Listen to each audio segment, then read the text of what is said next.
She was asleep when he came in, so he tiptoed to the chair, eyes still closed. Usually, she was aware of movement, and he wondered whether they'd given her a sleeping pill. More rest after a day spent not quite awake. Outside the door, the hushed sounds of the clinic at night. He sat for a few minutes, watching the faint movement of her breathing. Did she dream?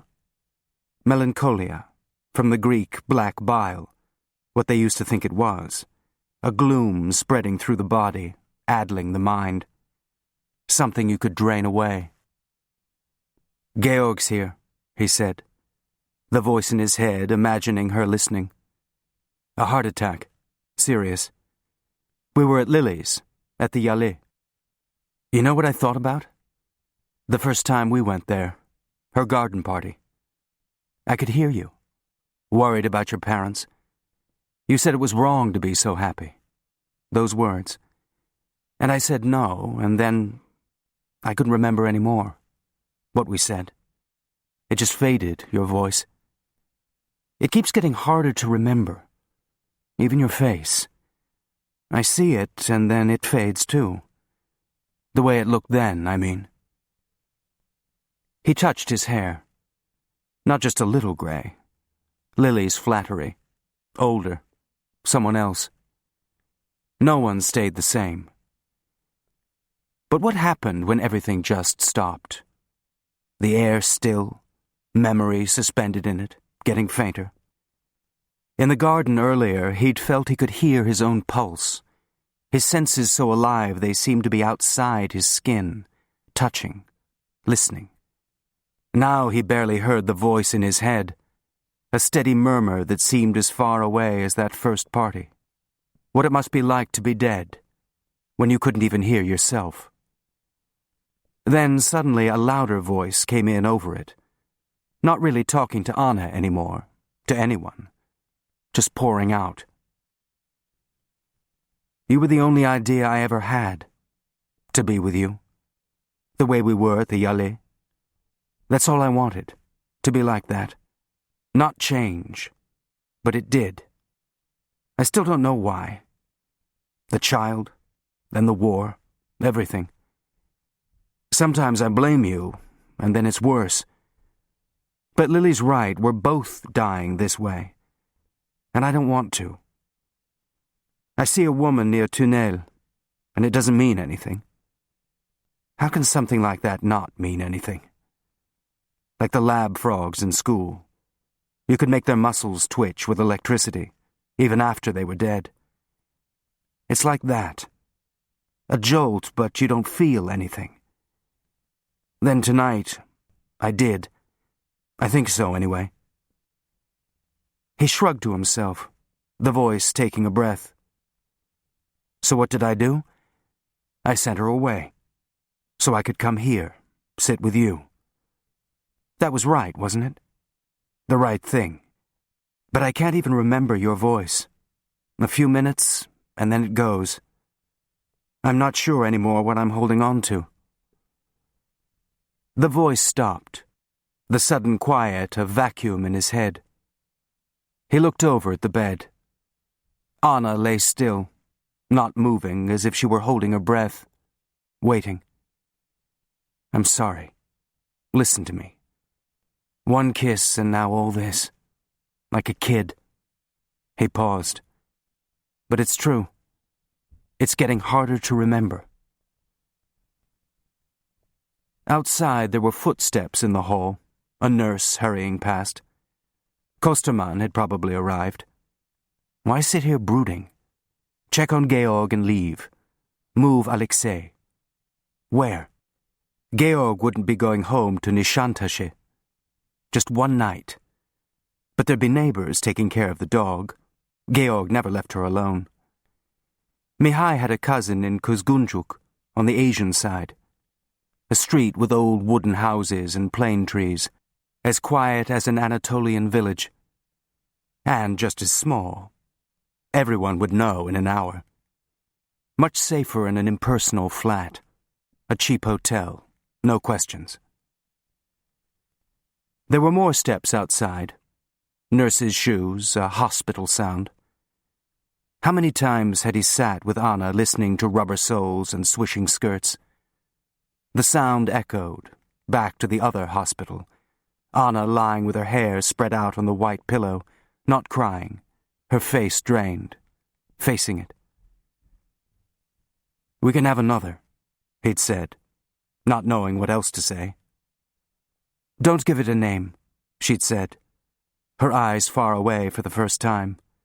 Something he thought now he should have noticed, but didn't.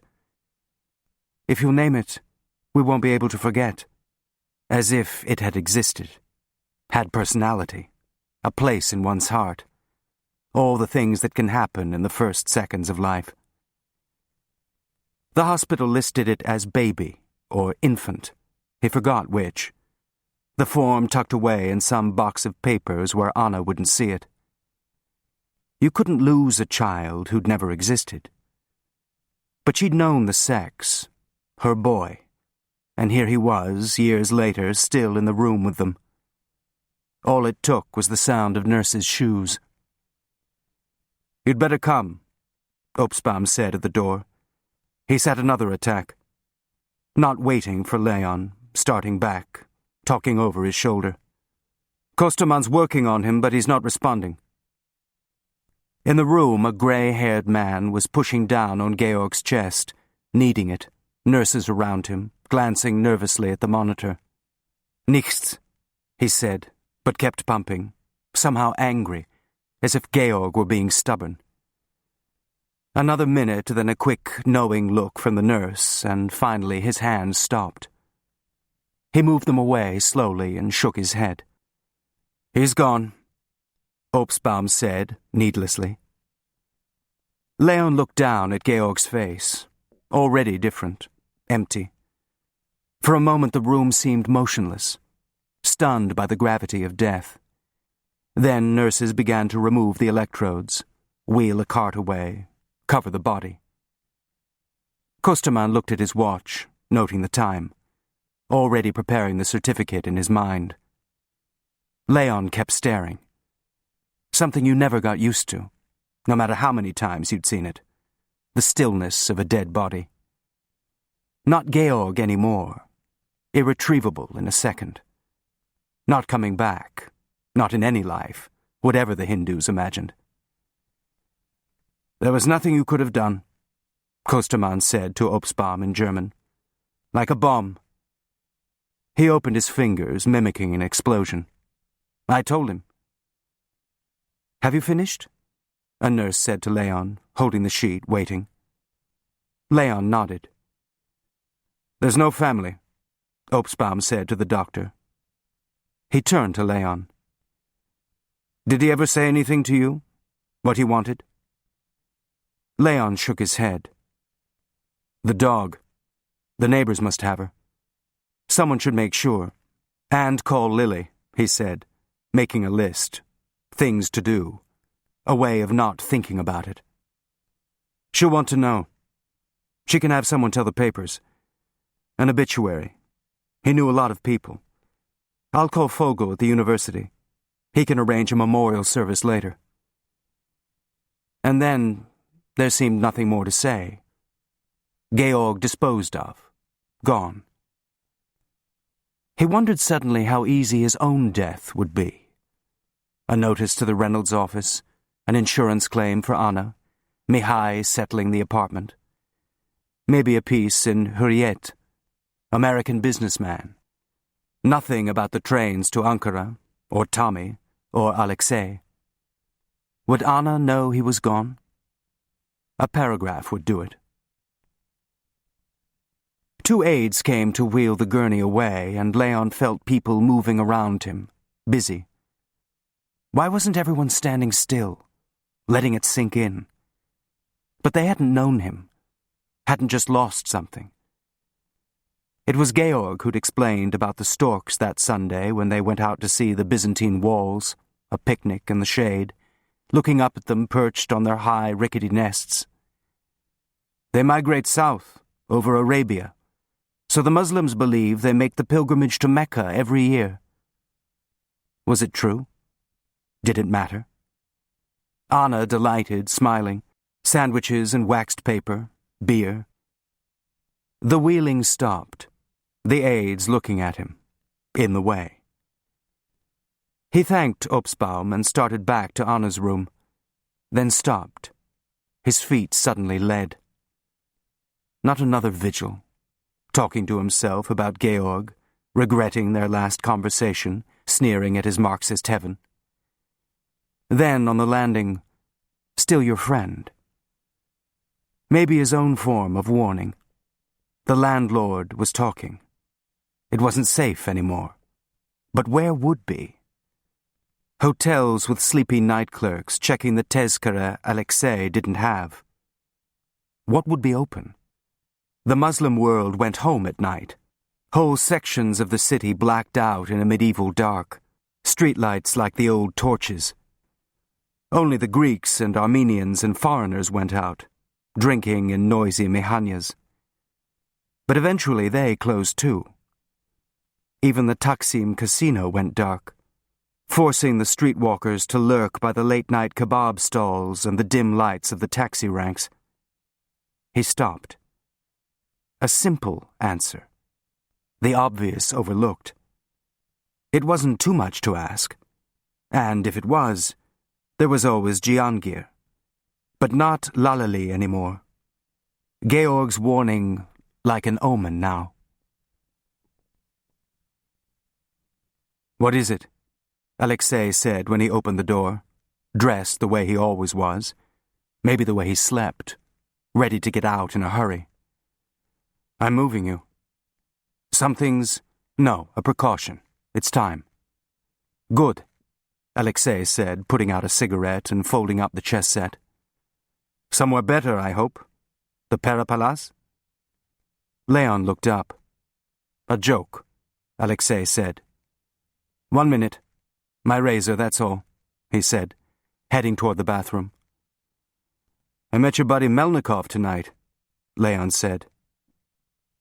Alexei stopped. "Be careful with that one. A friend of Beria's." "Meaning?" "He does what he likes. Kill first. He can afford to make mistakes." "Is that why we're moving?" "No. It's time, that's all. He's still trying to buy you back." "How much am I worth now?" Alexei said, coming in with the dopp kit. "Have I gone up?" "I didn't ask. That everything?" Alexei put on his jacket and woolen sailor's cap. "You go first," he said, suddenly in charge. "The street that goes to the big mosque. I'll use the back. Give me 5 minutes. If anything seems wrong, come back here. You forgot something." "But you'll be out there." Alexei shrugged. "How far is the car?" "We're walking." Alexei looked at him, then took out a gun and put it in his jacket pocket. "The lights," he said, nodding to the switch. Outside, Leon headed past the high walls of the university grounds. He could hear his footsteps. No one else around. 2 men in jalabas and skullcaps, lost in their own conversation. He slowed, giving Alexei time, forcing himself not to look back. You could see the great dome from here, a weak, milky light in the square facing the mosque. The night, so clear at Lily's, had turned misty, the cobblestones slick. Alexei would have left by now, slipping through the streets, some route he'd worked out when he should have been inside. And then he was there, a shadow suddenly turned solid, walking with him, the mosque getting closer, filling the end of the street. Some voices in the square. Leon felt the hand on his sleeve. Alexei looking back over his shoulder, then jerking them off the street, wedging them into an arched doorway on the narrow side street, backs flat against the wood. He took the gun from his pocket and held it, waiting. Leon slowed his breath. No voices. A soft, indistinct sound behind, maybe footsteps if he were listening for them. He glanced over at Alexei. His face was rigid, the wool cap covering his short, receding hair so that the head seemed almost skeletal, like a death mask, as still as Georg had been, and, just for a second, Leon saw him the same way, already dead, even if he got him out. Once he said whatever he had to say, there'd only be some half-existence, listening for sounds, assuming he got there. Now he was breathing again, fear pumping life back, and Leon could feel his shoulder move and realized they were breathing together, the same adrenaline rushing through them. Real footsteps now, then a shadow moving down the street, backlit by the street lamps. It stopped at the side street, as if it were listening too, then started again, a shuffling sound, not trying to be quiet, the shadow weaving slightly. Maybe a drunk, but someone who'd been behind them. They waited, Alexei's gun close to his chest, following the footsteps down to the square until they were out of hearing. Another minute.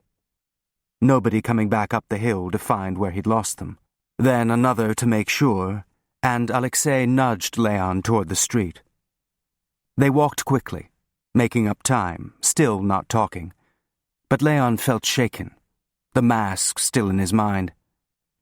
Contours of bone, the shape of a head, lifeless.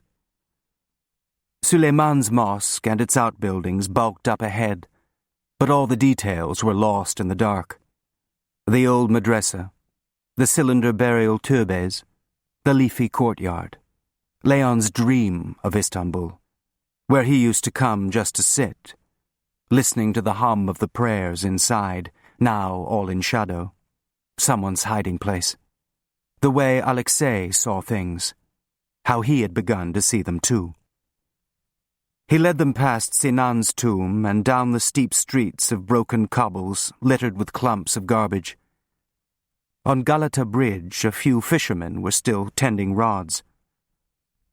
"Where are we going?" Alexei said. "You wanted the para. Not far from there." The lighted cars of the funicular would be a risk, but Alexei was already winded and climbing the hill seemed worse. Leon looked at him on the platform.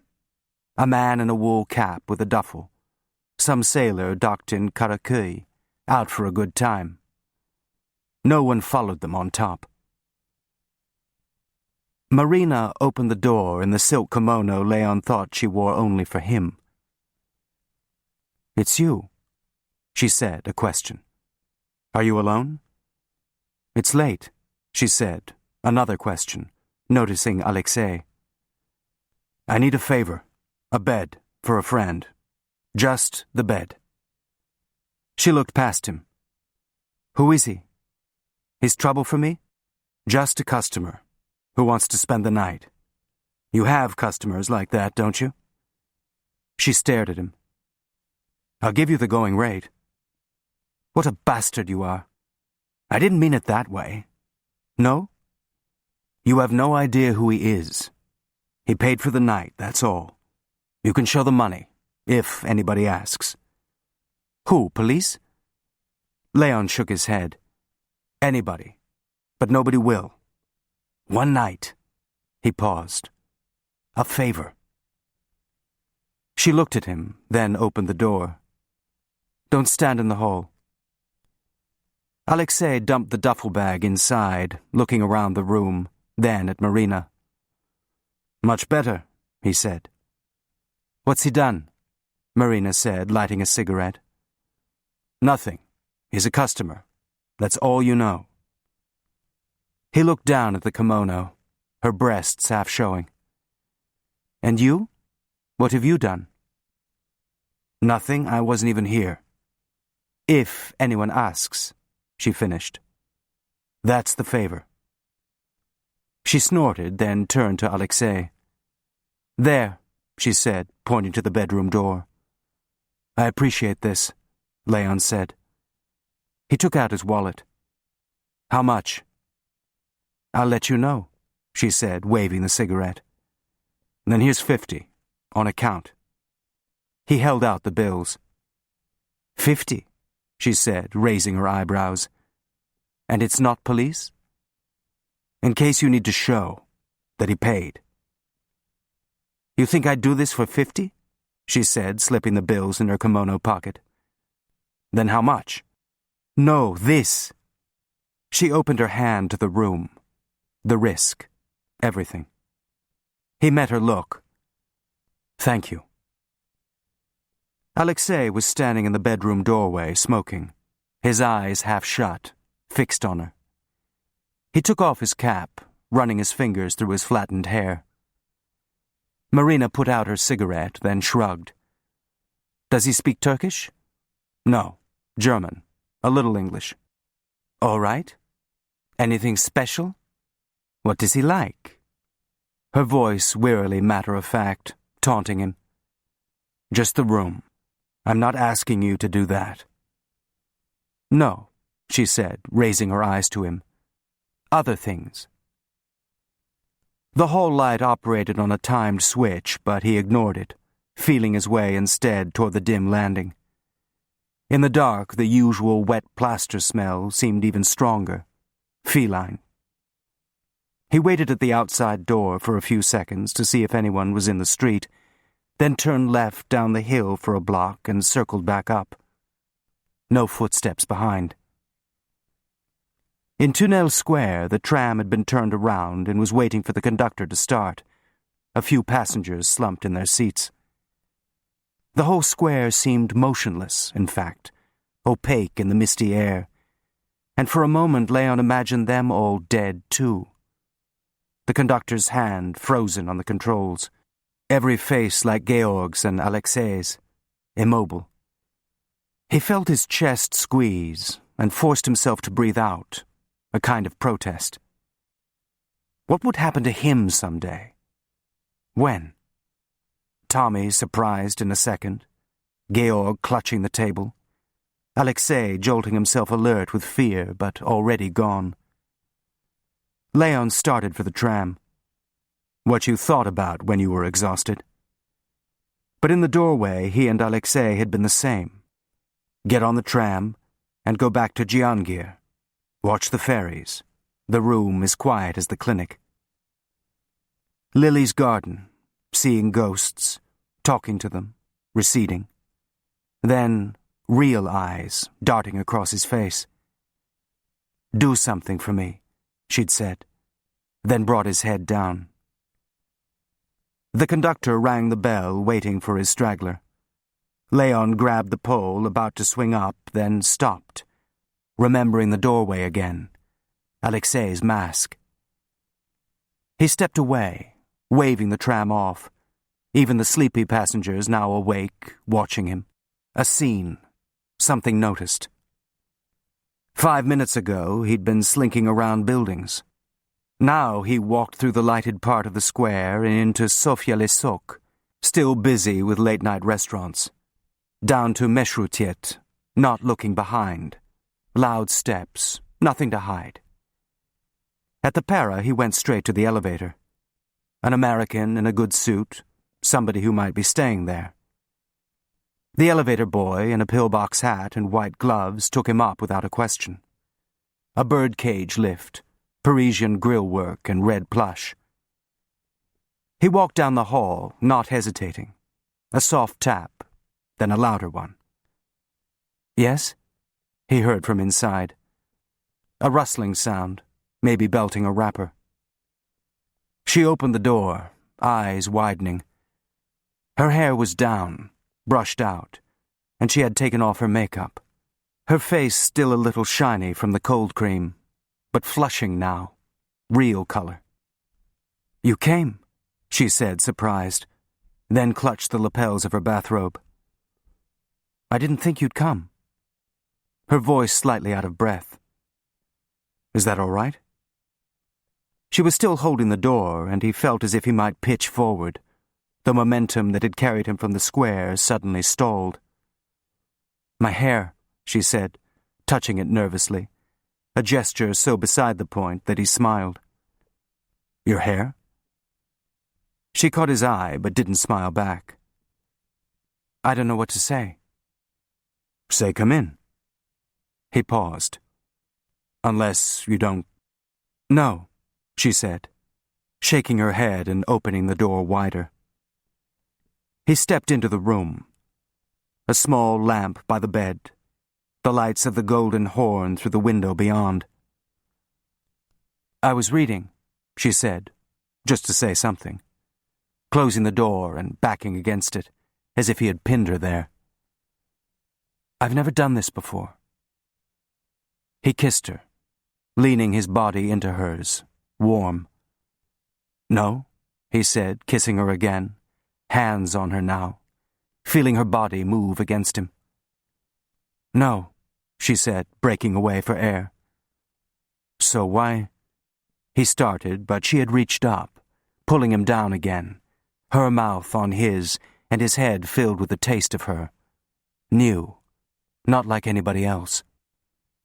"I don't know," she said, the words in a gasp near his ear. He leaned down and kissed her neck, smelling the last trace of perfume. "Just something. When we met, I thought—" "What?" he said, still kissing her. "Maybe it's my last chance." "For what?" he said, raising his head, caught by the words. "I don't know." She stared at him for another second, then reached over and slid his jacket off his shoulders. "Ask me later."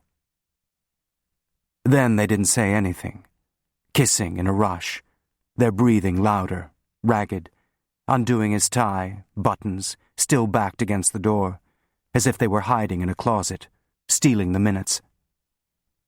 He slid off her robe, the shoulder straps of her nightgown, letting it fall from her breasts, then cupping them, bending down to kiss them.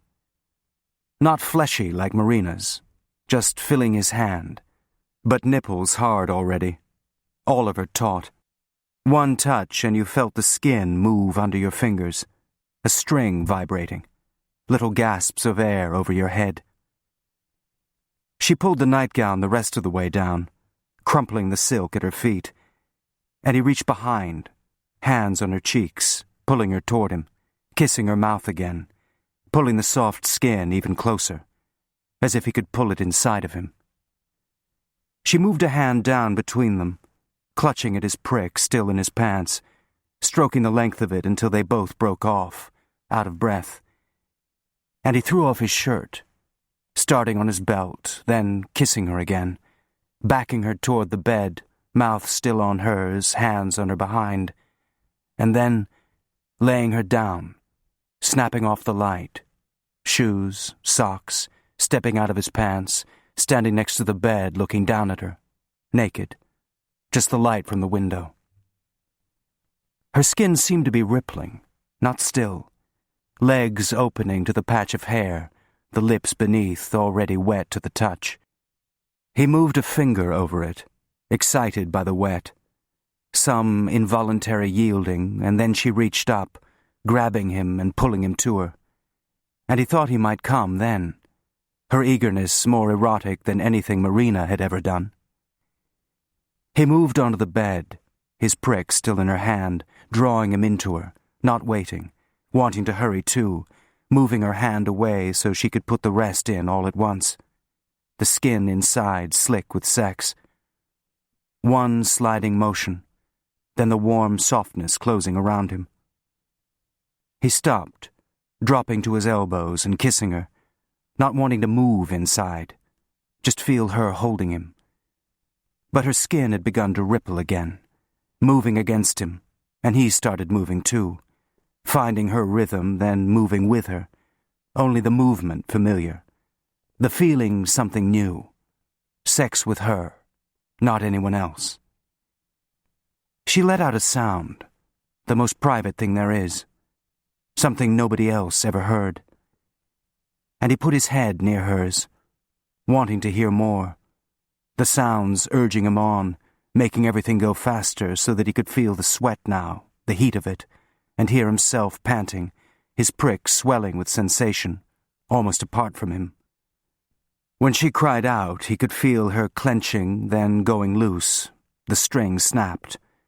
Then more sounds in his ears, the wonderful abandon, not caring who heard, still moving with him, as if each thrust set off another release, then another, until finally he could feel it racing up in him, faster, then spurting out, an explosion of pleasure, helpless, leaving every part of him exposed. He lay motionless for a second, and then he felt his weight on her, the sweat, and the world started seeping back. He rolled off onto his side, his heart still racing, then slowing down, waiting for the deflation that always came, embarrassed, back in himself. But she had turned to him, running her hand along his face, and it wasn't Marina. Something else. "Thank you," she said, so quietly that he thought he might have imagined it. "No, you," he said, moving his hand now, calming each other, like animals. "I didn't mean to be so fast." She smiled. He leaned forward and kissed her, hand at the back of her head. "Next time we'll go slow." She touched him below. "How much time do you need?" "Keep doing that," shifting slightly so that she could take all of him in her hand, hard again, then looking into her eyes. "Where did you come from?" he said, running his hand down her back, wanting to touch her everywhere, as if he could read her skin, know her with his fingers. She made a little gasp, responding to his hand, a shivering as it crept lower, then fell back, letting him kiss her everywhere, her nipples, then moving below, everything slower this time, unhurried, his mouth moving so slowly that she shuddered when he reached her sex, teasing and kissing it until she was open to his mouth, moving against his tongue. And he went deeper, tasting the inside of her, smearing until she made a sound, a muffled cry, and reached down with her hands to stop his head. "No, in me," she said, her voice shaking, and pulled him toward her, then in. And this time, even that was slower, a rocking, so that when they came, both panting, it wasn't an explosion, but an overflowing. Afterward, she lay with her head on his chest, both of them drowsy. "A chance for what?" he said. "You said, ask me later." She was quiet for a minute. "To have something different, I guess." "Why me?" "I liked you. The way you look. Your chin," she said, putting a finger on it. "That's it?" "And you're here," she said, leaving his chest, sitting up. "Not Ankara. No complications. Running into each other, things like that." She got up and went over to the table and picked up a cigarette, the match like a small flashbulb lighting up her naked body. "It's funny, isn't it, how people talk after? No clothes, no secrets. I think I know everything about you, and I don't really." Leon said nothing, reaching for a cigarette of his own. "Why didn't you want me to stay with you at the clinic?" "There was nothing you could do there. He died. Another attack. You didn't need to be there for that." "Died?" she said, dismayed. "I'm sorry. You were fond of him." "Yes. I could tell. The way you were with him. So that's one thing I know about you." She looked at him. One layer. She walked over to the window. "Altan said it was because your wife's there." She exhaled some smoke. "What's wrong with her?" She waited a minute, then turned. "You don't want to talk about her?" He looked at her bare skin, nothing covered, the way people talked after. He drew on his cigarette, hearing the silence in the room. "She went mad." Something he'd never said out loud before, admitted. Mad, not away. "Oh," she said. "So what will you do?" "Do? There's nothing to do. Wait, see if she gets better. He leaned over and stubbed out his cigarette. So that's her. What else did Altan have to say? He didn't tell me that, what was wrong, just that she was there. Well, now you know. So you'll never leave her, she said, her voice neutral. That makes it easier for me. What? I told you. No complications. She was quiet for a minute. You don't have to worry about that. About anything. She came over to the bed, sitting next to him. So, what did Altan talk about? Leon said. Talk about? Frank. He's very interested in Frank. As if I would know anything. So it must be true what he does. Secret work. He never says, and now a man like Altan asks, so what else could it be? And you? Is that what he does with you? Secret work? I'm just filling in for Tommy at Commercial Corp. And that's an answer, she said, raising an eyebrow. Never mind, I don't care. She reached up, brushing the side of his head. But no secrets here, all right? I mean in this room. I don't care what you do at the consulate. But not here.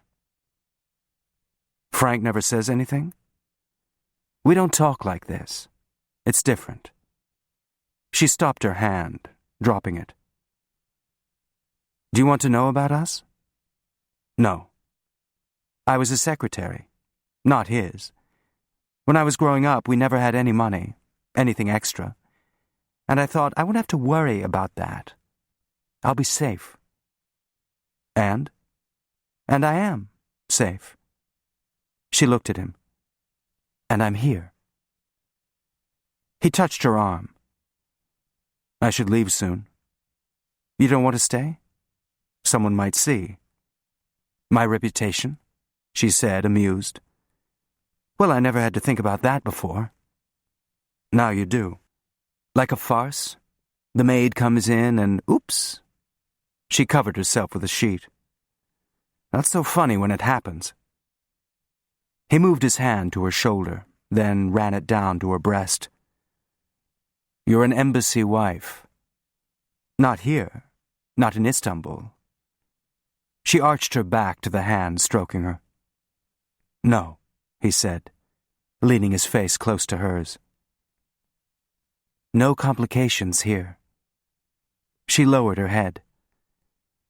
There is, though. One I didn't expect. What? He said, kissing her ear. I said we could just walk away. But I don't want to, she said, her voice naked now, too. I thought I could, but I don't want to. She turned to him. Do you? He looked at her, a feeling of pitching forward, dizzy, then righting himself, sure-footed. No. Part 5. Üsküdar. Enver Manyas needed another day, an unexpected delay. But now Leon did too. He'd been awake half the night at the Para making a new plan, Kay sleeping next to him, one hand on his chest, the reflected lights on the ceiling like plotting points on a map of Turkey. Edirne, the most likely crossing, would have extra border checks now. Too risky even with good papers. A boat from Izmir would go where the Greek police expected it to go. Trains were easy to check. The Orient Express like traveling in a spotlight. The overnight to Ankara, the wrong direction. Where she would be. A complication. He felt her breathing next to him. Something he'd almost forgotten, the peace afterward. One more day. His eyes moved over the map on the ceiling. In the morning, they were lazy with each other. Sex a hotel luxury, like breakfast in bed. Then the moment of farce he'd predicted, the maid at the door, Leon hiding in the bathroom with his clothes. "Later, please." "When do you go back?" he said in bed again. "Tomorrow night." "So we have today," he said, the plan already decided, most of the pieces worked out in his mind. "Don't you have to work?" "Yes." He kissed her shoulder. "But I have to eat, too." "Take me to your favorite place." He shook his head. "Too far. It's up the Bosphorus." "Second favorite, then." "Don't look at me. I mean like that in the light. It's different at night." Harder to see. It's like milk," he said, stroking her belly. "Tell me something about you."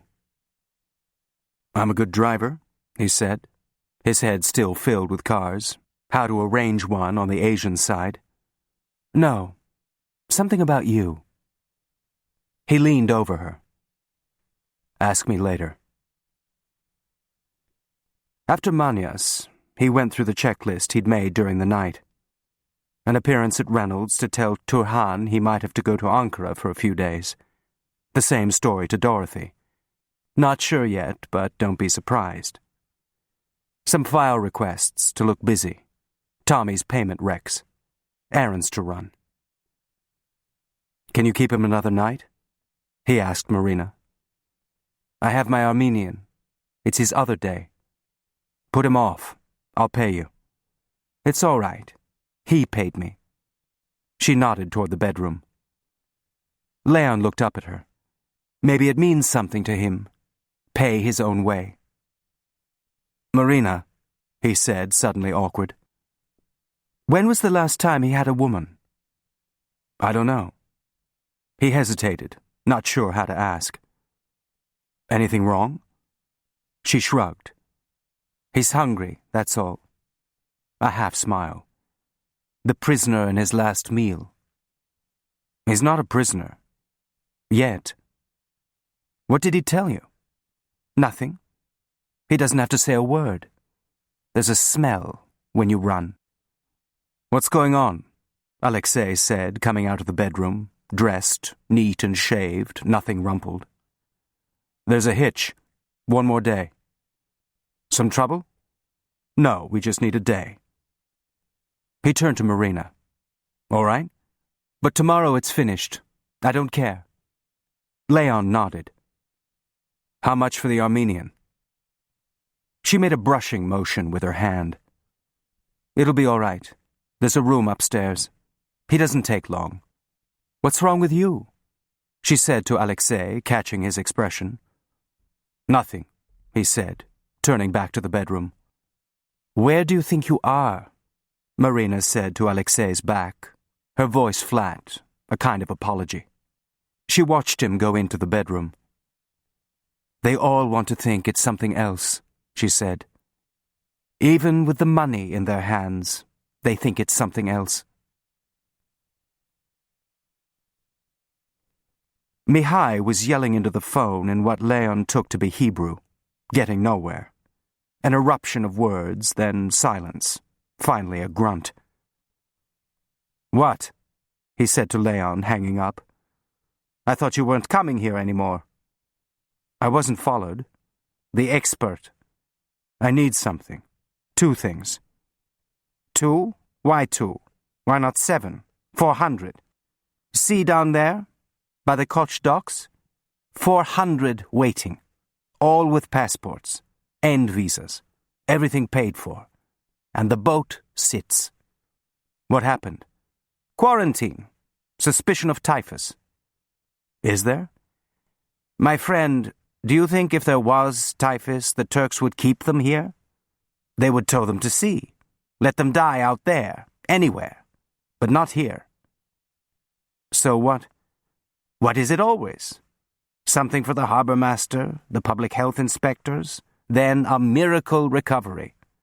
We're still buying Jews out. Still. But I don't have so much here, so it has to come from Palestine. We wait. And meanwhile, they're taking turns to go on deck just to breathe. So how long before dysentery? A real disease. Bastards." He stopped, looking up. What do you want?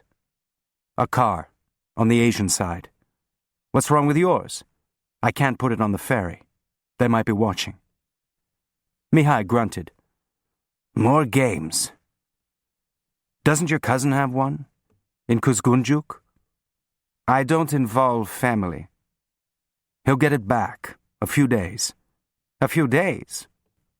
You're driving to Palestine, maybe? Take a few of my Jews, the overland route. I'd pay him. Pay me. $10,000 so I can get them out. That's what they want? Christ. It's explained to me. A fair price. $25 a head. During the war it was more. Now practically a tip. A little bakshish to help speed things up.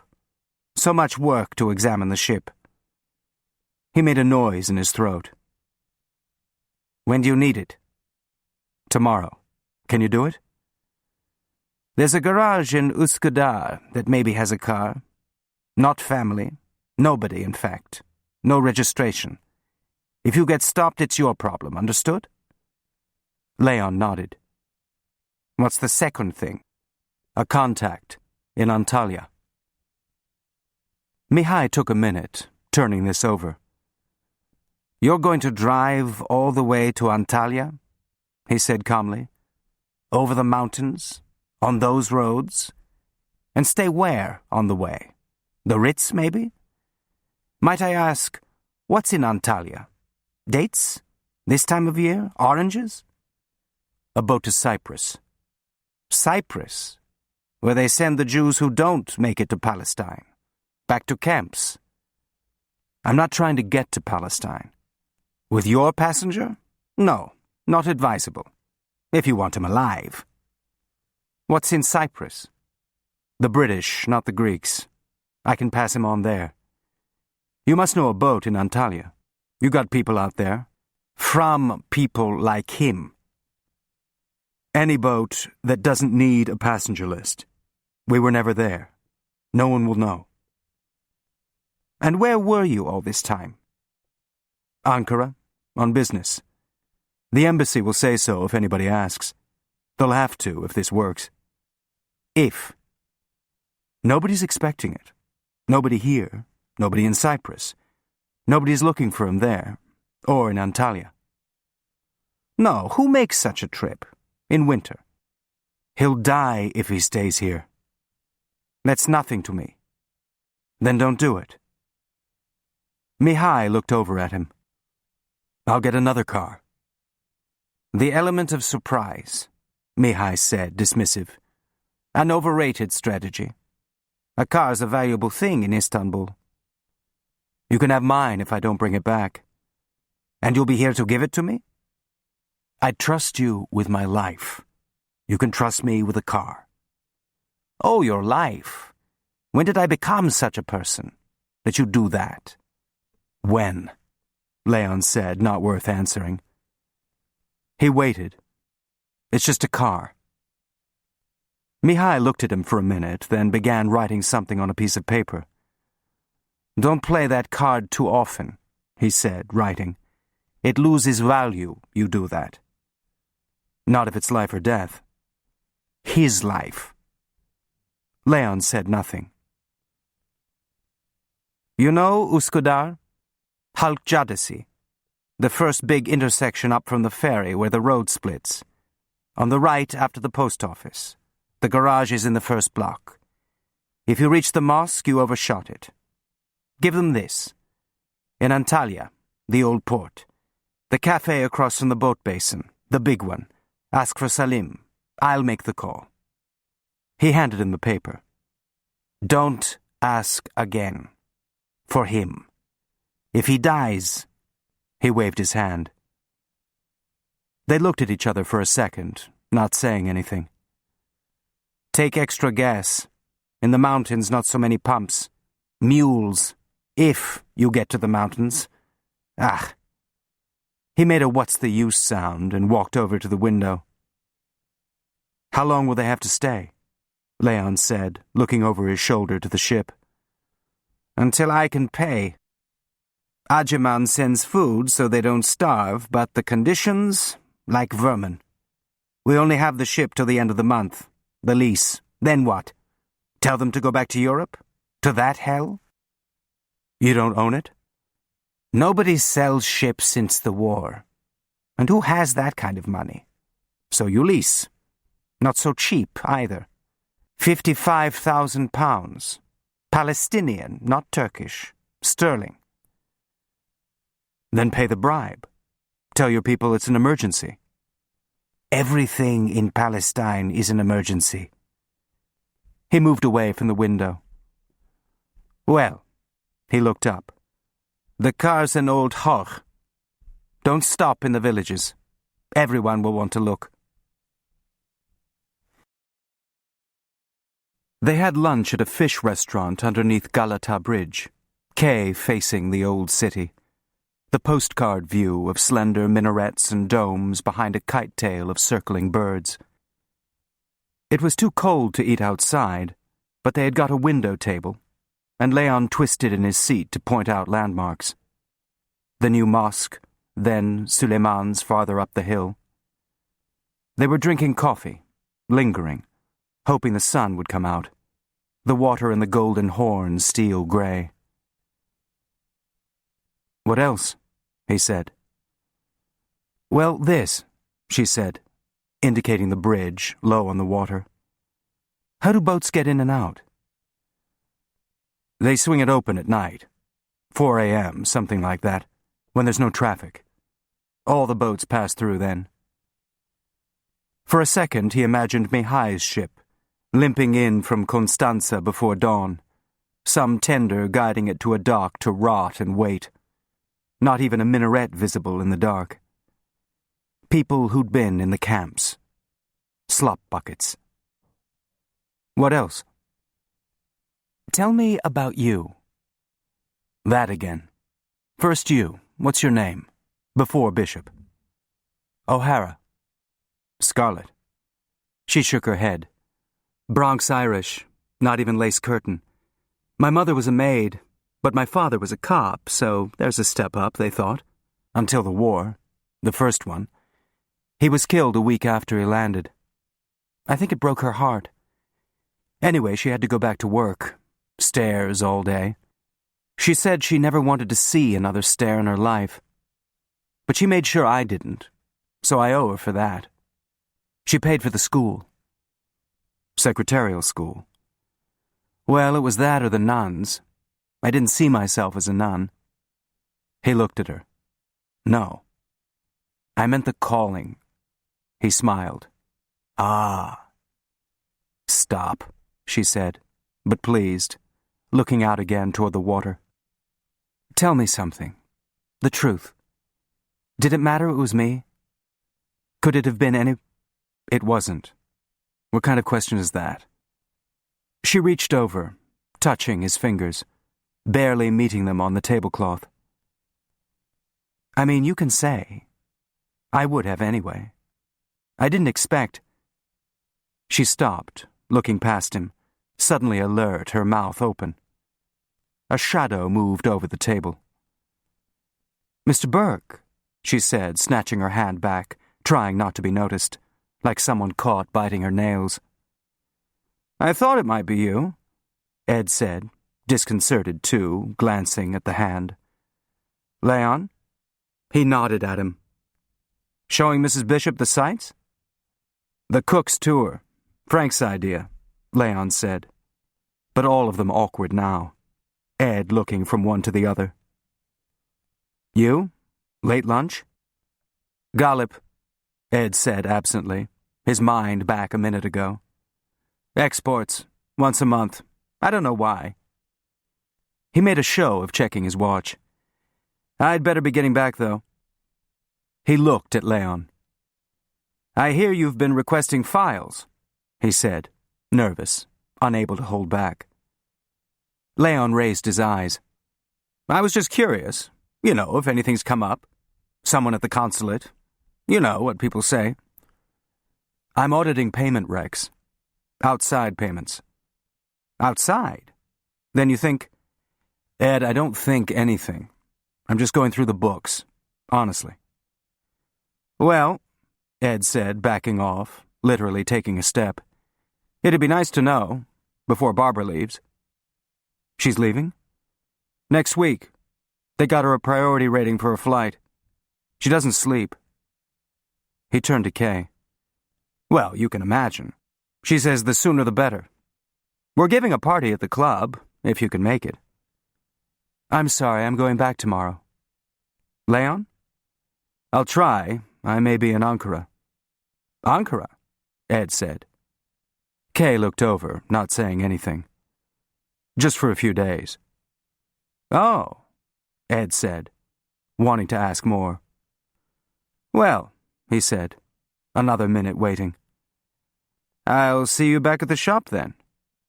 A leave-taking nod. Mrs. Bishop? Kay. Kay, he said, awkward again. A glance down at her hand, the coffee cups, as if the tablecloth were a rumpled sheet.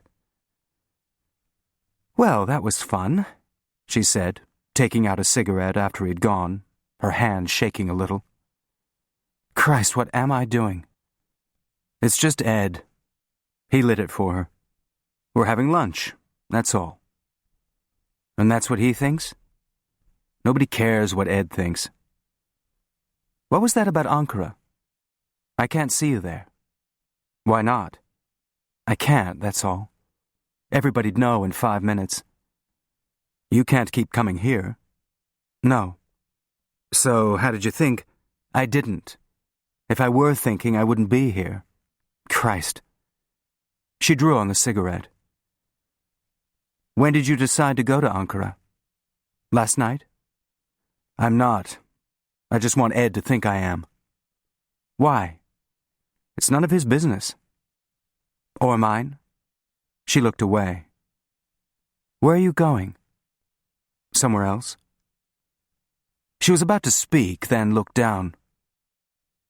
When? She said, a different question. Tomorrow. So we have today. What would you like to see? Hagia Sophia? The Grand Bazaar? Somewhere where we won't run into anyone. I'm not good at this. She looked again at the water. I promised myself I wouldn't think about what happens next, and now it's all I can think about. Leon reached for her hand. I'll come to Ankara. She moved it back, skittish. And meet where? The Ankara Palace? With everybody and his uncle in the bar? She made a wry face. It's funny. It's just what my mother said would happen when I moved out. The next thing, you'll be meeting some man in a hotel room. That was her idea of the worst thing that could happen to me. And here I am. Here you are. She looked at him, then smiled. And we have the day. You pick. Somewhere you like. I don't care who sees. They went up to the Eminönü piers and caught the ferry for Üsküdar, standing outside, her hair flying back in the breeze. At the landing, men in cloth caps drinking tea looked up at her. Foreign women, a rarer sight on this side. There were more headscarves, even veils, overcoats almost touching the ground, noisy motorbikes weaving around idling buses, the air heavy with diesel. A taxi took them out of the square, past the food market, and up the long hill. Where are we going? The Çinili Cami, the tiled mosque. You'll like it. Can women go in? Just cover your head. A woman built it, one of the great valides. She was mother to 2 sultans. The gate to the courtyard was open, but the mosque itself was closed, so Leon went to the tea house next door to find the caretaker. A small mosque, with a small adjacent madrasa. The courtyard simple, just an ablutions fountain and a shade tree that seemed older than the buildings. Kay walked around the courtyard, the only sounds her own heels. When Leon finally came back, he brought the imam, a bearded man in a long white robe carrying a heavy key ring, grumbling at being disturbed. He frowned, seeing Kay, then peered at her closely and smiled, turning to Leon with a stream of Turkish. What's he saying? Your hair is the color of the red in the mihrab tiles. He's never seen it in hair before. He says I'm lucky to have a wife like an Iznik tile. Kay laughed. That's a compliment, right? From him? They were the most beautiful tiles ever made. Nobody knows how to duplicate the colors now. Leave your shoes out here. The imam was fumbling with the key. It's freezing. There's a carpet. Almost the entire floor, in fact, was covered with intricately designed carpets, but the eye scarcely took them in, drawn instead to the walls covered in turquoise and blue tiles. Not one color, but a series of shades, like a musical exercise in blue. In the mihrab, there were lines of green and the rust of Kay's hair, but everything else was blue and white, even the corners of the ceiling tiled. It's like being inside a jewel, Kay said, staring, shivering a little, the room cold despite the carpets. It's the size, partly. In the big mosques, all you see is how big they are. Here you really see the tiles. Kay stepped forward. It's allowed? The imam bowed, extending his hand. Don't worry. I told him I'd like to make a donation. You can go up to the gallery, too. It's okay. Twisting narrow stairs, then a railed balcony barely wide enough to hold a single line, but the whole room visible now. Vines and flowers and abstracted patterns repeating themselves, flowing into each other, blue into blue. She smiled at the room, then at him. Downstairs the imam stood in a corner, pleased, as if someone had praised his children. Afterward they sat on a wall under the courtyard tree in a small patch of winter sunlight. It's beautiful, she said. And no one ever comes here. That's what you wanted, wasn't it? You do, though. Once in a while, when the weather's nice, just to sit. Alone? I mean, you don't bring Anna? Not anymore. She looked away toward the fountain. So what do you think about when you sit here? Nothing. That's the whole idea. The patterns on the tiles, you're supposed to get lost in them. Let your mind drift, not think. You? I thought there was always something going on in there. He smiled. Not when I'm here. She was quiet for a while, scanning the courtyard. The imam appeared again on his way back to the tea house, dipping his head to them as he passed. But it can never be yours, she said. He turned to her. I mean, you probably know more about it than he does, she said, a nod toward the imam. Who built it, where everything comes from, all that. But it's not yours. What difference does that? Oh, I know, it's wonderful. She waved her hand to the mosque. But what about the rest? When do I take off my shoes? Cover my head? The looks people give you. It's not a real life here. I mean, it is for them, but we're just visiting. She paused. I am, anyway. Give it some time. It takes a while. What? To live here. But now that the war's over, you could... Go home, he said, looking around. I can take care of her here. The clinic. I don't know if I could do that there. So I live here. It is home. Sorry, I didn't mean... I know. You just want to know more about me. See if I'm the guy in the hotel. The one your mother warned you about. She looked up, her eyes meeting his. You are, she said. You must be. When you said that, I wanted to be there. He felt the blood flow to his groin, as if she had touched him there. I should be ashamed, shouldn't I, for thinking that? Yes, he said, pulling her to her feet. They caught the ferry back to Eminönü and wandered through the spice market like tourists, looking at the tall cones of ground spices and piles of dates. At a nougat stall, he thought he saw Sömeli, the landlord, tunic stretched tight across his back, so broad he blocked the aisle, who gossiped to Georg, maybe to everyone. But then he turned, eating candied pistachios, just another fat man, and Leon realized he'd been staring and looked away. They went out the side exit, past the bird market, cages noisy with song and fluttering. "Look at the wicker ones," Kay said. "So elaborate. I'll bet they hate them anyway. We had a parakeet when I was a kid. We'd let it out and it would come right back." "It didn't," she started, looking at him, then cocked her head, smiling. "What?" "You, as a boy. I'm trying to picture it. It was a while ago. Do you want to go up to the Grand Bazaar? You can't come to Istanbul and not... Let's go back." "To the hotel?" She put her hand on his neck and his skin jumped, the talk irrelevant. The day no longer lazy, stretching out ahead of them, suddenly running out of time. "We could stay in," she said. "Get room service."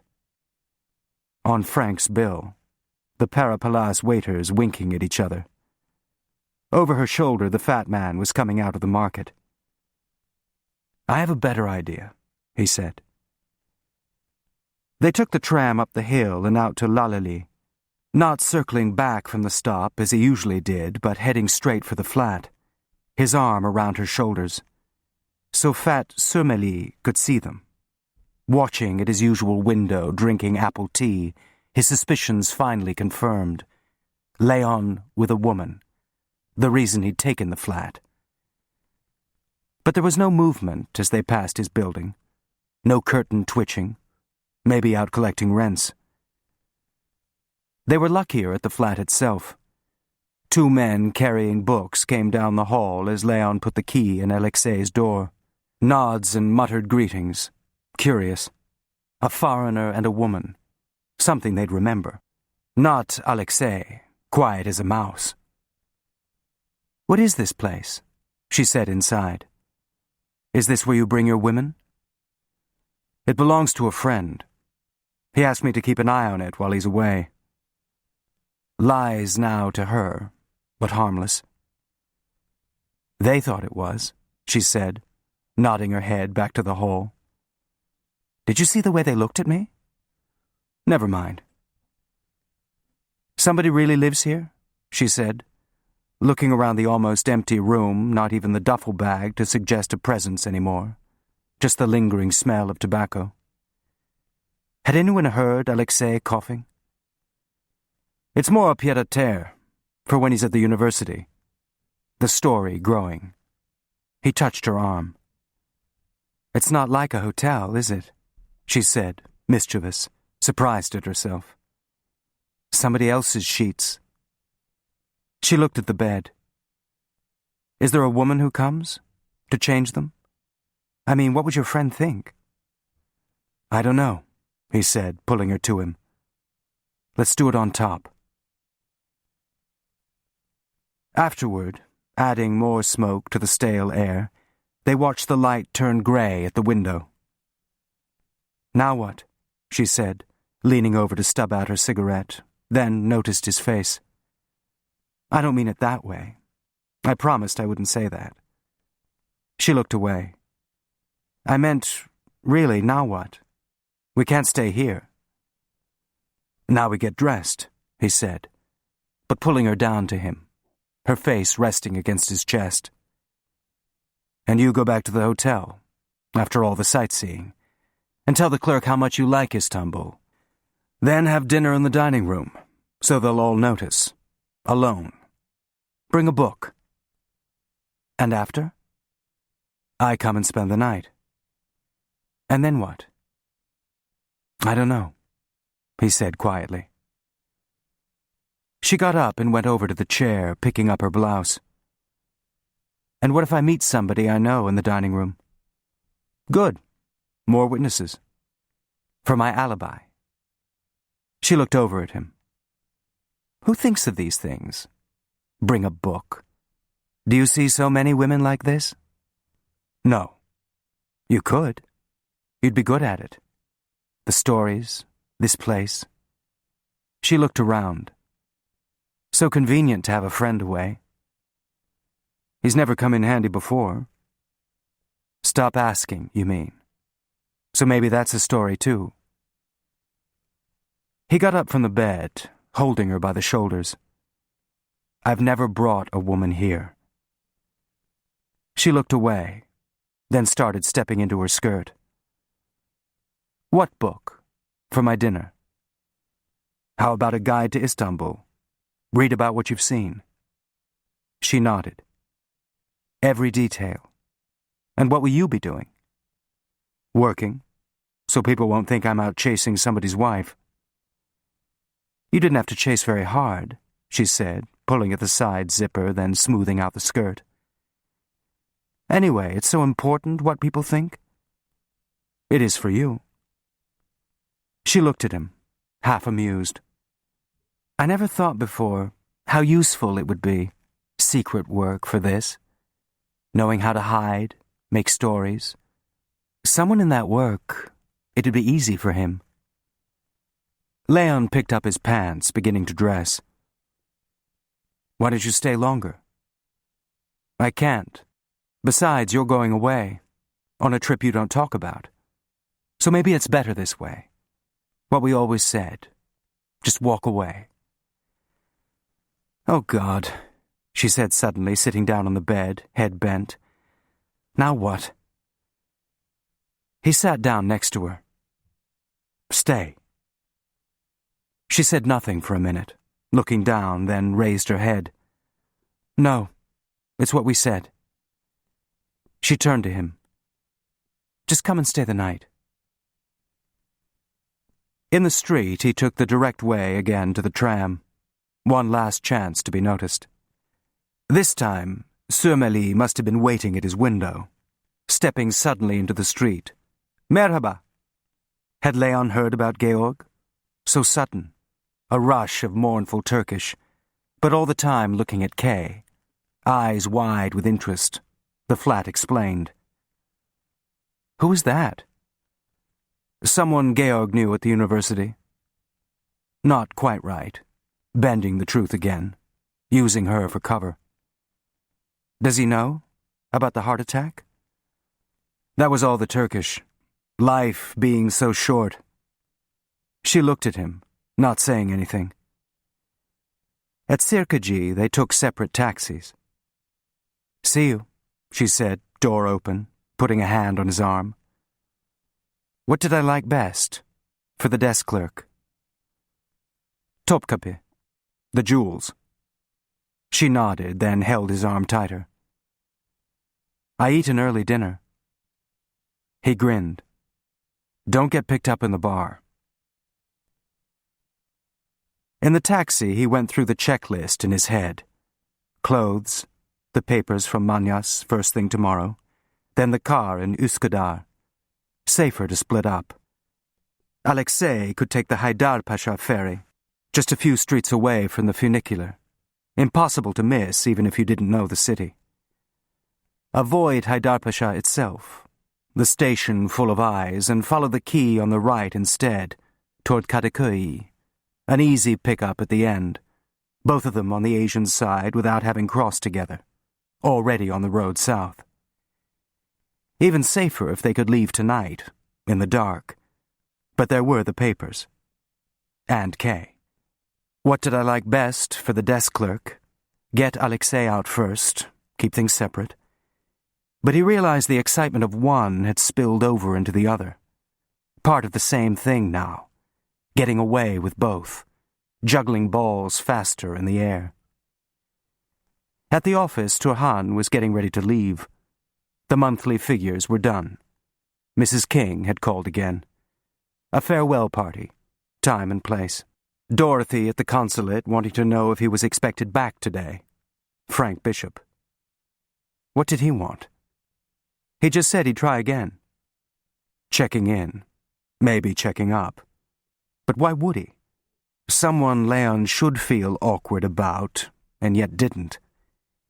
He could feel her hand on his arm again, the promise of later, not the little qualms that hid away in corners. Frank unaware at his desk in Ankara. Something else to think about later. I eat an early dinner.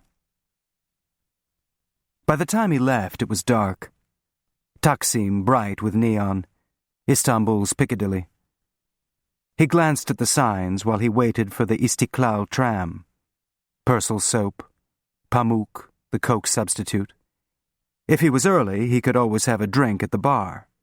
Run into somebody from the consulate, say he was on his way home.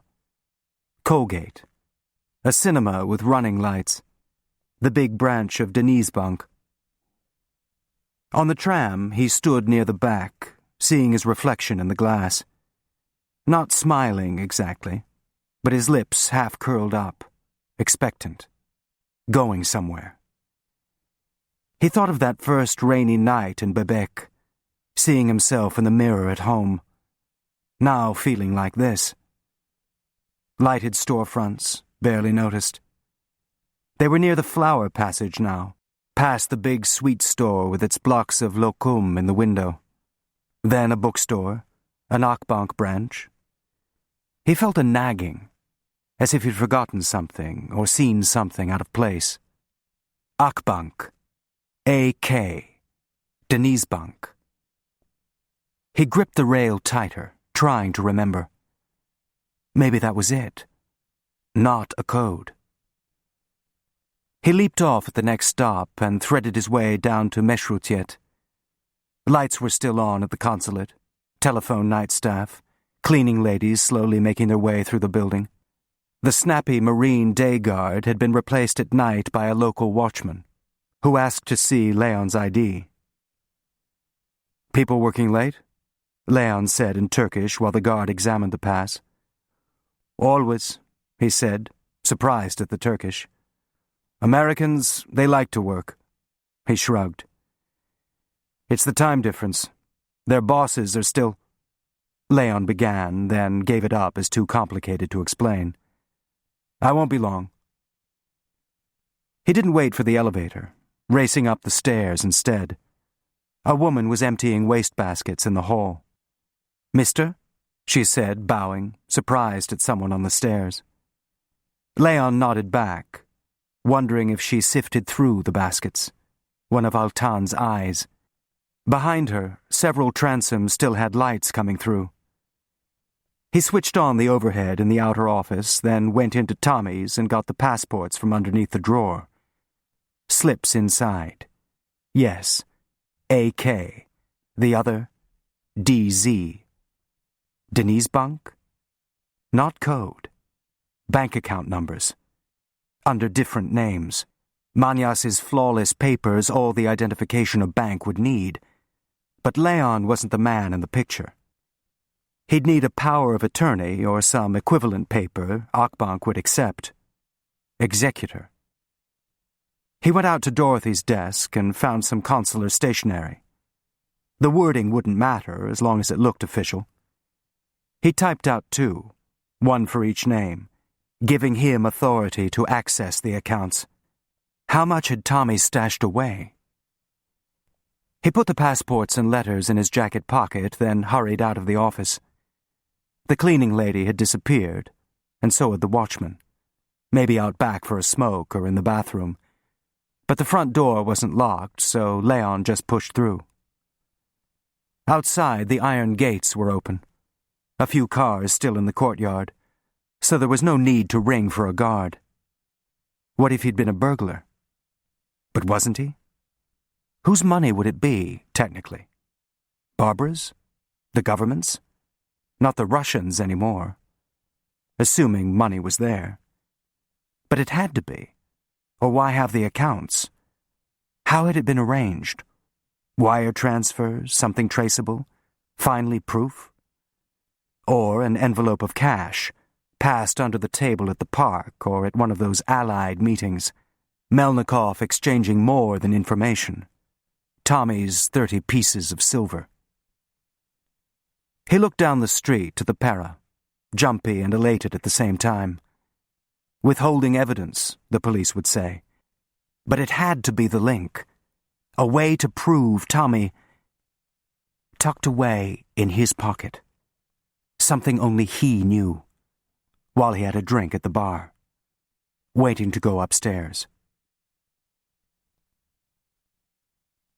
He sensed that she was already awake, her back to him, maybe staring out the window at the drizzly morning. He lay still, watching the faint rise of her shoulder as she breathed, feeling the warmth, his body curved along hers. It had rained during the night, streaking the windows, making them snuggle under the covers, but now it had slowed to a fine mist, the skies finally exhausted. The roads through the mountains would be slick, slower to drive.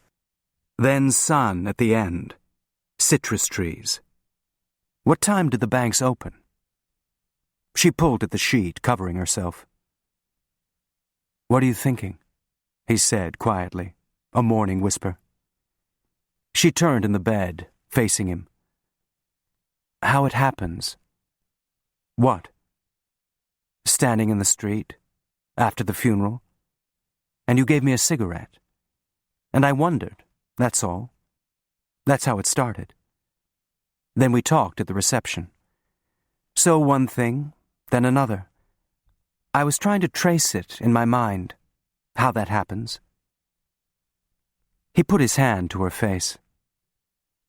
"I woke up and I could smell you," she said, "on my skin. I thought, I'm lying here, and he's on my skin. So how did that happen?" "One thing leads to another," he said, a cued response. She looked at him. "Well, until it doesn't. I'll come to Ankara. I go there on business. It's easy." "For you," she said, sliding away, reaching for the robe on the floor. "I'll arrange it. I'm good at that. You said so." "But I'm not." She stood up, beginning to put on the robe. "No, don't. Wait a minute. Just stand there. Like that."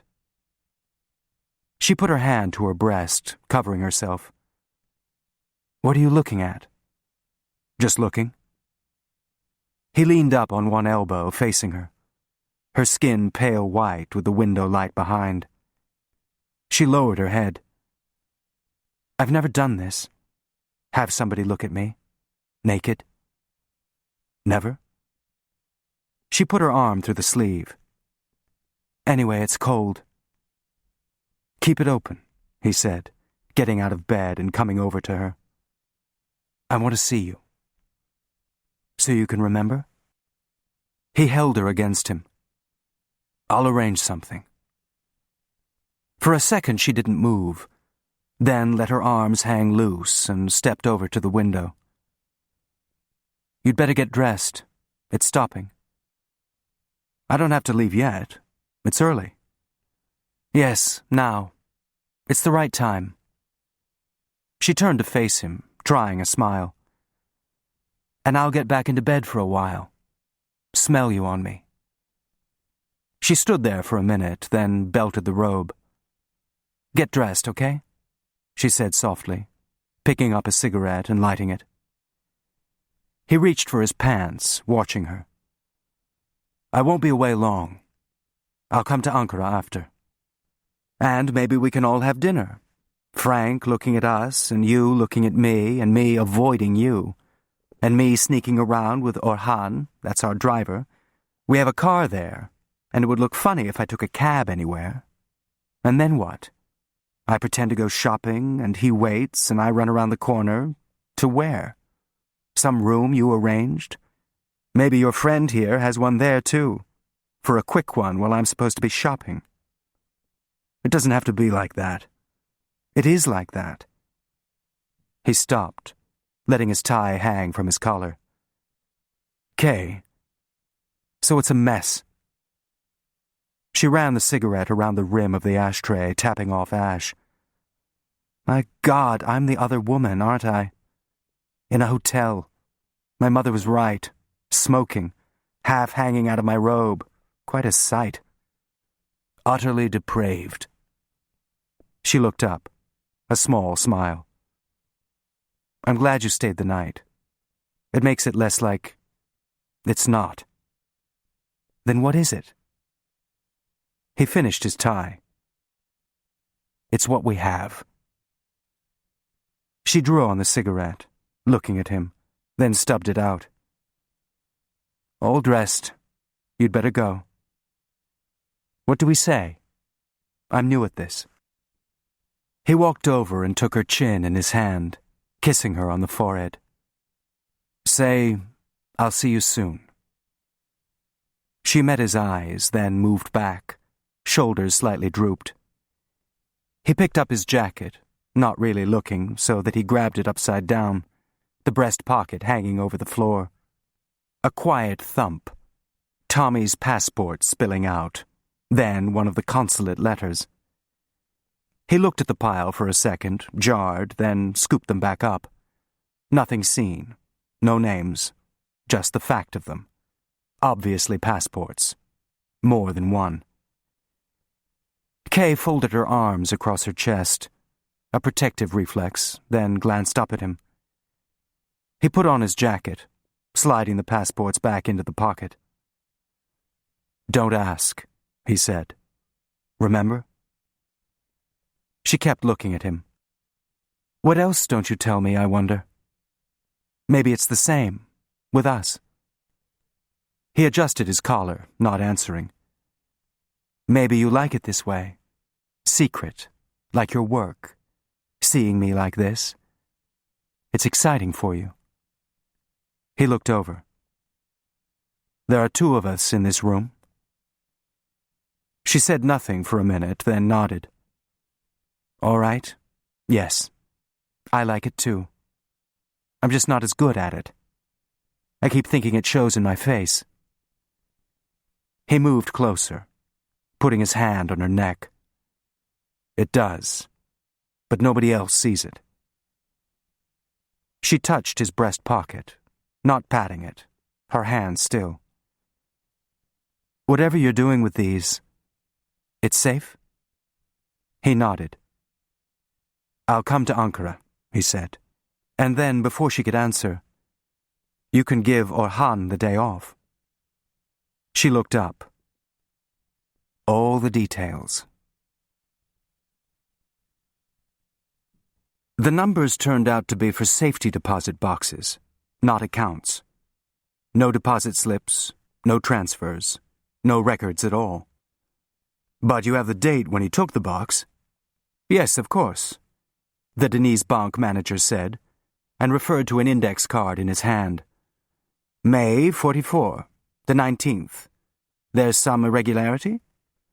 No, we need to audit his assets, that's all, so we can settle the estate. He's dead? I'm sorry, he said. Mr. Price, clearly unknown to him. An American with a valid passport and money to pay for a box. We would need to see a death certificate before we could release the contents, you understand. Yes, naturally. We don't want to close it out. We just need to know what's in it. Any papers. His wife thinks there may have been bonds. She can't find them at home. If you'd like to have someone from the bank present while I do the accounting. The manager brushed this aside. Please, a consulate request. Is there anything you need? There's a desk in the room. Only a signature here, to confirm the grant of access. Do people sign every time they come in? The manager smiled. No, not the box holders. One woman, you know, comes in every day to look at her jewels. Imagine if we had to ask her. He looked up, hesitant. This is not a police matter? No, nothing like that. A simple audit. Leon was shown into a vault room lined floor to ceiling with metal boxes. The manager drew one out and put it on the table, handing Leon a key. Leon put a notepad and pen next to it. Ergin will wait outside, the manager said. Leave the key with him. Now, if there's anything... I can't thank you enough. The manager bowed as he left, An embassy gesture. Leon looked up as he turned the key. No Ergin, no mirrors, nobody watching. He raised the lid, half expecting the shine of gold, some treasure chest effect. But there was only the dull grey-green of currency, several bundles of it. No identifying bank bands or other papers, just money. He flipped the corners of one bundle, counting. $100 bills and stacks of 50, 5 in all. $25,000. He stared at it. In dollars, something the Russians usually hoarded. Why not pay in Turkish liras? Not a fortune, but a lot of money. What had Tommy actually done to earn it? Copy cables, sell names, but not accumulated in bits over the years. The stacks crisp and of a piece. A single payout. Leon counted all of it, just to be sure, then closed the box again and locked it. A big house in Chevy Chase with a powder room, the one he'd told Dorothy about. He wouldn't have to wire the money home, pay taxes, just carry it in his briefcase on the plane. Nobody, not even Denise Bank, the wiser. For what? Alexei might be worth $25,000, a bounty hunter price. But the money had already been here when Tommy was killed, and it was unlikely the Russians would pay in advance. Anyway, why pay Tommy to kill Alexei when they could easily have done it themselves, if they'd had the information? The manager at Akbank was more scrupulous, insisting on staying in the room while Leon opened the box, his only concession a discreet turning away as Leon raised the lid. $100 bills, the same plain stacking bands, a duplicate of the first box. More than enough now for the house, or maybe another life, lived on another passport, nothing to link Tommy to either box. If anything went wrong. But what would? No one else can open this box? Leon asked. His wife? I'm sorry, there is no countersignature. Just Mr. Reardon. Again, someone clearly unknown. Of course, if there were a court order, the bank would be obliged. Who could get that? The police? The Treasury? During the time of the wealth tax, there were investigations, undeclared assets. But Mr. Reardon is a foreign national, not, I believe, subject to Turkish taxes. His eyebrows rose with the question. No. Then it would not concern him. In any case, you know, the law was repealed. Mr. Reardon took out the box afterward. When, exactly, do you know? The manager checked a card, similar to Denise Bank's. Last year, May. But technically the government could still get access. A good reason not to put everything in one account. Mr. Price, Mr. Reardon. Tommy spreading his bets again. Technically, but they have not done so. May I ask, is there some reason? No, just curious. When the will is executed, I'll need to attest to the integrity of the assets. I just wanted to be sure that no one, only Mr. Reardon.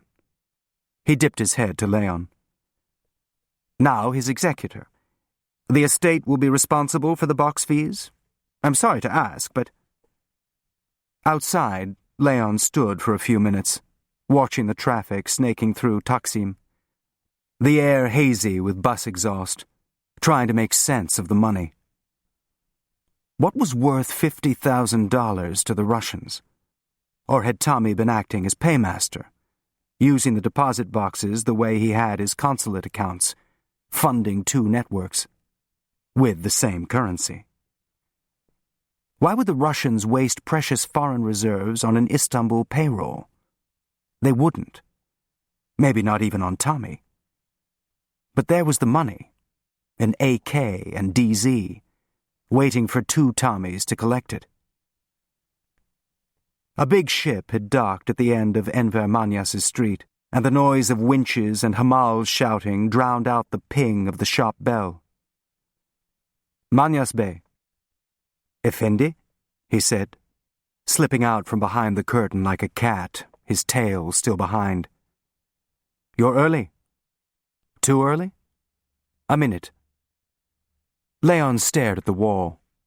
Families posing stiffly against painted backdrops of Topkapi. Manyas came back with a passport and handed it over the counter.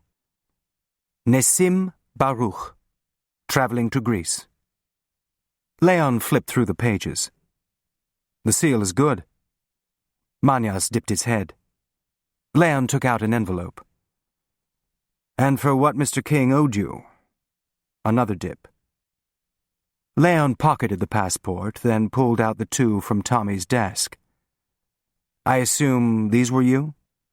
Manyas glanced at the inside covers. "Yes, last year." "The airport arrival stamp. Yours too?" "Yes, everything." "Any others? For him, I mean." "Just the new one you paid for." He turned the page. "No exit stamp. So he never used them?" "Not for travel." Manyas waited, then ran his hand over the page, his slender fingers almost stroking it. "A valuable thing, an American passport." "Not if you're dead." "As you say. Valuable to someone else, then." "The paper, it's very difficult to copy. A shame to waste." His eyes moved up. "Of no use to you now. Of course, we would share, like Mr. King." Tommy's business partner. Something extra on the side. But how much could it have been? Windfall money. A few rounds for everybody at the bar. And suddenly for a second he was back at the park, Tommy nostalgic for a room full of Manyas's. Everyone for sale. When Istanbul had been his playground, full of secrets like his own. Missing it already, as he planned to kill Leon. "Tommy supplied you with passports? Real ones?" "A few. Difficult to obtain. Sometimes one is lost. The consulate issues a replacement. You might perhaps have a similar source there?" "Perhaps." Wanting to know now. "How much?" Tommy's cut. 40%. The work, you understand, is mine." "Changing the picture." "Not as easy as you might think. Even for Turkish papers," he said, nodding to the passport in Leon's pocket. "And other services. Arranging the sale. Mr. King insisted on that. No involvement. No risk to you," he said, looking now at Leon. Leon stared back at him. A simple negotiation. Part of the culture. A moment over tea. 50%, he said. Tommy's cut. Manyas said nothing for a minute, then nodded. "A worthy successor. And how do I know what price you get?" A faint smile. "Effendi, a certain amount of trust is required in business. Mr. King never complained. May I?"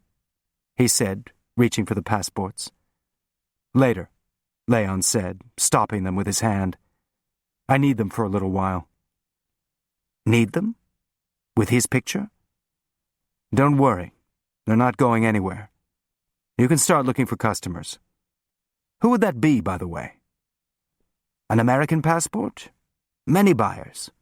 But the best prices? During the war, the Jews. What price do you put on your life? Now still, I think. Still the best prices with them." Leon felt his stomach move. "You and Tommy sold passports to Jews?" Manyas looked at him. "Who needed them more?" The ship was being unloaded, and Leon, his head somewhere else, followed the noise down the street. Gears and cranes, people shouting over them. He watched a load swinging up out of the ship and over the pier, guided to its receiving area with furious hand signals, Hamals rushing over to break it up. Some of it would simply disappear.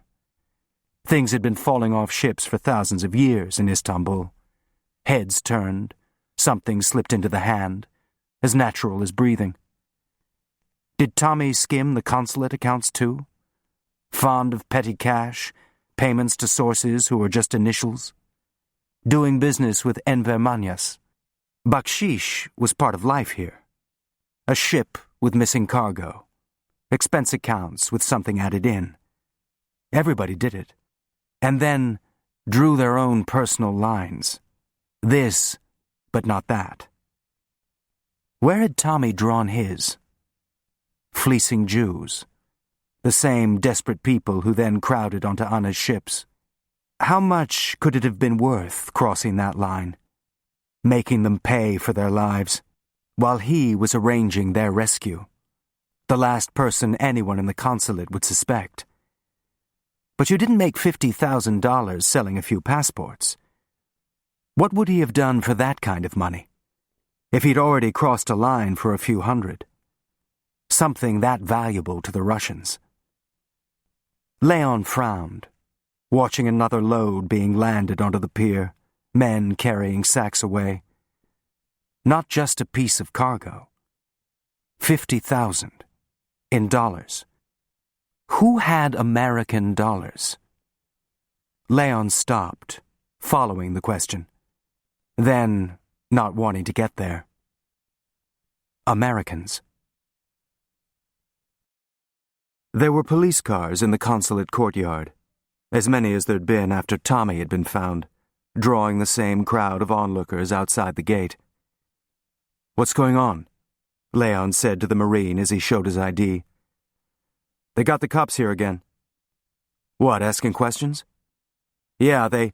Corporal, they're coming down. Give us a hand here. On the double." He waved Leon in and started running toward a group of people near the elevator. 2 full cars at least.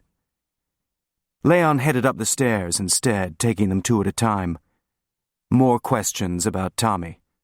Hours he didn't have to waste. Alexei waiting. Enver's papers in his pocket. Upstairs there was an odd quiet. No typewriters clicking, as if everyone were on coffee break. Dorothy had stepped out too. All the lights on, a sweater draped over the back of her chair. Leon went through to Tommy's office, rummaging through the top drawer for Tommy's appointment books. May, last year. Donald Price had supposedly entered the country in April and needed, or knew he would need, the box in May. He flipped through the pages, mid-month, then further, then went back.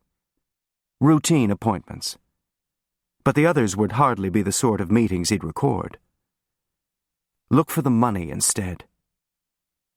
He opened the bottom drawer and pulled out the files he'd gone through before, looking for something else now. Mr. King was proud of these. Having it every which way, crossing the last line. "Oh." Dorothy stood in the door, her hand raised to her chest in a cartoon movement. "You're here. You gave me a turn. Thank heavens, the police have been asking." "In a minute. I just want to see—" "What?" she said, noticing the files. "Last spring. Did Tommy take any trips?" "Trips?" she said, the idea itself implausible. "Out of the country." "Last year? During the war?" "No, Mr. Bauer, the police. They're down in the conference room. You'd really better tell them you're here. They've been phoning the Reynolds office." "Reynolds? Why?" "You don't know?" She started fingering the button on her blouse. "It's Mr. Bishop. He's dead." "Frank?" Leon said, not taking this in. "Last night. Well, I suppose last night. That's what they're asking about, anyway. Where everybody was last night." "Asking here?" Leon said, still trying to make sense of this. "But he was in Ankara." "No, here, in the consulate. They found him this morning. Poor Mary, just opened the door and they had to give her something. See a thing like that. No warning. The lights are on and she walks in and there he is. Blood, everything." She shuddered. "He died? Here?" Leon said, as if he were feeling his way along a wall in the dark. Why he'd want to do it here, I don't know. Think what it feels like for everybody. What? Oh, God. You don't know, do you? She said, her voice breaking. Dorothy, he shot himself. For a second, he had no reaction at all, his mind blank. Then a rush of pictures.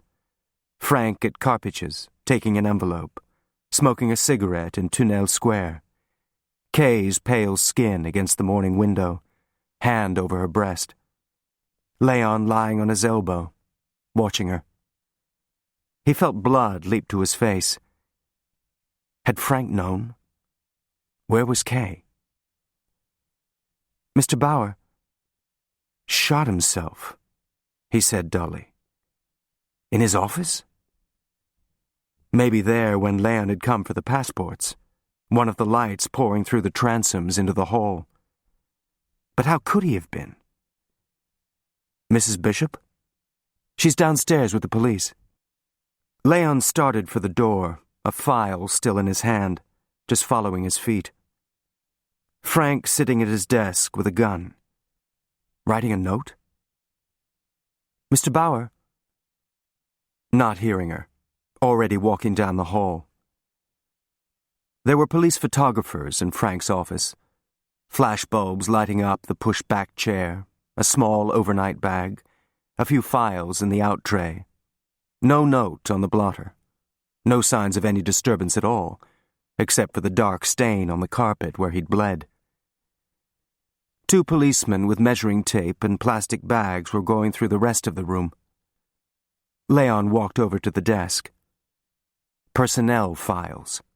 Frank hunting to the end, but leaving a clean desk. Tidying up loose ends before he picked up the gun. Had he called the Pera Palace? Don't touch anything, one of the policemen said in Turkish. Leon moved his hand back. No one's allowed here, the policeman said, cocking his head to the door. Leon looked at the chair again, trying to imagine it. Had he slumped over on the desk or been thrown back against the chair? Did it matter? A policeman wearing gloves. Kay downstairs. There were a few consulate people waiting in chairs outside the conference room, talking in low voices. Leon brushed past the police guards, barely noticing them. Mr. Bauer. Gülün, the burly policeman who'd been on Tommy's payroll, looked up from the table. A stenographer next to him, one of the consulate secretaries being questioned across from him. A late start this morning. His cheeks dark with stubble. Maybe called out too early to shave. Kay was at the end of the table, a coffee cup in front of her, face white and vague, like someone who's been sick. I just heard. You can go, Gülün said to the secretary. Mr. Bauer. But Leon was looking down the table. Kay winced, her dazed expression now filled with something else. The guilty apprehension of someone about to be punished. Dorothy said he... Kay looked away. Shot himself, he finished to Gülün. Is that right? He was shot, yes, Gülün said, officious, enjoying himself. By whom is another matter. What do you mean? I mean that is not yet determined. There are things to consider. The angle of the shot, technical matters. He means that suicide is not likely, in fact not possible. A voice from behind. Colonel Altan got up from a chair and walked toward them. You can be frank with Mr. Bauer, he said to Gülün. He was Mr. Bishop's colleague. Both, you know, were cooperating with us. On another matter. He turned to Leon. Lieutenant Gülün thinks it best for the staff not to be alarmed. So, a simple suicide for now. Nevertheless, he asks questions, he said with irony, but in English, an effect Gülün would not pick up. He wants to eliminate possibilities. Leon looked at Gülün. Someone killed him? I'm trying to establish the facts, Gülün said, a strut in his voice. Please. He opened his palm and indicated a chair. Leon sat, glancing again at Kay, head down, fingering her ring. When did you see Mr. Bishop yesterday? An approximate time, Gülün said with a small wave. I didn't. I thought he was in Ankara. But he called your office, your secretary says. You talked to Turhan? It's important to be thorough. A man's death. So he called. I thought from Ankara. No, a local call, according to your secretary.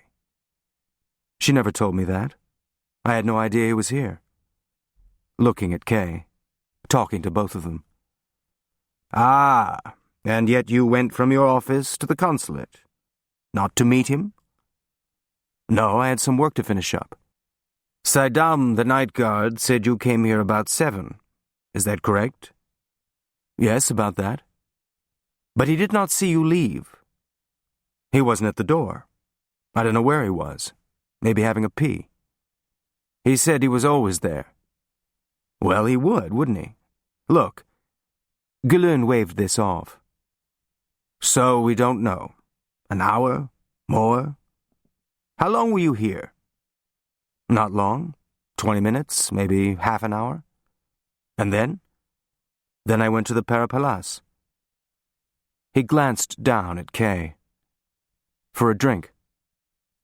You were seen at the bar? I don't know, ask the bartender. Why? Are you suggesting I killed him?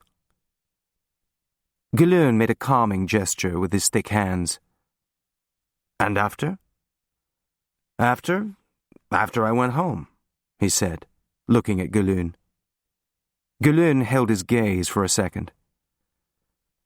Not according to Mr. Çiçek. It's correct, yes? Çiçek? The bekçi at your building? You've had a busy morning, Leon said. Lieutenant Gülün is methodical, Altan said quietly. It's correct? That he's the bekçi? Yes. That he knows where I am night and day? No. Look, what is this? I was at the consulate half an hour at the most, say till 7:30. When was Frank shot? Didn't anybody hear it? A shot? Unfortunately, the police cannot be accurate about the time of death, Altan said. Mr. Bishop had been dead for some time when his body was found. The police doctor says yesterday evening. Early? Not so early? It's impossible to say which exactly. Maybe when the cleaning staff is running the vacuum. Maybe the guard thinks he heard a shot in the street. We don't know. But we do know he was shot, Gülün said. And we know you were here. So we must account for your time. So the Parabar. And after? Another steady gaze. I went home. Mr. Çiçek must not have heard me. No, he heard your telephone, ringing, until the caller gave up. Do you often do that? Not answer your phone? A standoff minute, Leon facing him down. He couldn't, Kay said. He was with me. Leon shot her a look, a slight shake of his head. Don't. Madame? Gülün said, surprised. Altan sat up, eyes moving from one to the other. He wasn't at home. He was with me, all night. I can swear to it. Her voice getting fainter. Let me understand, you spent the night with Mr. Bauer? Yes, she said to Leon. Your husband's colleague. He paused. You are lovers? We spent the night, she said, looking down. Gülün glanced at the stenographer, embarrassed, and stood up. Your husband knew this? No, of course not. But he comes to Istanbul. A sudden trip. So perhaps a surprise for the lovers. He called Mr. Bauer, Altan said calmly. Gulun looked at Kay, then at Leon, not sure what to do with this. "A moment, please," Altan said to Gulun, drawing him toward the door. "You will excuse us? More coffee?" Kay shook her head. The stenographer got up and went over to the window, as if she were leaving the room too, out of earshot. "Why did you say that?" Leon said quietly when they'd gone. "Why not? It's true, isn't it?" she said, her voice flat. She pushed the cup away. "A surprise for the lovers," she said with Gulun's inflection. "It would have been, wouldn't it? Quite a surprise." Kay. "The nuns had it right," she said to herself. "You pay one way or the other. Maybe not this way, though. Even they wouldn't think of this." "Are you all right?" "I was still in bed when the phone rang. Could I come down? There's been an accident." "Accident. So I wouldn't become hysterical, I suppose. And I've got the smell of you on me." She got up, hands on the table. Not that they'd know that. They do now. Do you know what they asked me? Did he have any enemies? And I thought, I don't know. I don't know that. My husband, and I don't know anything about him. So maybe you do. Did he have enemies? He must have had one. She looked down, then put her hand up to cover her eyes. Imagine not knowing that. Not crying, but quiet now, receding. Leon went over and touched her shoulder, but she swung away, out of reach. "An accident," she said, taking out a handkerchief and blowing her nose. "What kind of accident?" Then this. "Last night," they said. "So he must have been lying there, dead, while we—" "Kay," he said. "I had to make the identification. Is this your husband?" "Yes." "And all the time I'm thinking, I don't know this man. A man who gets shot. He had some other life to do that. Like you," she said, lifting her head. "I don't know you either." "Yes, you do." He took the handkerchief and wiped the corner of her eye. "And they were asking for you. I thought maybe they knew about us. But you weren't here. And I thought, why not? You left me, and then what? Where were you?" He said nothing, finishing with the handkerchief. "Tell me," she said, her hands suddenly on his chest. "I hate this. Don't ask. I can't say. First Frank, and now you, and now look." "I had some errands." "Errands?" she said, not believing him, her voice rising, caught up in it. "What errands? Don't ask. Tell me," hitting his chest. He took her arms. "I went to the bank," he said, looking straight at her, breaking whatever spell had taken her, so that she almost laughed at the simple unexpectedness of it, then lowered her head onto his chest, not sobbing, just letting go, her body limp against him. "Kay, listen to me," he said into her ear so that the stenographer could only hear whispers. "We need to be careful. Calling Turhan, Mr. Chichek. They're going to a lot of trouble to prove I was here. Could have been here. But I told them. You were with me." He nodded. "And now they have a motive." "What motive?" "You." Her eyes clouded. "I'm sorry. I didn't mean—" "I know." "They'd think that?" she said, brooding. "Then why not me, the unfaithful wife?" "They don't think anything yet. We have to be careful, that's all. It's not just police. Altan's emnyet." "But he was at Lily's party," she said, a reaction so off the point that he didn't know how to respond. She turned away, holding her arm. "This place. Who knows who anybody is?" She stopped, shivering a little, then looked up, reading his face. "Tell me one thing. The truth. You had nothing to do with this. Tell me that. I couldn't live with myself if...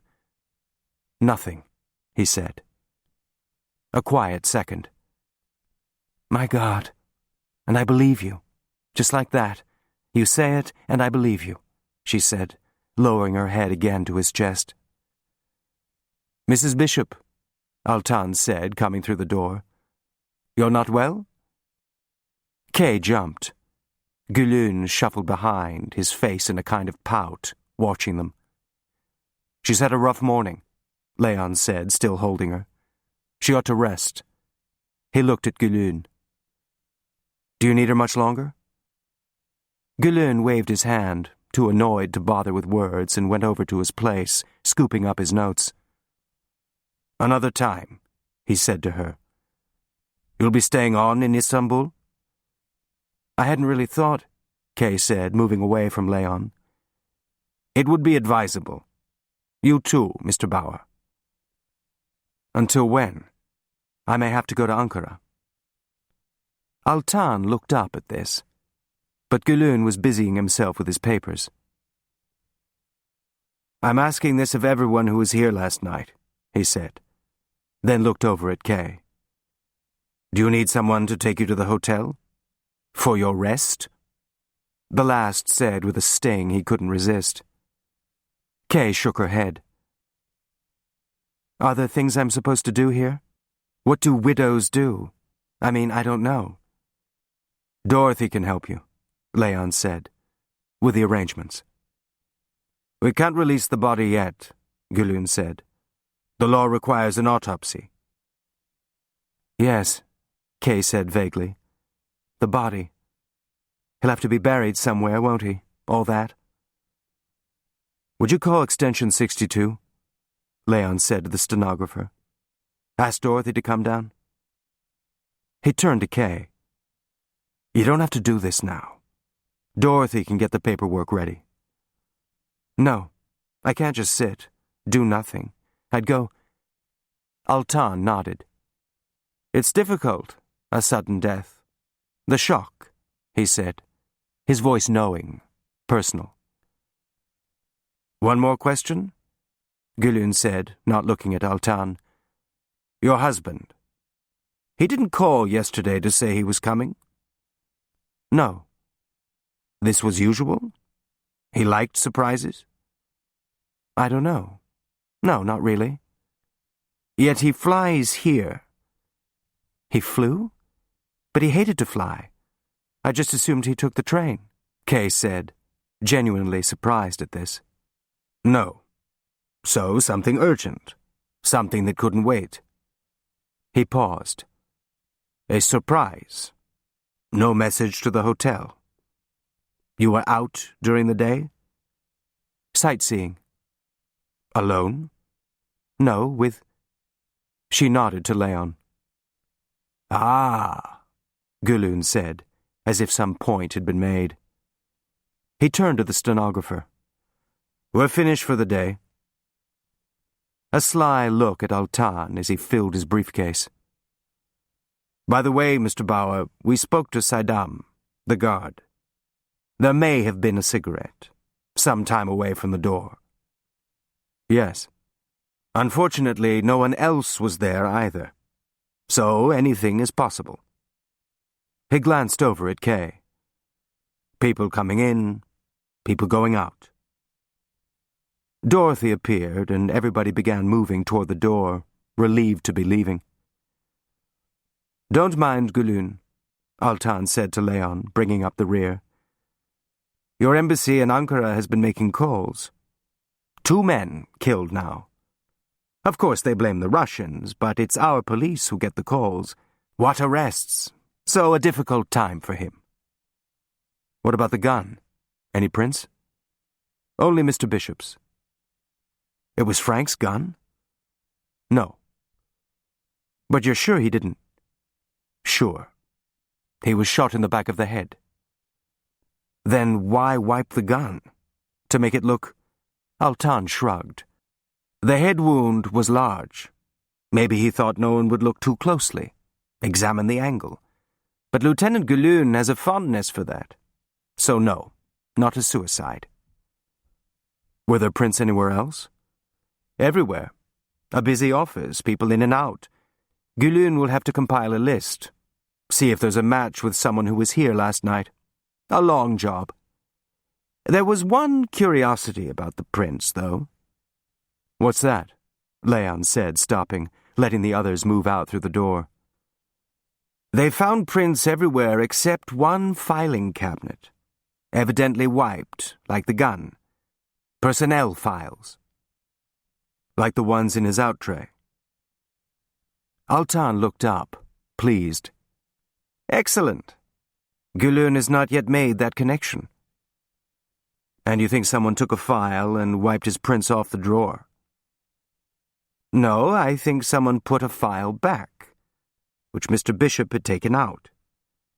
Not something you want to go missing, your file. Then it might be noticed. Something you want to have back with all the others, that Mr. Bishop had never taken out. Somebody working here, then? Altan nodded. It would have to be. Poor Saddam's not a very good guard, but still, it's unlikely a stranger could come in off the street, shoot Mr. Bishop, and then go back out again. Not even a wife, he said, looking up. Gülün likes magazine stories. European women of fascination. They behave differently. A Turkish man goes to a whore, not to a hotel with someone's wife. It would be unthinkable. You'll forgive me. I'm making a point only. What point? That Gülün could conceive such a woman slipping into the consulate to shoot her husband. An exciting solution for him. But of course, it was more likely someone who belongs here, whose coming or going wouldn't be noticed. Like me. Oh, you. And then down the street for a night of love? No. He shook his head. Anyway, you don't have a file. You're from outside. Brought in after Mr. King was shot. Mr. Bishop always said it was a traitor, in the consulate. You, I think, didn't believe him. I was never sure why. He glanced over at Leon, as if considering it again, then let it go. But now you see he was right. There was a traitor, and Mr. Bishop found him. So he had to be killed. How do you know? Because he called you. Think for a minute. Don't be Gülün. The angry husband? No, I don't think he ever suspected. He looked over. A small relief for your conscience. You have no... Altan waved him silent. Apologies? So he packs a bag and takes a plane, no time to lose, and where does he go? The hotel? No, straight to the consulate. And who does he call? His wife? No, he calls you. Gülün doesn't appreciate this point. He called you. And who are you to him? The other man? No, his partner, the man he brought in. He calls you because he has news on the case. He was right. He's found the leak. Altan paused. A pity you weren't there to take the call instead of sightseeing. The others were still standing outside the door. You left something, I think, he said, picking up the file and handing it to Leon, his eyes skimming over the tab. And how is your work going? Any ideas yet? Just a question. The Romanian. You said he'd never been to Istanbul, but he did come to Turkey. You had the dates. I assume you got this from passport control? Why do you ask? Because he must have someone here who's helping, whom he knew before. Where did he go? Do you know? Ankara? And Edirne? What was he doing in Edirne? Leon said, looking at the file as if he were thinking out loud. A visa signed by Antonescu. So, government business. Government business? Last year? What kind of business would they have? Altan shrugged. Maybe asking for peace. A way out. A day visa. It's usually for a courier. Not long enough, I think, to make a friend here. Who helps. In the hall, the group had begun to break up. Gülün rescheduling the people still waiting. Kay farther off talking to Dorothy. "By the way," Altan said, "why are you going to Ankara?" "Business." He caught Altan's raised eyebrow.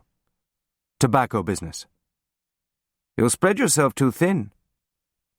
"I didn't ask to do this," Leon said, opening a hand to indicate the consulate. "Frank asked me. And now he's gone. So naturally you feel an obligation. To help. That's what I told Gülün. We are allies in this." "There he is," a voice in Turkish down the hall. "He can tell you. He's the one who promised me the money." A man in a rough jacket, holding a cap in his hand, shaved but grizzled, as if the razor hadn't been sharp enough. He was walking fast toward Leon now, one of the consulate clerks following.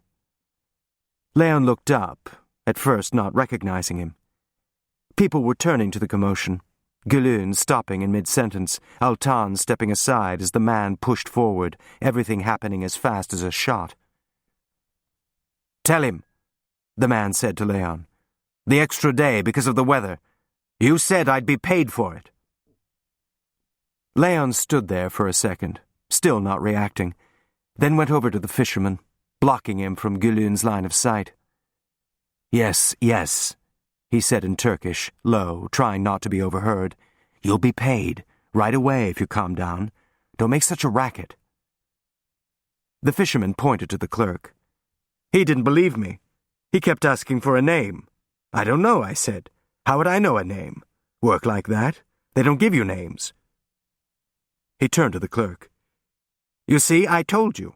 He was there. He can vouch for me. It wasn't my fault it rained." "I'll take care of this," Leon said quickly to the clerk, moving the man away by the elbow, feeling everyone still watching. "Dorothy, take him up to the office. Go up with her. We'll get you the money." 200, the fisherman said. "I still had the expense of the boat. Keeping him." A frantic look to Dorothy to get him away. He turned to the others. "Excuse me, I'd better go up. A routine matter. Nothing wrong." "I'll be back in a minute," he said to Kay, who was looking lost, the Turkish a mystery to her. But it wouldn't be to Gülün. Leon turned back, avoiding him. What had anyone heard? The clerk still seemed puzzled. Not a visa applicant. Someone whose presence he understood. Work like that. They don't give you names. Just get him out of here, before he could say anything else. Leon started for the stairs. "A moment, Mr. Bauer," Altan said. He looked at the fisherman. "Go," he said sharply, cocking his head to the stairs, expecting to be obeyed, a cop's authority.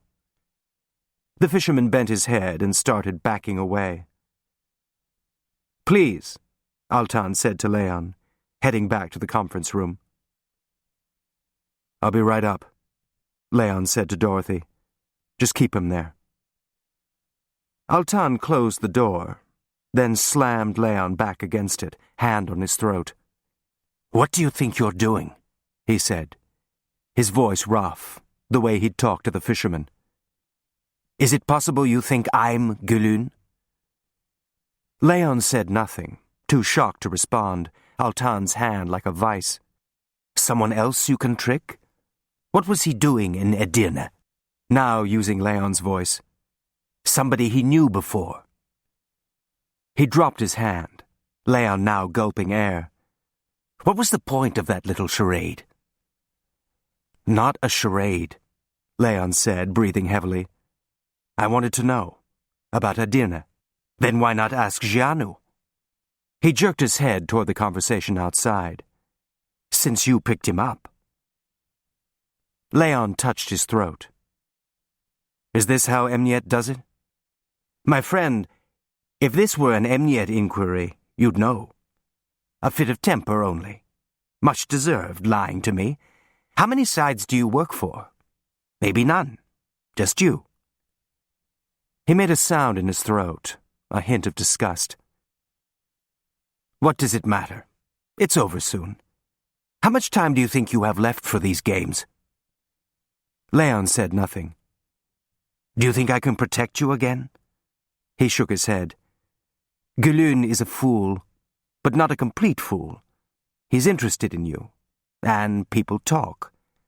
A strange little scene just now, and he'll think about that too. The minute he understands, the minute he puts you on the key that night, he acts. What do... Don't, Altan said, cutting him off. There's no time. You met the boat. He has a witness now. You were there. Mr. King was killed. Now another colleague killed. The man investigating the first crime. And you're even sleeping with his wife. Gülün makes the connection. So will any jury. I can't protect you from that. He took a breath. And why would I want to? A murder solved. 2. Your ambassador will be grateful. Justice served. I didn't kill Frank. I believe you, Altan said easily, but no one else will. You'll hang. Unless we can save Gülün from himself. Change the story. And why would you do that? Because I don't care about justice being served. Gülün hears the fisherman, he hears one thing. I hear another. You were there? Then you have our friend. Or you know where he is. And I tell you, or you let me hang. A generous offer, considering. So you can shop him. Mr. Bauer, what do you care? Scruples at such a time? Lily said you were like that. I think maybe to criticize me a little. But maybe you just don't know the world. No matter. You're running out of time. Leon stared at him. How long? Altan said. I don't know. Hours? You can run upstairs, pay off your fisherman, and get him out of Istanbul before Gülün thinks to question him. But such men aren't hard to find. This one leaves a loud trail. So you buy a little time only. To do what? Leave the country? Gülün would have you stopped at the border. Appeal to your ambassador, who won't believe you either. So what do you do with this time? Run? Wait for Gülün to come? Maybe the para. A tender farewell scene. You're so sure I'm going to hang for something I didn't do. Aren't you? It's a chance I wouldn't want to take. Turkish justice. Sometimes not as perfect as one would like. No. And people get beaten too. By emniyet, they say. Is that next? Try to beat it out of me? I could. And worse. But the Americans don't understand these things. He looked over. And it's possible you're the martyr type. A long job. Anyway, not necessary. People make mistakes when they're running. It's hard to think. You'll make them too. And I'll be there. He looked up, meeting Leon's eyes. But I don't protect you then. That's your choice. Why not just call Gülün in now? You haven't made the mistakes yet. I don't have Gianu. And it seems you don't want to tell me. So Gülün will come in his own time. He cocked his head. And maybe it's a little for the sport. A head start to give Gülün the chase. He paused. Before you trip. That's what you want? To trade your life for a man like Gianu? I haven't traded it yet. Altan stared at him for a second, then reached for the door. Not yet. He turned the knob, opening it. Your fisherman's waiting. Better hurry, Altan said, now to Leon's back. The clock is running. On the stair landing, stopping to catch his breath, he felt he could hear an actual ticking. How long? He looked up the steps. Think for a minute. Down the corridor, a police photographer was probably still taking pictures. A crime scene. And the man who could link him to it waiting in his office. First deal with him. Then what? The car in Üsküdar, Alexei on the ferry to Haydar Pasha, the mountain road. But all that seemed impossible now. The drive endless, exposed. Something else. Think. People make mistakes when they're running. He tried to slow his breathing. How long before Gülün put things together? Not a complete fool. There would be roadblocks. A car that might be traced back to Mihai, no matter what he said. But how else? Somewhere they'd never look. He felt himself turning to the steps, then stopping, his feet refusing to move. He couldn't count on more than today. Altan's head start. I believe you, but no one else will. Oh, Mr. Bauer, I was just coming down. Dorothy on the stairs. What am I supposed to do with him? Somewhere they'd never look. Coming, he said, his feet moving now. Do we have Turkish liras? Petty cash would. I'd need a voucher. The fisherman was sitting in the outer office, fiddling with his cap, impatient. My secretary's going to get your money, Leon said, signing the form Dorothy had put in front of him. 200, right? I didn't know there would be police, he said, still uneasy about Altan. Now they've seen me. Don't worry. It's not about this, something else. He handed the voucher to Dorothy, then waited until she'd left. Sorry about the delay with the money. Well, you did say the man who used to arrange the money died, so things got lost. Died? The one they said was shot? Alert now. Yes. And now it's you, he said, looking at Leon. Leon glanced toward the door. Tell me something. Do you have your boat? The fisherman nodded. You interested in another job? What, another one from Romania? No, here. One night. 500. The fisherman's eyes widened. To the Black Sea? I'll tell you tonight. Not far. But 500? Suspicious. There could be police. He waited while this sank in. Like last time. The fisherman thought for a minute. Well, that's always the risk, isn't it? That's what you pay for. And you're good at it. One night. 500. In advance? On the boat. All of it. He twisted his hat, thinking. Where? Well, where? Not in town, Leon thought. The same place, he said. You remember? The fisherman nodded. As soon as you get the money here, go to the boat and take it out on the Bosphorus. Anybody asks, you're going home. Go right up, Sarıyer, anywhere up there, and put in till tonight. He took out his wallet and handed him 100 liras. Extra, for dinner. No rakı. Then come back and pick me up, the same place as before. I'm taking you? 2 of us. Then you drop us and go home. One night. What time? Late. Leon did a mental calculation. Say 11, okay? 500? On the boat. The fisherman looked at him, then nodded. 500. A verbal handshake. Good. Here's Dorothy with the money. Count it, make sure it's right. Mr. Woods wasn't thrilled about this. It's a lot of petty cash. I'll talk to him. All there? Good, I'll walk you down. He started to lead him out, turning to Dorothy. I'm going to take Mrs. Bishop to the hotel. I'll be back later. Why are they asking questions? She said, blurting it out to catch him on the run. If he did it himself. Leon stopped. He didn't, did he? It's just like Tommy. 2 now. It gives you the willies. Here, down the hall. She caught herself, then glanced over at the fisherman. How do you want this charged? The petty cash wreck? We have to charge it somewhere. It's one of Tommy's. The payment accounts with the initials.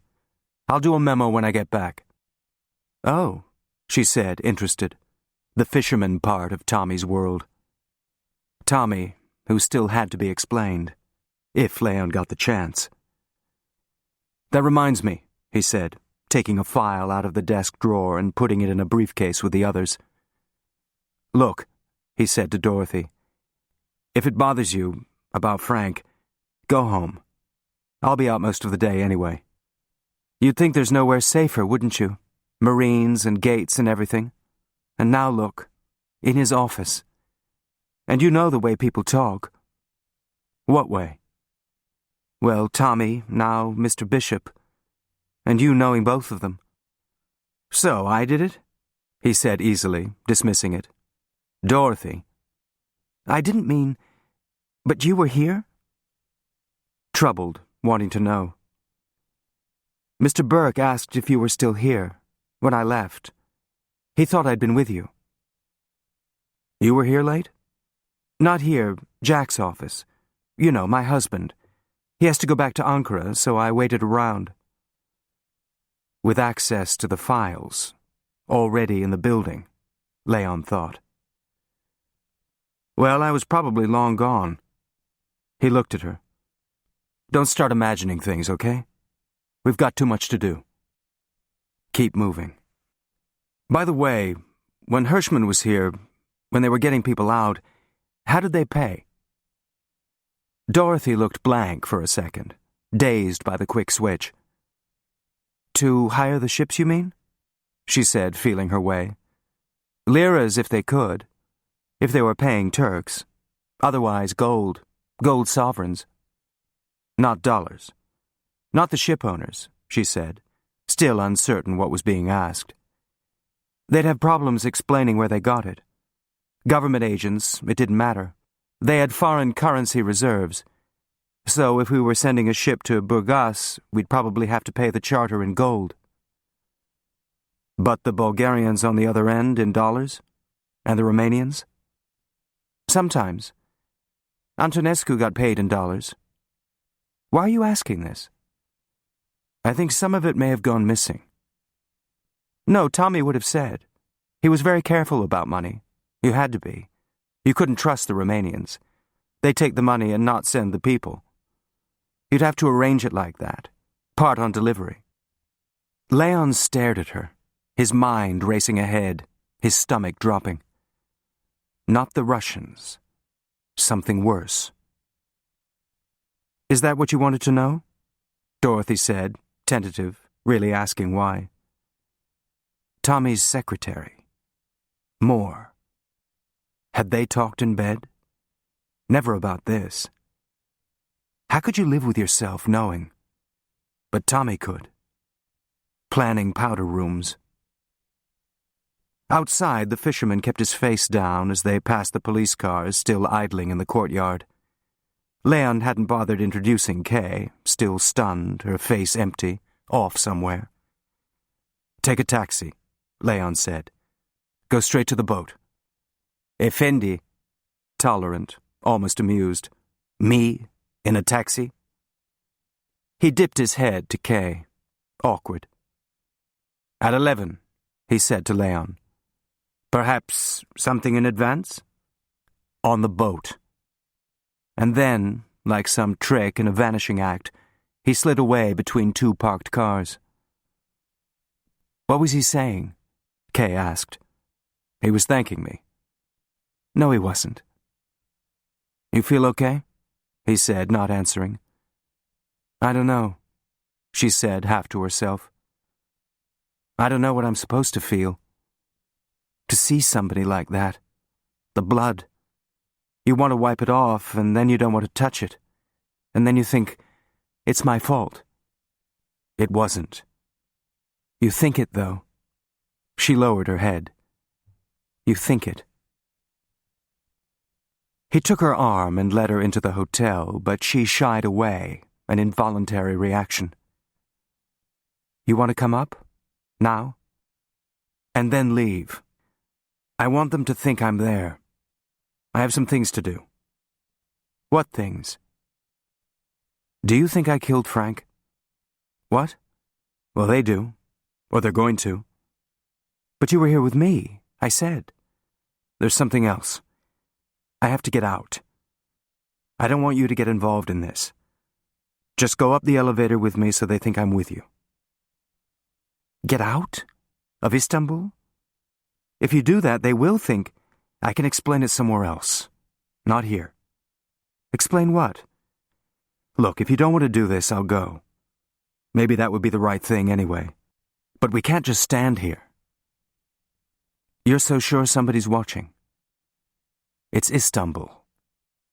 He took a breath. If you don't want to, it's okay. I'll figure something out. That's right. That's what you do, you and Frank. She looked up, alarmed. Whoever did it, he's going to try to kill you too? The same work? No, he said quickly, then stopped, disconcerted. What if he'd taken Frank's call? Knew what file he was going to pull? He'd be a threat. The next target. Move. He won't have to if the police get me. They think I did it. Kay, I can't stay. She slid her hand through his arm. Now this, she said to herself again, her lips grim.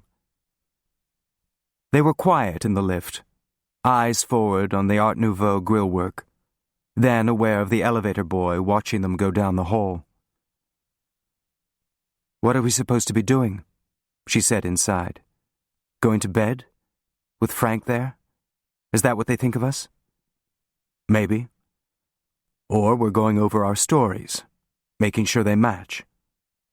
He looked over. Or we're wondering how this happened. What's next? She lit a cigarette, quiet. That's something to think about, isn't it? He opened the briefcase, starting to riffle through the Hirschman file. You brought work? She said, thrown. I just want to check something, to be sure. She drew on the cigarette, thoughtful. You're really going away? Where? He looked up at her, not saying anything. You think I'd give you up to the police? If you don't know, you won't have to. For how long? Not long. And what's your plan for me? What do I do? Wait? While you run from the police? My God, I never even talked to the police until now. He touched her arm. I'll be back. If the police don't get you. He looked at his watch. Stay in for a few hours, okay? With my lover, she said. That's right. Who tells me nothing. He looked at her. I'll be back. He turned the knob. What if they're already here? Her voice like a hand trying to stop him. They'll be in the lobby watching the elevator, the stairs, having coffee, some dates this time of year. They won't be on the fire stairs. They weren't. He took a back street down the Kasim Pasha side of the hill, then circled up, avoiding Tunnel. Marina was in her kimono, putting on nail polish. It's about time. You said one more night only, she said, holding her fingers out to the air. We're leaving?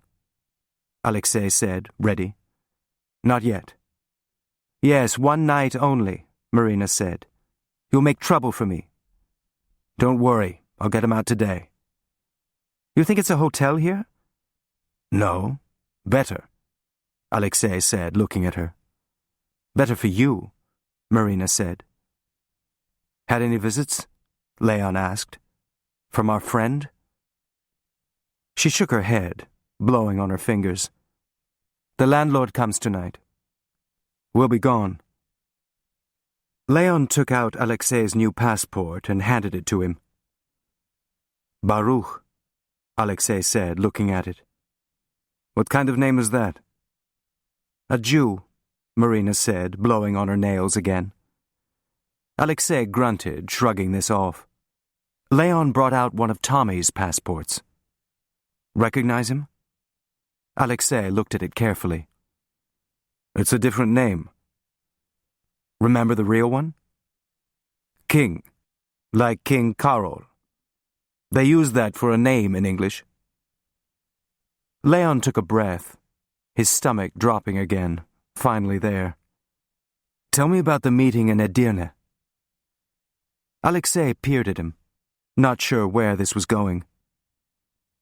You know that? How? Twice, right? Alexei nodded. The first time he had Hirschman with him. I never knew the other one's name. Big guy, from the Jewish committee. You were making a deal for Antonescu, selling Jews. How many? 300? A few more? From the Transnistria camp. How much? Leon said flatly. $300 a head, Alexei said. Merchandise. We had used this price before. We delivered them to Constanza. The Jews had to pick them up. The mines, any German ship, that was their risk. They give you money at the first meeting? Alexei nodded. Half. That was the purpose of the meeting. The arrangements had been made. Why are you asking this? Tell me about the second meeting. Only King this time, Alexei said, then stopped, waiting. Let me guess. He was supposed to bring the other half, $50,000, but he didn't. Why not? Did he say? Your government stopped the exchange. They said the money was supporting the enemy. Of course, this was foolishness. The money was for Antonescu only. He was like Karol. He wanted to take the treasury with him. So, Jews for dollars, why not? The American Jews would pay. But you stopped it. No, Leon said quietly. He said you did. Took the money and then betrayed him. What happened to the people? They were sent back to the camp. No one was coming now to pick them up. There was no deal. Or any others after that, Leon said, running his hand over the top of the briefcase. They stopped. No more exchanges. Without the money? He was not, humanitarian, Antonescu. And anyway, now the Russians were there. He didn't have time. But these people would have been saved. He would have made good on that. They were already in Constanza. He looked down again at the passport. You're looking for him? That's why you're asking this? No, he's dead. He was the man we shot on the pier. You would have recognized him. You knew about him. The only one who did. He looked down again at the briefcase, seeing Tommy's pink face. Not just one ship. All the others that didn't follow. To do something like this. For $50,000. You're surprised? People do worse for less. Leon looked up. Not worse. And they believed him? This story? It was easy to believe. The Romanians? Look what you'd already done. Alexei tapped Tommy's passport, then handed it over to Leon. And you. There was no one following on the tram back to Taksim, but to make sure, Leon got off just before the French consulate and used side streets to approach Denise Bank from behind. The same manager, still eager to help, not surprised by Leon's explanation of a mix-up in his notes. Ergin again waited outside the door. Leon hesitated for a second, staring at the neat stacks in the box. He glanced up to see if anyone was watching. No one. He snatched up the bills in batches, slipping them into his briefcase. Another second, looking at the empty box. Then he closed it, taking a deep breath. Now robbery, a criminal act. But stealing from whom? Blood money. He called Ergin and watched him turn the key to lock the box. Would the weight of it feel different? When he thanked the bank manager, he felt his briefcase somehow glowing, the stolen money like a light inside that everyone could see, waiting to set off an alarm at the door. He imagined tellers with their hands in the air, Getaway cars, police waiting. But no one in the street seemed to notice him, now that a crime had taken place. He took a taxi from a hotel rank. He turned and looked out the back window as they left the square, down the sweeping curve of Aya Pasha. The usual traffic. How much time did he have? He had to get Alexei out of Marina's by nightfall. And stash him where? Now past the Park Hotel, the old German consulate, the island of plane trees curving down the Giangir apartments where Mr. Chichek listened to ringing phones. He thought of his picture window, the water view, and wondered suddenly if he would see it again. Something he hadn't imagined before, not being able to come back, the door closed behind him. Was anyone watching? Some car across the street with a bored policeman smoking. Not even looking twice at the taxi. A man in back with $25,000 in his lap. Crossing another line. Part 6. Biyukada.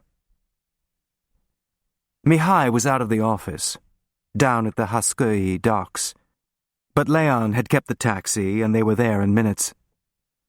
Just wait, I shouldn't be long. With the meter? You'd be better off with an all-day rate. A higher fare. All right, Leon said, not wanting to argue. Someone with money in his pockets. He looked down the street. No cars idling. Unless the taxi itself were the tail, now tracking his every movement. But it had been a random pickup, hadn't it? What it felt like, always looking over your shoulder. There were health quarantine signs posted, but no barriers. The Victoire, listing slightly, was eerily quiet, as if everyone on board really was sick, or some ghost ship had drifted into the Golden Horn. There were patches of rust on the hull and makeshift clotheslines strung up across the top deck, laundry flapping like ragged sails. It's not permitted, a harbor policeman coming from behind. Passengers are not permitted. I'm not a passenger, Leon said, flashing the front of Tommy's passport. Captain's expecting me. The magic of an American passport. The guard nodded to the gangplank. Leon started up, noticing the garbage and the lapping water alongside, peels and eggshells that hadn't yet flushed away. There were sounds now, ropes creaking and voices from inside the ship. A baby, but still subdued, saving strength, the lassitude of a hospital ward. Up top, people wrapped in shawls and blankets were huddled on benches facing the weak winter sun. There was a flutter of interest when they saw Leon, someone from the outside, maybe news. Sitting up, but their posture still wary, people who knew everything, who had been in the camps. Sallow skin, drained and skeletal, the faces Anna used to see. Mihai was with the captain, and a boy volunteered to get him. While he waited, Leon walked across the deck. Low murmurs in a language he didn't know, presumably Polish. Open stairs. On the other side of the water, Suleiman's mosque rose up the hill in a cluster of swelling domes. The old picture book city, a kind of mirage. The end of the Black Sea crossing. Everything foreign now. Home gone for good. So, what's so important you risk typhus? Mihai said. They look all right, Leon said, nodding to the passengers. You should see down below.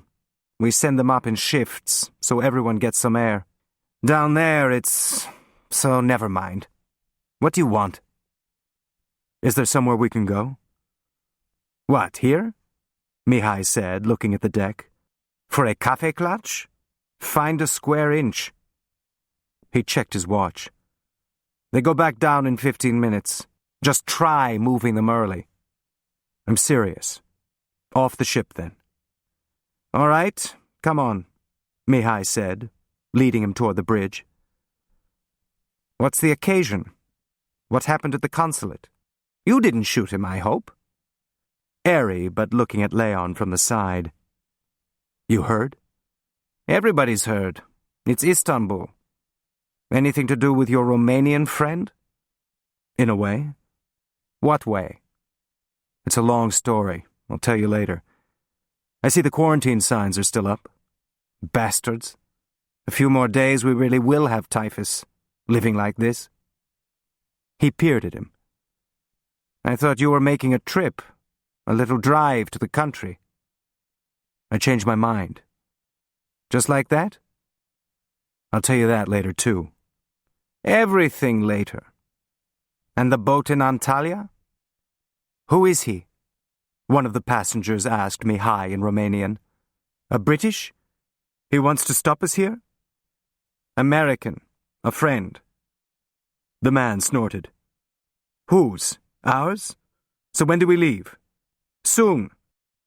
The man waved his hand down in disgust. They're all afraid of being sent back, Mihai said as they walked away. We should have been there by now. Leon looked again across the horn, the pin-cushion of minarets. What do they think it's going to be like? Like Poland? That one lost his whole family. The pogrom in Yash. Big open grave. He thinks it's going to be better than that, that's all. In the bridge cabin, a man was leaning over a chart spread across the table. The Sea of Marmara, the thin bottleneck of the Dardanelles, then the open water, filled here with numbers and channel markers, the orange trees somewhere in the imaginary distance. Ah, he said, looking up. The new rations, finally.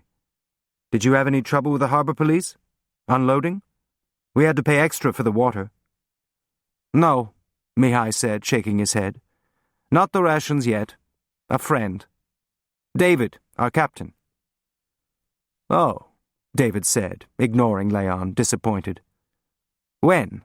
Mihai, I know the truck will be here. Ajiman promised. He nodded to Leon. A social visit. We can have a few minutes? David hesitated, then realized he was being asked to leave and nodded awkwardly. He moved away from the map. You heard there was more trouble with Pilzer the rabbi? The one suitcase allowance. He wants an exception for the synagogue. How can he leave the menorah? You know, like before. Tell him to throw his clothes over then. One suitcase. The extra fits another child. He can get new once we get there. He says it's special to them. One suitcase. The captain shrugged, leaving. He says that's what the Nazis said for the train. And he's the one who survives. Tell him he calls me a Nazi again, I'll personally throw him over. And the menorah. He flicked his hand, a gesture of contempt. The Orthodox. He turned to Leon as the captain left. Just what Palestine needs. More Torah scrolls. Haganah asks for young people, and who do they send? Make a soldier out of that? They want to bring Europe with them. What Europe? The ovens? A bullet in the head? My father was the same, and my uncle. Every day in shul, hours, and outside you could see what was happening. Come with me, I said. Get out now.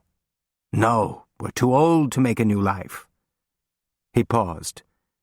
So they lost the old one. My sister at least listened. Now Haifa. She helps meet the boats. Pull people out of the water before the patrols get them. And he wants to bring menorahs. He looked up, aware that he had been rambling. So, what's so important? What do you want? To help get you out of here. Oh, Moses! You want to part Galata Bridge? No, Leon said, opening the briefcase. Go out when they raise it this morning, now that everyone's feeling better. He handed over 2 stacks.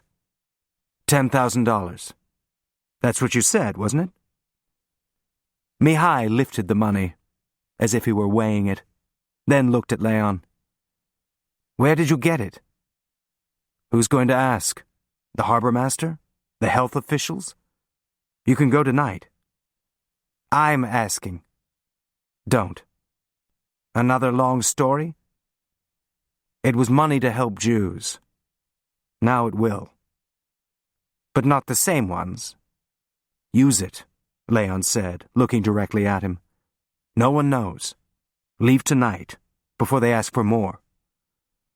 An overnight recovery from typhus. Insist. You can't stay here much longer. How long would it take to pay them off? Not long. When did they raise the bridge? 3:30, something like that. Not sooner? Leon said, thinking. Mihai peered at him. What do you want? Nothing, Leon said. $10,000 for nothing. They were going to buy Jews out with it, Leon said. So buy them out now. No strings. He reached for another stack. And that? 2 places. On the boat. $5,000. However you want to use it. There are no places on the boat. Standing room. So, Mihai said, money to help the Jews. He lifted a stack. And money to help a killer of Jews? Raising his eyebrow toward the other stack. That's who it is? 2 places? Who's the other one? Me. You, Mihai said slowly. You want to take the butcher to Palestine. On this boat.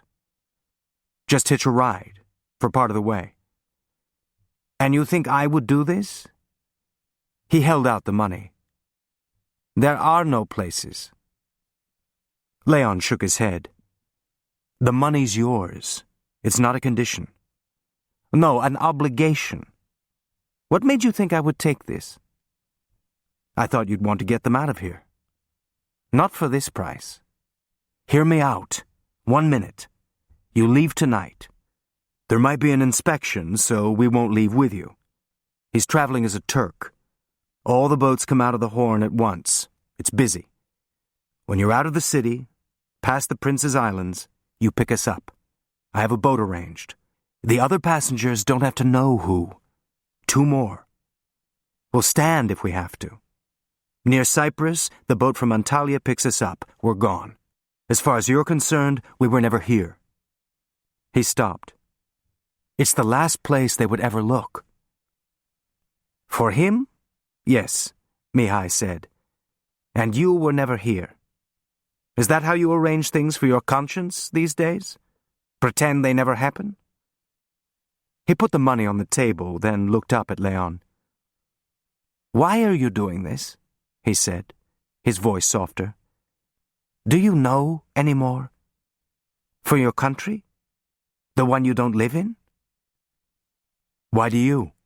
Leon said, nodding to the boat. A house is burning, someone jumps out. What do? Keep walking? Not try to help? Then help them.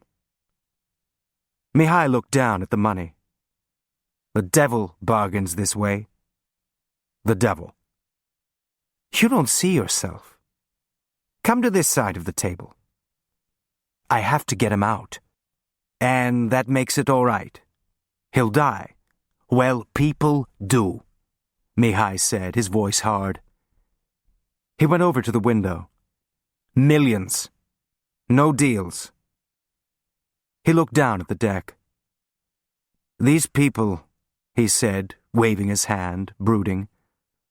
Who knows what they did to survive? Sonderkommandos, maybe, some of them. You don't ask. If you weren't there, you have no right. The Romanian you met, on the deck, he told me what they did at Iași. People like your friend. They tortured families together to find the others. They didn't beat you. They beat your wife, made you watch. If you'd like us to stop, like that. They raped a girl in front of her father. A mistake. He never told them anything. He went mad. So a waste.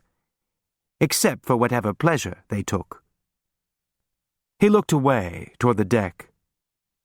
They all have stories like this. So who knows what bargains they made? And all you want me to do is take some money. I keep my soul, but I help the butcher. That's your idea? Jianu doesn't matter anymore. They do. And what happens after you get him out? He tells your people things about the Russians, maybe even true, so they know something for a while, so the Russians change them, and the game goes on. But he's out of it. He goes free, and you want me to help. That's the business you're in now? And what do I get? A boat so old maybe it sinks, but maybe it gets them there. He stopped, looking down on the deck, the flapping laundry, quiet for a few minutes. So I answer myself. To get these people to Palestine, what would I do? Is it even my choice? He picked up the money, absent-mindedly flipping the corners, then looked up at Leon. But I don't forget you did this. Arranged such a bargain for me. The debt's cancelled. We're quits. What debt? Whatever debt there was between us. It's paid. He put the money in his pocket and reached over for the other stack. How far past the Prince's Islands? Leon didn't say anything for a second, dismissed. Mihai waited, the silence a kind of prodding. Off Bayukada. We'll signal. The other ships will be heading for the main channel. Harbor police, too. Just have the captain go slow. Don't worry. That's the only speed he can go. If you're not there, we won't wait. Understood? Your friend's a Turk now? A Turkish Jew. Mihai looked up. You think of everything. I'm assuming the deal is we get him there alive. That's why you're going. The bodyguard? No, I have to leave too. The police are looking for me. Mihai went still. Why? They think I shot Frank. Why would they think that? Mihai said quietly. And Tommy, Leon said, looking at him. The boat at Bebek? The fisherman turned up. They saw him. He can identify me, put me there that night. So they add 2 and 2 and get 5. He can identify everyone there that night. But there wasn't anyone else, Leon said, meeting his stare. Just me. He took one more stack out of his briefcase. What's that? I can explain what happened to Washington. I'm bringing them a witness they'll believe. My house present. I'm not so sure about the Turkish police. Once they have an idea, they don't like to be wrong, especially when our people say they are. So I may not be able to come back. If not, this is for Anna. I'll make arrangements to move her, but you'll need this to handle things. Mihai said nothing for a minute. Why didn't you tell me this before? He said finally. That it was for you. It's for both. I need him. You have another witness. No, there was no one else there. I'll swear to it. Another second, not talking. It's interesting how you do this, Mihai said, looking away. Draw these lines. This is acceptable, not that. Do you argue with yourself? You should study Talmud. You'd be good at it. You can find anything there. Though maybe not why you should save the butcher. No one else, or you'd never work here again. Mihai looked back, then nodded, accepting this. And your fisherman? Will he swear too? If it comes to it. He likes the work. It's easy money. He'd want to do what we say. And when his job's over? There's another one. He's bringing me tonight. Make yourself scarce so he doesn't spot you. Trigger any memories. You hired him? This way I know where he is. If he's with me, he's not with the police. And if he is someday, the job puts him in a spot. He's accusing me, but helping me to escape? For pay? How do you build a case around that? And then there's all the other work, things he'd rather not talk about. In Turkey, they don't need to build a case. Leon nodded. Then let's not get caught. He handed over the stack for Anna. You may not need this. The ambassador makes the right calls. I could be back in no time, in good standing. But just in case. You'll take care of her? Mihai pocketed the money. An answer. He looked at the briefcase. Is that it, or does the money keep coming? Like a magic hat? Just a little pocket change. Traveling expenses. He touched Mihai's upper arm. Thank you. Listen to me, Mihai said, gruff, but not removing the hand. Any police, David puts you off. Orders. It's understood? It's not for you, this ship. It's for them. There won't be any trouble. It's the last place they'd look. Yes. Mihai shook his head and turned away. The last place.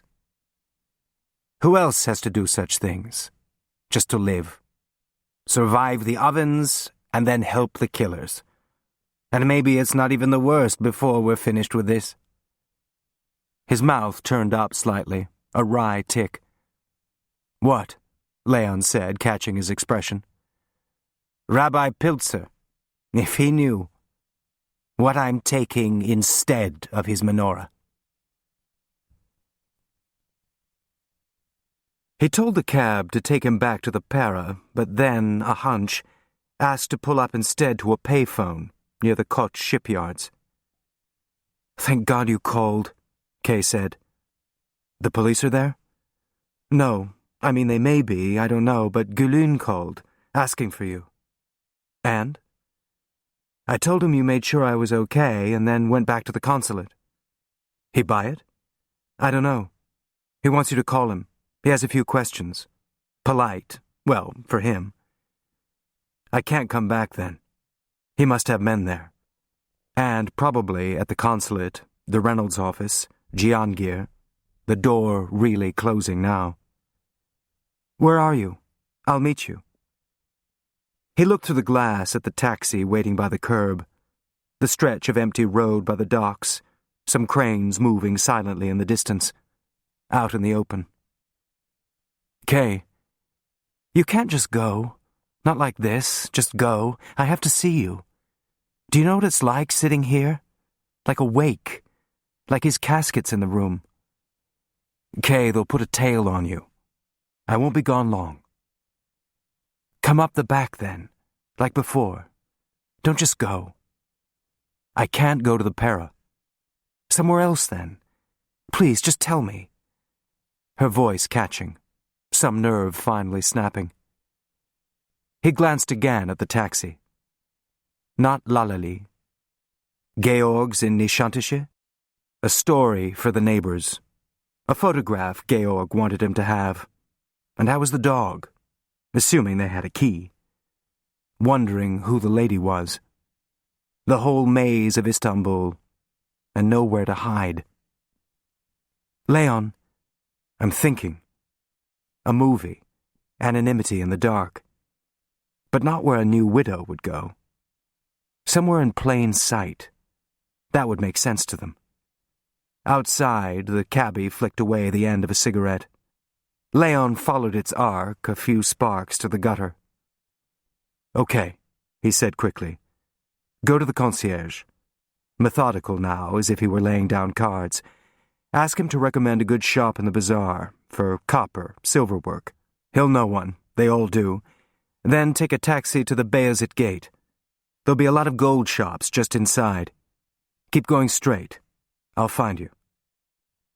She was quiet for a second. I'm going shopping? Leon, for an urn. For Frank's ashes. Be sure to tell the concierge that. They'll ask him what you wanted. My God, she said, her voice squeamish. I know, but it's something you'll have to do sooner or later. They might even give you a little room, out of respect. I doubt it, but they'll still want to keep their distance. And it's something you wouldn't be doing with me. No. So they won't be looking for that.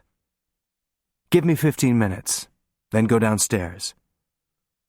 Why the bazaar? Why not somewhere over here? Because it's easy to get lost in the bazaar. Everybody does. So they won't be surprised when they lose you. Leon waited in a stall a few doors down from the entrance, back half-turned, fingering necklaces, while the salesman scurried around the shop, bringing out more trays. Every inch of wall space seemed to be covered in gold, dangling and shiny. Who bought it all? The line of stores stretched for at least a mile, all crammed with jewelry, shimmering with reflected light. In a few hours the market would be locked, only night guards in the empty shuttered streets. But now it hummed, the noise of 1,000 voices rising up to the domed ceiling. When Kay came through the gate, she stopped for a minute, dazzled, trying to get her bearings. A winter coat and hat, the Western clothes like a magnet to the shopkeepers, inviting her in as she walked down the passage. Leon waited a few more minutes, watching the people. The salesman brought out another tray. And then Leon spotted him. A man in a suit who could have passed for a relative of Gulun, maybe actually was. Stubbly cheeks, eyes fixed ahead, keeping Kay in sight. 2 more minutes. No one else. Not a team. Leon left the shop and began to follow, tracking Kay's hat in the stream of bobbing heads.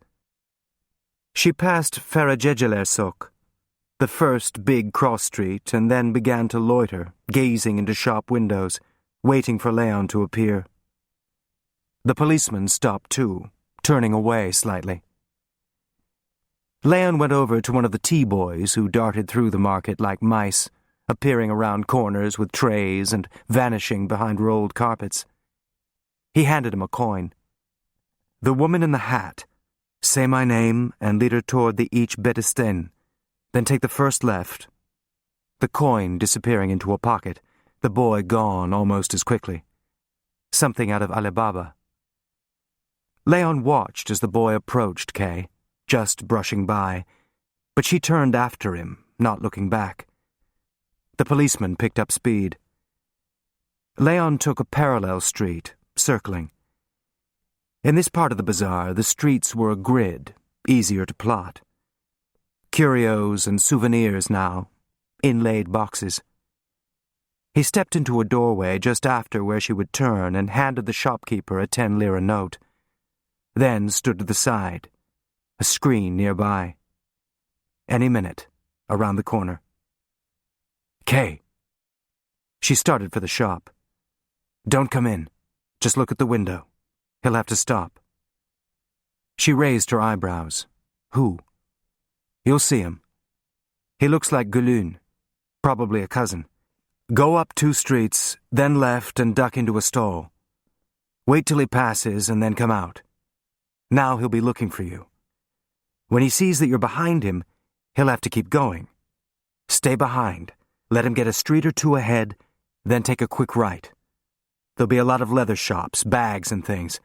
Just follow the street. Ready? She began walking.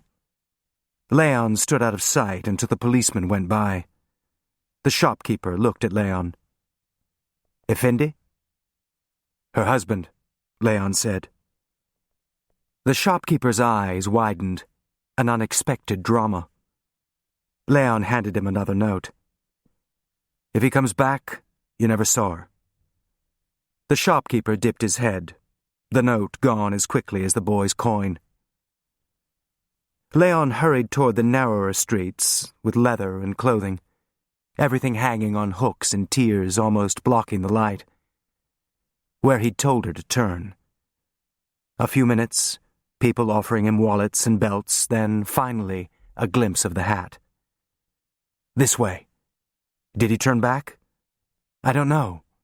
Flushed, slightly out of breath.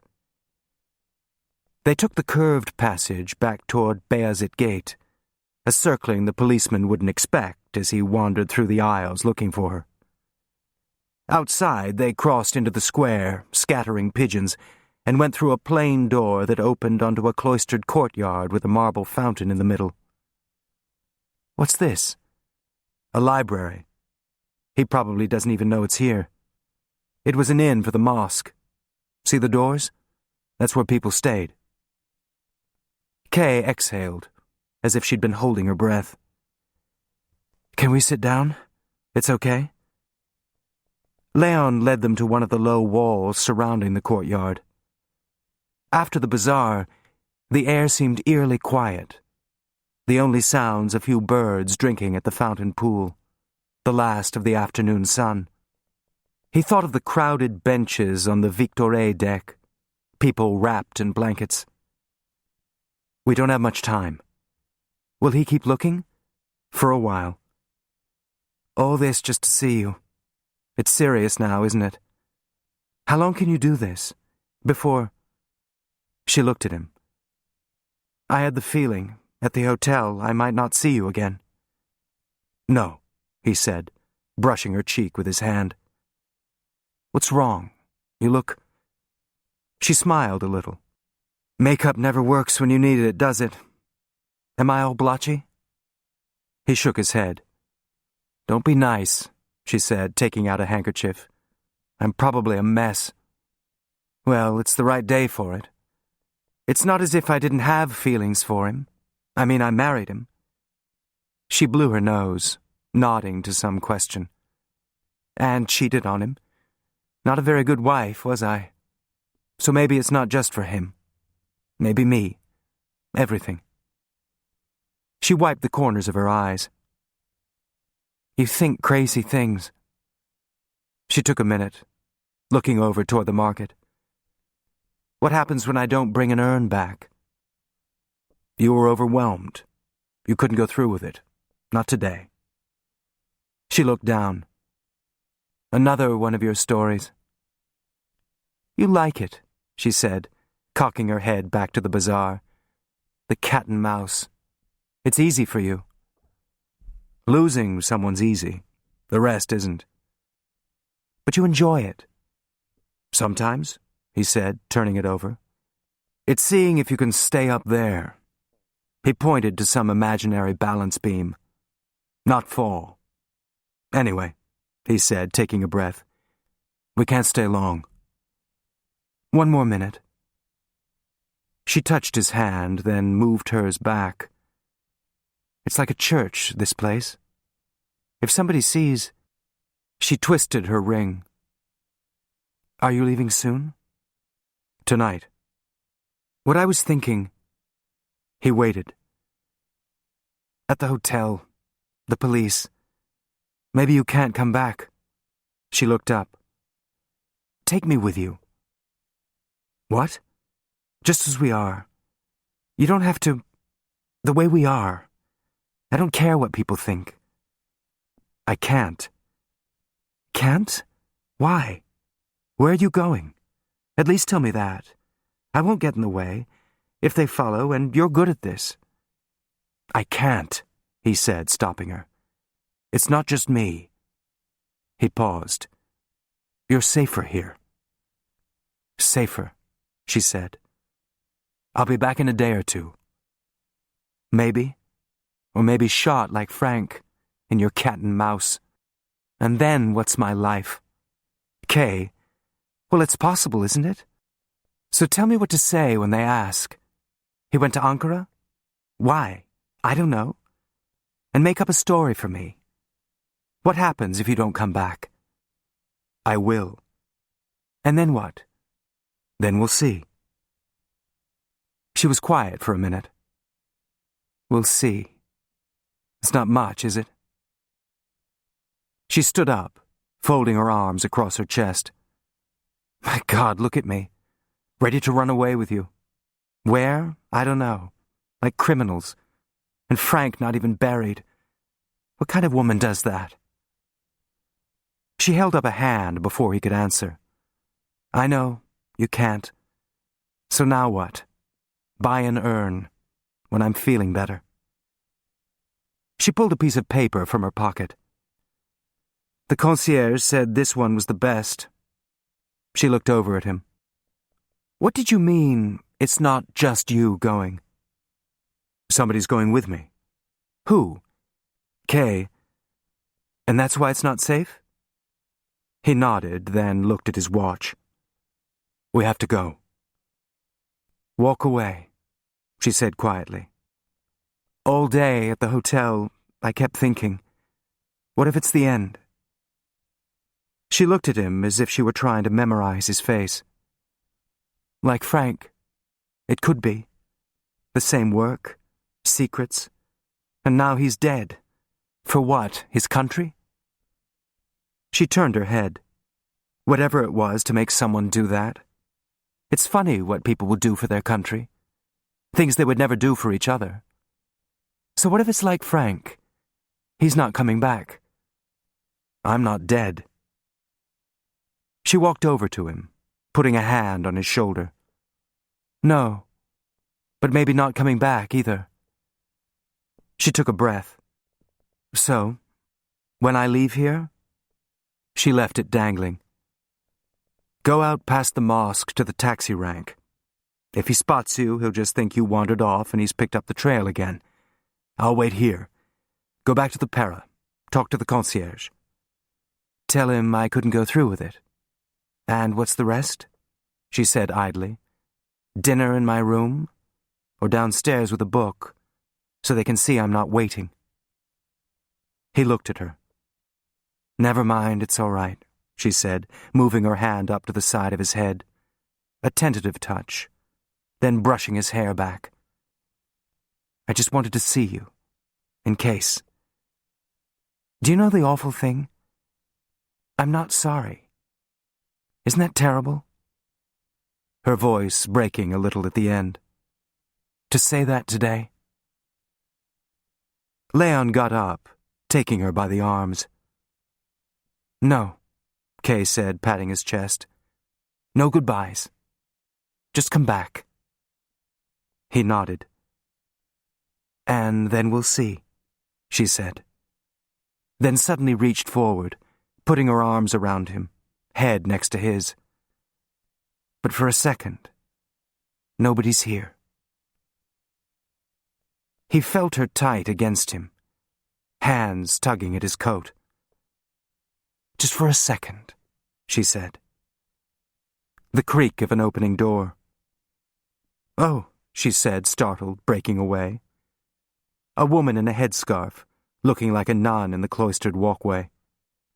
Kay stepped back, her eyes anxious, as if a platform whistle had just blown, then lowered her head and started walking to the door, leaving it ajar for the Turkish woman, only a quick last glance over her shoulder, then into the square, where Gülün's cousin would see her. Willing to run away with him. And then, what's my life? Her hands pulling at him. For a minute he stood still, a ticking in his ear, feeling suspended up on a high rope with his arms held out, too far away from the edge now to go back. Everyone below looking up, waiting. Marina didn't want any more money. Just get him out of here before it's trouble. Alexei had gone into the bedroom to get his duffel, packed and ready, everything as trim as his short hair. You're so rich? Leon said. No, but you're nice to me. Not so many are. So maybe it's thanks for that. Nice, Leon said, thinking of sweaty sheets. Call it what you like. You like to think the best, not like him. He thinks the worst, of everybody. Maybe he's right. She looked up at him. He'll be trouble for you, someone like that. He talked to you? He didn't have to. You take someone's clothes off, you know things. He smiled, nodding at her kimono. Do you ever get dressed? A life in silk, lying on beds, A painter's idea of a harem. Yes, like a lady, very nice. Shoes, hat. Sometimes like a Turkish lady with the scarf. My old friend Kamal comes with me. An escort, so I can go places. Like where? Leon said, intrigued. Here and there. Shops. You're surprised? You think I live in bed, waiting for you? No. Yes, you're surprised. What would you do if you saw me on the Rue de Pera, walking there, in a dress? Say hello. No. You're with somebody, maybe. Or you don't see. You know why? Because you don't expect it, to see me. You know what I do sometimes? Kamal takes me to the bar at the park, and I see men who come here. And them? They don't see it's me. They don't expect to see me there, so they don't. Maybe they think you're working, Alexei said, coming out of the bedroom. The hotel bar. Ha! Marina said, annoyed. You think I go looking for business? Not in the streets, Alexei said, volleying. Not yet. Go fuck yourself. That's the language you use with him, she said to Leon. What he understands. She turned to Alexei. So, you're ready? What are you waiting for? Thanks for everything, Alexei said, playing with her. She waved this off. I don't do it for you. Alexei bowed. So now I've met one, with the heart of gold. She said something in Armenian that Leon couldn't understand, presumably a curse, spitting it out. I hope they catch you. You deserve it. Alexei moved closer to her, putting his hand to her throat, so quickly it seemed to have already been there. Just don't help them. Hey, Leon said, surprised. You wouldn't do that, would you? Alexei said, waiting for her to shake her head before he took his hand away. Pig. For Christ's sake, Leon started. Don't waste your breath. She'd sell you out too. How much, I wonder? He said, looking at her. For you, she said, not much. All right, Leon said, ending it. You ready? Alexei made a thank you flourish to Marina and went out to the hall. What was that all about? Leon said to her. He wanted it for free, after he ran out of money. For a man like that? Don't think the best of that one. Get rid of him. But you wouldn't take the money before. To hide him? Then it's a crime. They ask, I say no, I never helped. Just money to fuck me. How did I know who he was? She looked up. I still don't. Leon leaned over and kissed her on the cheek. Thank you. She flinched. Don't think the best of me either. I took what he paid. Go, she said, shooing him out. Before the landlord. She paused. Maybe you'll come see me again, like before, when it's over with him. I'll buy you a drink at the park. She raised an eyebrow, then smiled. Go, she said, closing the door. They walked single file down the stairs, just the sound of their footsteps and the faint dripping of water, the familiar cat smell. At the door, Leon looked out, then steered Alexei left around the hill. That was a hell of a thing to say, Leon said. A girl saves your life. She's a whore. And what does that make you? Alexei said nothing, following him. They passed the dervish lodge, then the church where Tommy's funeral service had been. Kay sitting ahead, face hidden by her hat. So this business with your Mr. King, who kept the money, he's just a thief. That's your thinking? Not with the Russians? No. So it's safe, the consulate? Not exactly. Somebody was shot there last night. Alexei stopped for a second, looking over at him. One of your people? From Ankara, head of the Soviet desk. But he's killed in Istanbul. So there is someone here. he said, beginning to walk away again, thinking. But why? The embassy, yes, they'd want someone inside. But the consulate? Passports?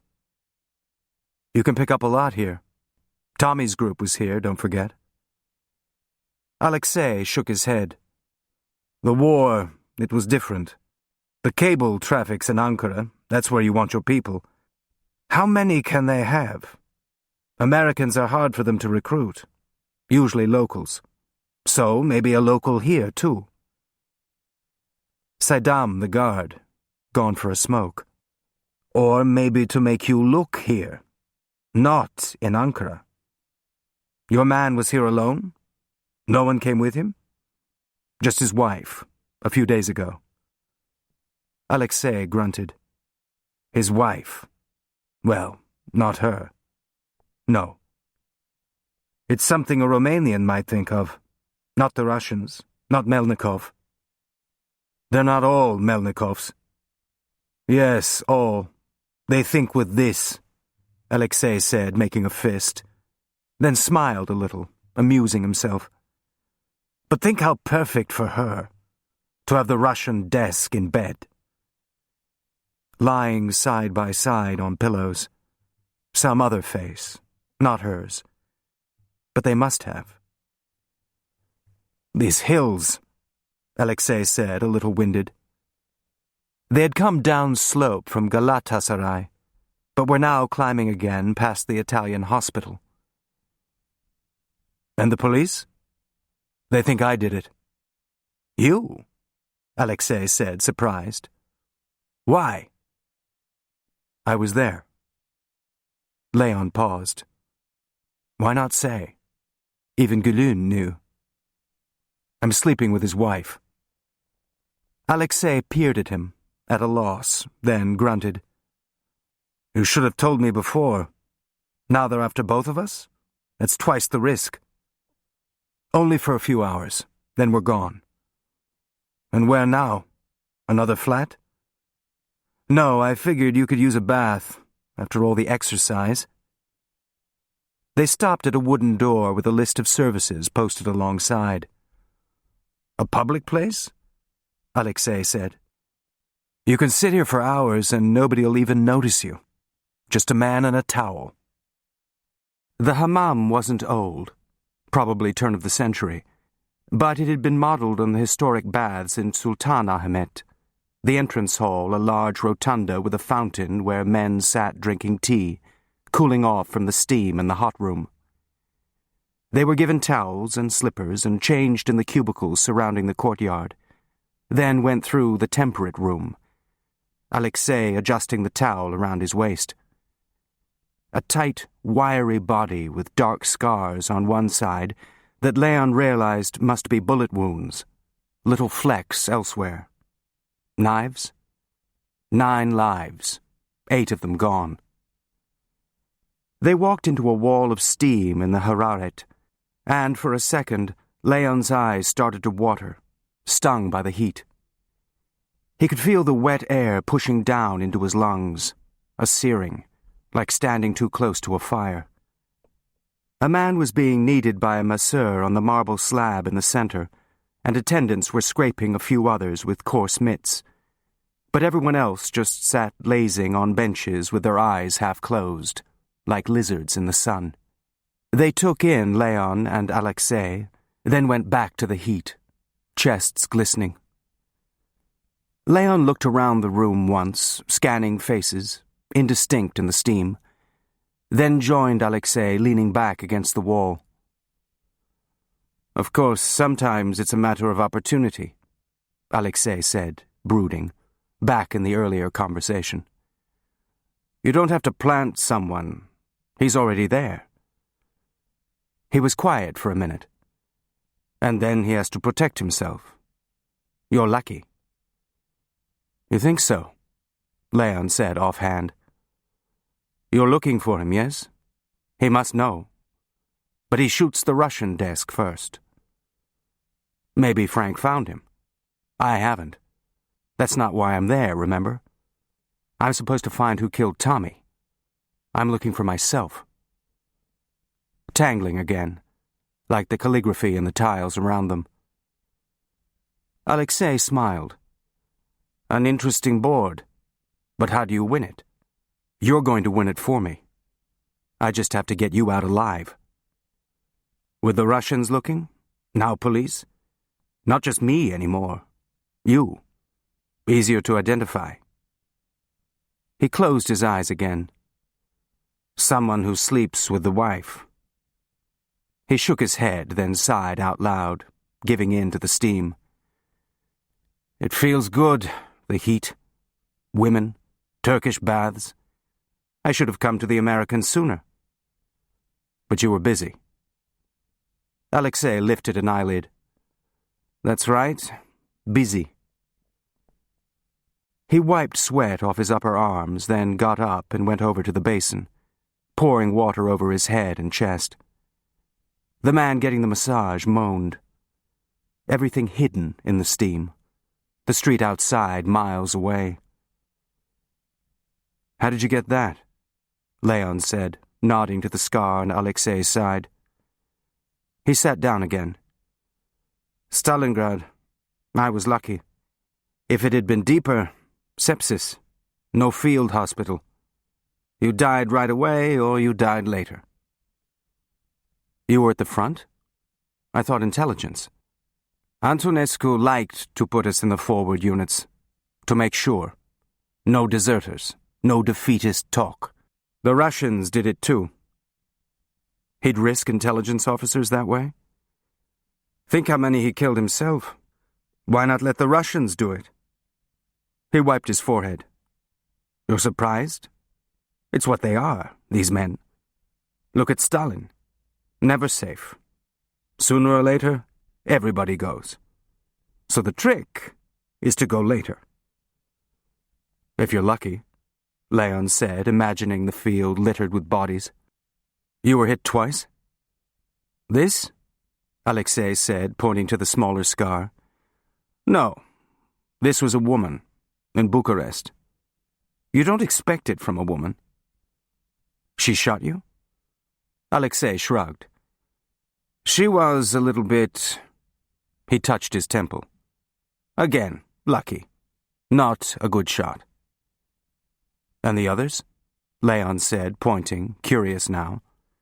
Shrapnel. Also Stalingrad. He ran his hand down his side. Like a war map, no? Except for Elena. A crazy temper, but a good fuck. Like that one back there, he said, jerking his head toward Marina's flat. Well, you know. She said you're a regular. A good fuck. Something between them. Easy. Locker room friends. Leon said nothing. But these days, Alexei said, you never know if it's your last. So they're all good. The Russian desk. How's that? Leon stood up and went over to the basin, sluicing himself. Why couldn't everything wash off like sweat? Selling Jews for Antonescu. Sending them back. Straleshti. Fucking Marina. They're all good now. He rubbed a soapy mitt over his chest, scouring it, as if he were wiping away Alexei's hands, touching him. The same woman. More water. When he turned back, the whole room seemed to be behind gauze, not quite clear. Bodies shiny with fat, hairy, leaning over with their heads down or sitting back, faces raised to the star-shaped pinpricks of light coming through the dome. The fleshy democracy of the baths. Everyone just a body. Who were they all? Shopkeepers and rug salesmen. Maybe a policeman off duty. A dock worker. Not real in the steam. Bodies to hide behind. He looked at Alexei, smaller somehow in his towel. Paler. The war map of scars just little bruises from this distance. Skin beginning to sag. The inevitable gravity. Before, Leon had seen a fighter in military trim. But now, the body was older, as slack as all the others. The same tired face Leon had seen when they walked out of Laleli, You never know if it's your last. Not a monster. A man in a towel. Both.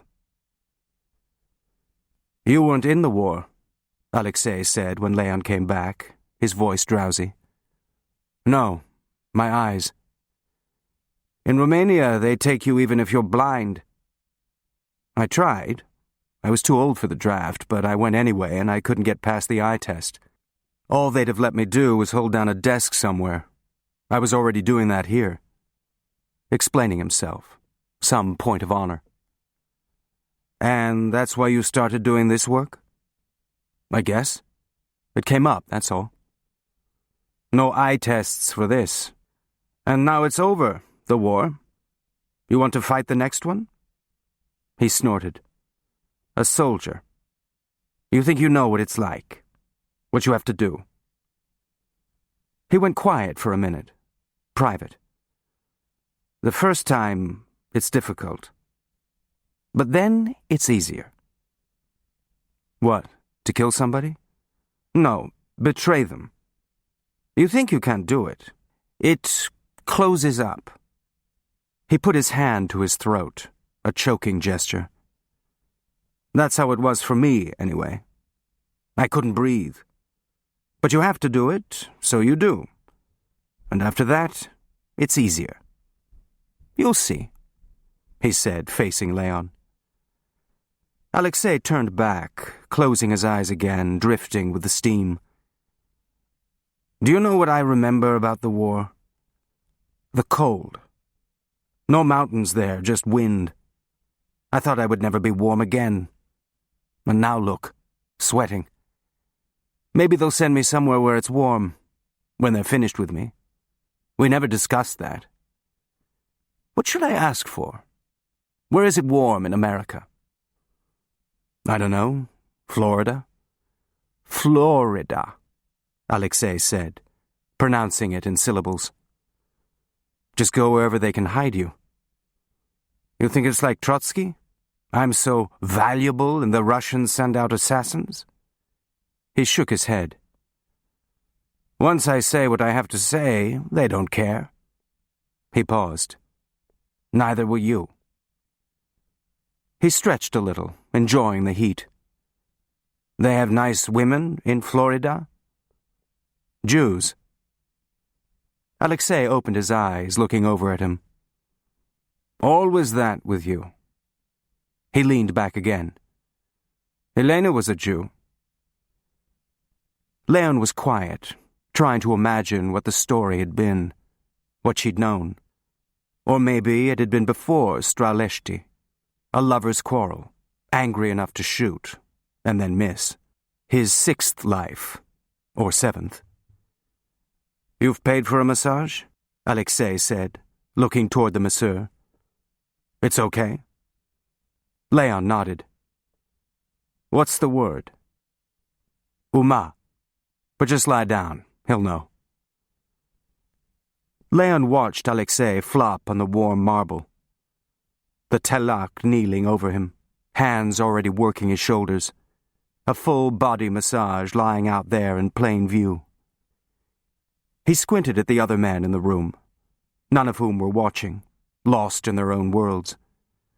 Mustaches and stomach folds. Bodies. The women's baths would be the same. Not Corot's pink nymphs, but drooping breasts and doughy thighs, little boys pretending not to look as towels came unwrapped. Kay naked in the hotel window, self-conscious, an alabaster light. Then he saw her again in bed with Frank, just talking, murmuring, in bed with the Russian desk. Think how perfect.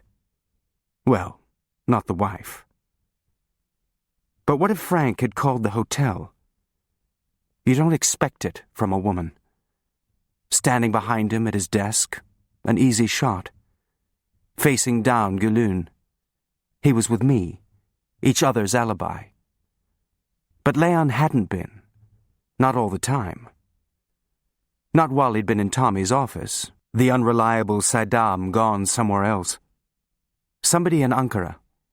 It was Frank who thought there was a plant in the consulate. who had killed Tommy. Except he hadn't. Leon had. His mind, idling in what-ifs, began racing now. Everything she had ever said to him. Hating secrets, his. Tell me. Or maybe something simpler, like Elena picking up a gun in a Bucharest hotel, doing it for love, not missing this time. Coming up to him at Lily's. Do something for me. What did he know about her, really? Everything. His mind stopped. So still now that he felt the trickle of sweat on his chest, and then he felt it on hers, brushing it with the back of his hand. How do you know? Because you do. The rest all steam and circles, fever dreams. Not like Alexei, suspecting everybody, the only life he knew. How long did it take for that to happen? You think you know what it's like. In bed now, his skin still slick, but not with Kay. Marina. Alexei on her other side, leaning over, winking at him, sharing. He opened his eyes, panting, not sure where he was. Smoke. No, steam. Hot in his throat as he gulped it down.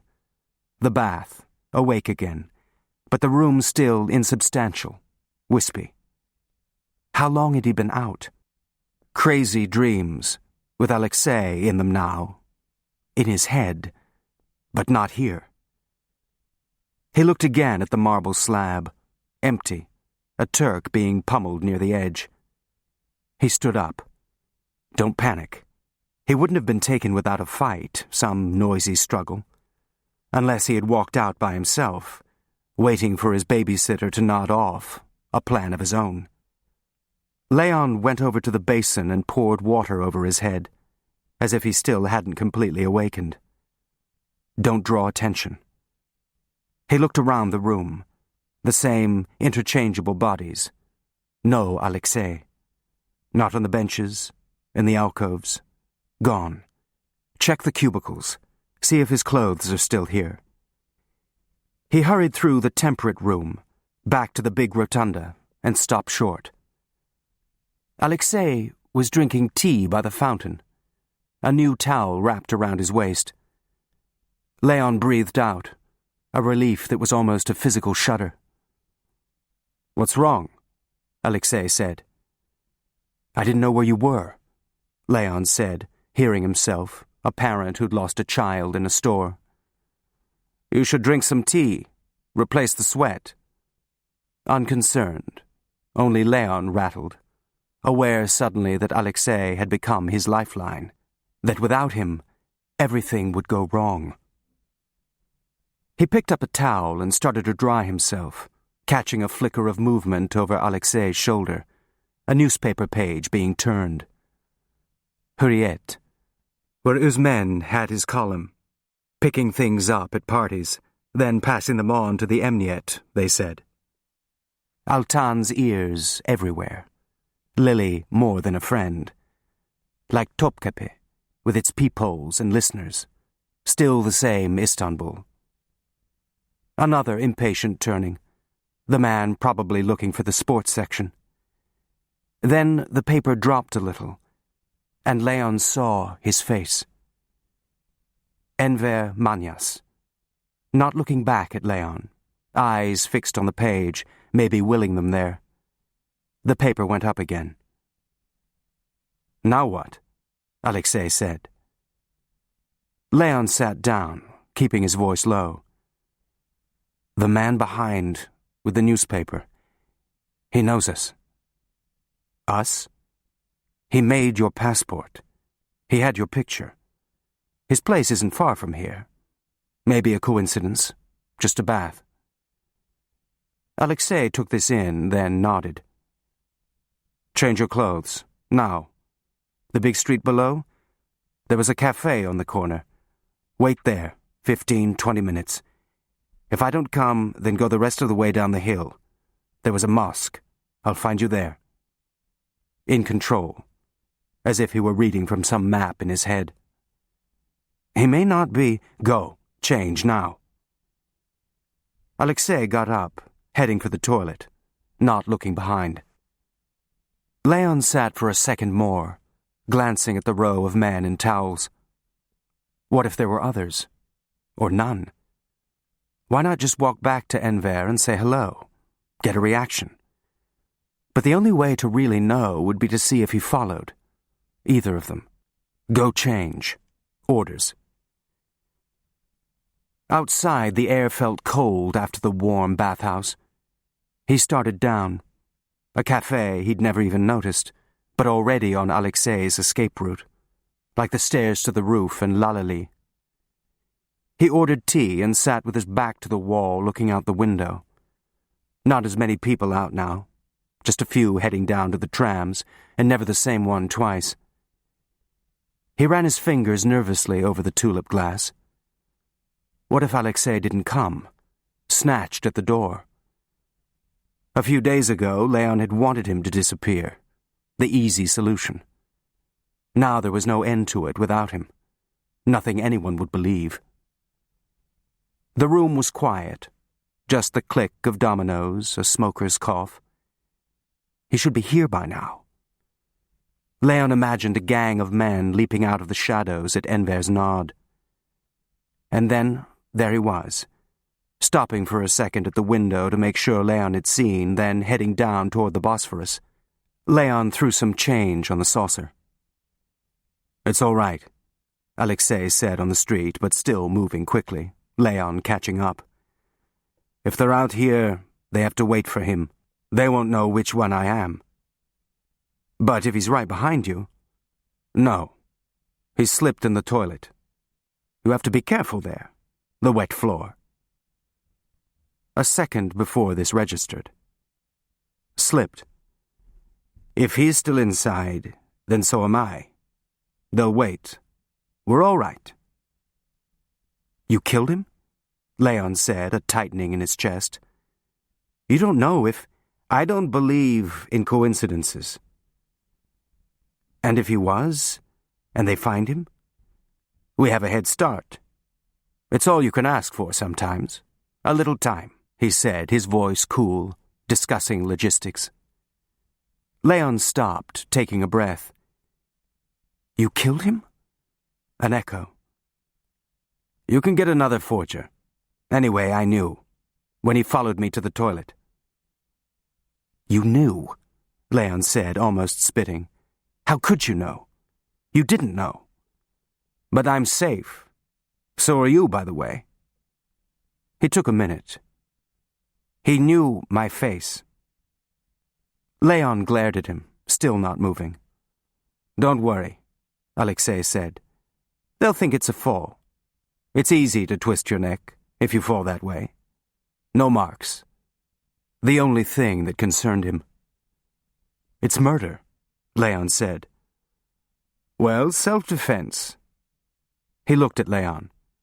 "Like you're Mr. King."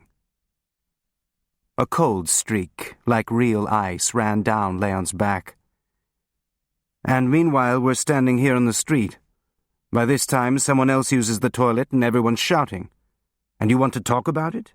This is what we do." "Where now?" "The tram," Leon said, a vacant sound. "Again, public? A taxi might remember. A tram won't. Keep your head down." They got a seat in the back. Leon expected a rush of police cars and sirens heading toward the hammam, but the street was quiet, the water twinkling with boat lights in the distance. At Findikli, the tram bell announced the stop, and he was back in Manyas's shop, the ping of the bell over the door, the dusty pictures of boys in white circumcision cloaks, careful eyes, hooded. A life could turn in a second. Just the drop of a newspaper, a glimpse of a face. Leon stared out the window, seeing Alexei's head in the reflection. No marks. After a while, they passed the swirls and arches of Dolmabahce Palace. "Not even time's going to help it." Anna's voice, laughing as she said it. Life turned in a second. The drop of a newspaper, a hand slipping from yours in the water, neither one coming back. "I've been thinking," Alexei said. "What if you had been alone back there?" Leon turned to him. "You know Washington?" "To visit," Leon said, not sure what was being asked. "I've been thinking," Alexei said again. "After it's over, the talks, I could be useful. Somebody has to train people. It's dangerous, amateurs. Before, it was something new to you. And Donovan was a crazy man, dropping people in, no one comes back, and then the civilians pay too. But now, they're closing it down. A few people to state, that's it. War's over." Alexei shook his head. "The turtle goes back in the shell? No, not now. Why do they want to talk to me? And somebody will have to train you. To be like you? Twist heads?" Alexei caught the edge in his voice and looked at him, slightly puzzled. "What do you think this is?" Past Yildiz, then the cluster of lighted streets in Otakoi. "Get off here," Leon said. "We have to eat something." "There's no food later?" "No," Leon said, seeing the hollow faces on the Victoret, waiting for rations. They bought kebabs from one of the outdoor stalls and ate them in the square on the water, pulling up their collars against the breeze. "A drink would be nice," Alexei said. "Better keep moving. We still have a while. Anyway, a walk would do us good. It'll be cramped on the boat." "We're going by boat?" Alexei said, jerking his head up. "Why a boat?" Leon looked at him, surprised. "I don't like boats. This one will get you out." Alexei looked away, toward the water. "Another boat. At least a better night this time." Sharp and clear, with enough moon to see the road after they left the town. A stretch now without a key, just a shoulder. No other pedestrians, but cars seemed to stream past without noticing them. Then they were in Anavutkoi, a line of waterside yalis with elaborate fretwork, and streets behind to wind through, a maze for anyone following. "Do you have a sense for it now?" Leon said, curious. "When anybody's tailing you?" "No, I use my eyes. We're all right. How much longer?" Leon checked his watch. "We're still early." He looked up. One quick stop. They kept to village streets, then circled back to the shore promenade, empty except for a few night fishermen, too late now for couples. In Bebek, they turned off just before the Khedive's palace. Familiar streets. The back way to the clinic. No one behind. They went in through the garden gate. "What is this place?" Leon raised his hand, a signal to be quiet. They went off the path, stopping at the tree outside Anna's room, just the usual nightlight, like a hovering ghost. Leon started for the French windows, then stopped. No need to go in, risk being seen. He could say goodbye from here. No one would hear him anyway. The room utterly still, a tomb's quiet. And suddenly, disconcerted, he realized that this visit, all his visits, were really trips to a cemetery, paying respects at the grave, the way they had visited his father's, flowers in hand, his mother solemn. Leon bored and uncomfortable, not knowing, as he did now, that she wasn't visiting his father, but some younger part of herself, what she used to be. He stood for a second, looking through the window, expecting the faint light to grow dimmer until the room was finally dark. Instead, there was a quick shaft of light as the door opened, a nurse coming to check. Behind her, a man sitting on a chair in the hall reading a newspaper. Another Manyas. Leon ducked behind the tree, keeping watch, Anywhere he might go. Even here. Gülün taking no chances. Kay's hotel. Cihangir. Hunting for him. But not in the garden, or he wouldn't still be standing here. A car out front? The nurse smoothed out the blanket and left, taking the light with her. He motioned Alexei toward the gate. "Police," he whispered. "Careful." A follow-me gesture. Down the back streets to the shore road. Still too early for the boat. The quay wide open. Anybody waiting visible in the moonlight. They passed the steep road up to Robert College, and he thought of Tommy barreling down, sure how things would go. They went into the cafe where he'd called Tommy the first rainy night. The same old men smoking. Come to the park. Mehmet's Martinis. "Finally a drink," Alexei said when his raki arrived. He took a sip. "So, what was that place?" "Where my wife is." Alexei peered at him, but said nothing. "A clinic." Another look, oddly sympathetic. "So, the goodbyes." He poured more water into the glass, watching the liquid cloud. Leon shook his head. "She's in a coma. Not quite the truth, but just as good." Alexei looked closely at him again. "And police there. It's no good you doing something like that. Save the goodbyes for later. When we're gone." He sipped more raki. "So now it's the Russian desk." Leon looked away, not answering. The Russian desk. The pale light of the window behind her. Something to think about. Another chance. Maybe the only one he'd have. But what kind of life, once they left the hotel room? He glanced toward the wall, looking for the clock, the ticking, but it seemed to be in his head. There was no time in a cafe. Hours to dawdle. The ferry to the islands from Eminönü used to take an hour and a half, 2 to reach Büyükada. The fishermen wouldn't be any faster. At least an hour to get to Eminönü. Another hour as a cushion for any delays. They should be all right. But they had to be. The Victoire wouldn't wait. A promise. How fast was the fisherman's boat? If they were early, idling off Büyükada wouldn't be a problem this time of year. The crowded port nearly empty, hotels shuttered. In the summer it was different. Carriages and donkey rides and hikes to sandy coves in the south. They'd rented the house for August, on a spur off the road up to the monastery, looking down through the woods to the sea.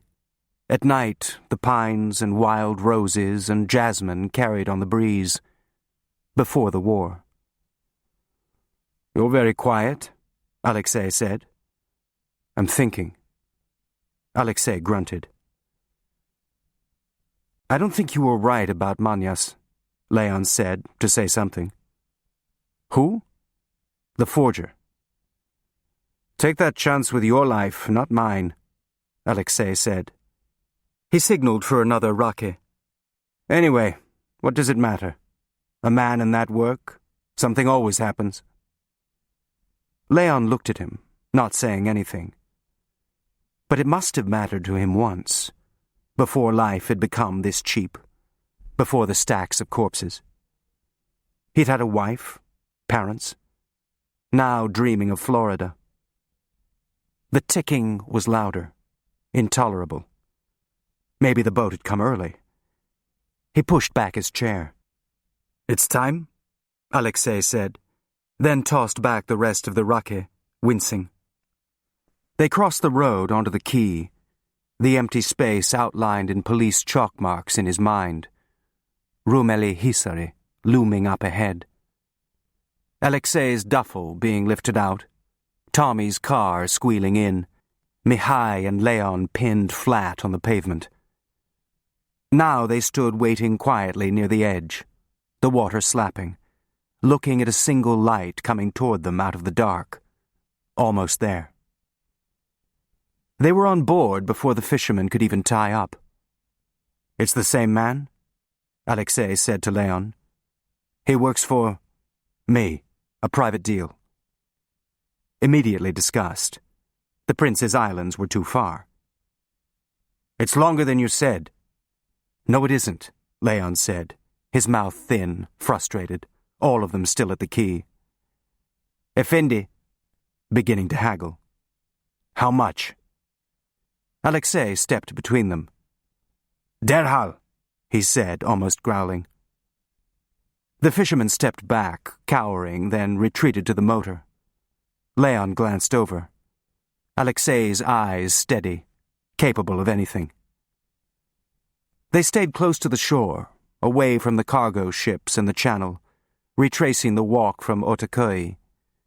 The Bosphorus was calm except for the wakes of the freighters, and they made good time, passing the charred ruins of the Jaran, where Abdul Aziz had committed suicide, if he had, and Murat V had been locked away. The sort of things Georg used to tell them. When there was a break in the cargo traffic, they crossed over to the Asian side, heading past Leander's tower, the lights of the city around them now on all sides. Only the usual water traffic, ferries and fishermen, no police boats. Haidar Pasha's Teutonic facade where the trains left for Ankara. Nobody else came with him? Just the wife. Kadıköy, Fenerbahce, then the open sea to the islands. Shore lights fewer now, the water dark. Alexei kept hold of the side, looking front and back, his knit hat over his ears against the chill. When they pulled farther away from the shore, he went over to the steering cabin and grabbed the signal light. The fisherman yelled at him in Turkish.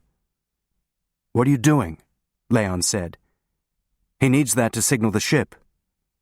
"Not yet." He put it between his feet. "When he does, it's here." Another wail from the fisherman, Leon mollifying him. "For Christ's sake," he said to Alexei. "How well do you know him?" "He's working for us. He cheats at cards." A long, rainy night in some Black Sea hut, hurricane lamps. "So now what, do we break his neck?" Alexei ignored this, focusing on the narrow funnel of light in front. Finally, some window lights in the distance. "Is that it?" "Not yet."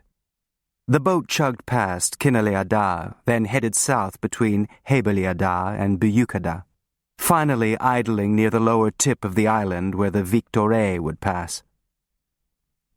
"Tell him to kill the light," Alexei said, still alert, looking in both directions. No houses behind them, the empty stretch of the Marmara in front, city lights far in the distance. The boat hidden now in its own patch of watery darkness, rocking slightly with the waves. "How much longer?" Alexei said. "The bridge opens around 3. Depends where they are in line." A convoy pouring out of the Golden Horn, most of them hugging the European shore, then sailing straight for the Dardanelles, only the Victoria veering off toward the islands. "Another fishing boat?" Leon shook his head. "A freighter. Was anyway. Romanian." "And now?" "Now it's taking Jews to Palestine." Alexei looked at him for a long minute, his face moving from one thought to another. "We're going to Palestine?" "Cyprus. They're dropping us." "Jews to Palestine," Alexei said, turning it over. "No one will think of that." Raising his eyes, a compliment. "No," Leon said, feeling pleased, then embarrassed to have felt it. Alexei snorted, a kind of laugh with himself. "Jews to Palestine." The boat dipped, then rocked harder, the wind picking up. Alexei clutched the gunwale. "What's wrong?" Leon said. "Nothing," I don't like boats, I told you. Almost a child pouting. Vulnerable. Something Leon hadn't seen before. And then they waited. The fisherman had cut the motor, so there were only sounds of buoys now, soft tinkles and the wind blowing things on deck. The Byzantines had exiled people here, where they couldn't be heard. He thought of the whistles and screams when Anna's boat had gone down, sirens on the shore, his own rescue boat blowing horns, the air shaking with noise. Closer to the city, just past Yenikui, which should have made it easier and in the end didn't matter. Children without life jackets, panicking, taking water every time they shouted, clutching. An endless night. A few even saved, the others slipping under, so close they could see the shore. And then the awful questions after. Had the harbor boats come fast enough? Had they wanted to come at all? There, the fisherman said. Leon looked out. A bright beam slicing across the water, then the glow of the bridge, followed by a thin string of mast lights hung like flags. The portholes dark, the boat moving like a shadow, no faster than a ferry. Leon imagined the engine below, creaking and hissing, but turning, getting them there. A miracle, bought with Tommy's money. The fisherman waited a few more minutes, then started up the boat, signaling the ship. The waves were rougher now. Alexei pale. From the water, the Victore's deck seemed stories high. Effendi, the fisherman said to Leon, rubbing his fingers. Leon gave him the envelope with the money, watching him tuck it into his shirt. You're not going to count it? I trust you, the fisherman said, smiling. And now it's quick. Here. He handed Leon a grappling hook. They pulled alongside. A rope ladder was dropped, and Leon tried to hook it, bringing the fishing boat up against the Victoire and holding it steady in the rocking waves. Leon! Mihai's voice through a primitive megaphone, shining down a light. Leon waved. Can you reach? He said to Alexei. I've got it hooked. Jump for it. Alexei looked at him, whiter.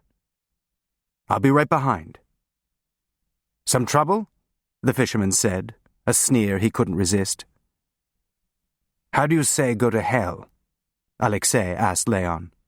Jehennemol, Leon said. Alexei cocked his head to it, not repeating it, and lunged for the bottom rung, grunting as he pulled himself up, grabbing on to the next, another, then finally a foothold. Let's go, Mihai shouted from on deck. The engines had idled, but the ship was still moving, drifting, pulling the fishing boat with it. Hold this, Leon said, handing the fisherman the hook. Go back tonight. Not a word, right? And thanks. The fisherman looked away, embarrassed. Leon lifted his arms, not quite high enough. Steady, he said to the fisherman, then bounced, grabbing the step, slick with cold water, his arms straining as he pulled himself up to the next, and again until his feet could take his weight. You okay? He shouted up at Alexei, who didn't answer, clinging to the ladder. The fishing boat slid out from the hull, then sputtered and roared away while they were still on the ladder. Nothing below now but water. Mihai and another man hauled them over the top, Alexei landing like a flapping fish, winded, trying to pick himself up. Tell David to start, Mihai said, then turned to Leon. You made it. Not looking at Alexei. Someone not there. Any trouble? Leon said. After the dollars? No. A leap into health. Now it's just the engine to worry about. But at least we're moving. Buyukada, however, seemed just where it had been. Any change of speed unnoticeable. A long night. Over here, Mihai said. It's out of the wind. Looking at Alexei now, his face deliberately blank. indicating a short bench near the bridge. "Where is everybody?" Leon said, expecting to see people lining the rails, jubilant. "Sleeping, if they can. Or hunkering in blankets on benches, the way they'd been before, indifferent to Istanbul, saving their strength, heads drooping on shoulders next to them. A few still awake, staring at Alexei and Leon, wondering, but more interested in the uneven throb of the engines below. "Thank you," Alexei said. "Thank him," Mihai said, brusque. "There's a boat," David said, coming out of the bridge. "Signaling? No. Maybe putting into Buyukada. But we're just sitting here. Go see what's happening down below, will you? We'd make better time rowing." A sudden wave rolled the boat, pitching Mihai forward onto Alexei's chest. He pulled away. "Right back," he said to Leon. "Stay over there." "Your Romanian friend," Alexei said. "You never saw him." "I never see anybody." He grabbed onto a rail, the boat rocking again with a wave. "It's getting rough." They sat in the niche by the bridge. "He's the one told you about Straleshti." Leon nodded. "So why does he take me?" "I paid him." "That one?" "No. Something else. Maybe it's a trap." "He's not doing it for you. Get some sleep." "In this?" He opened his hand to the wind. The boat had begun to creak.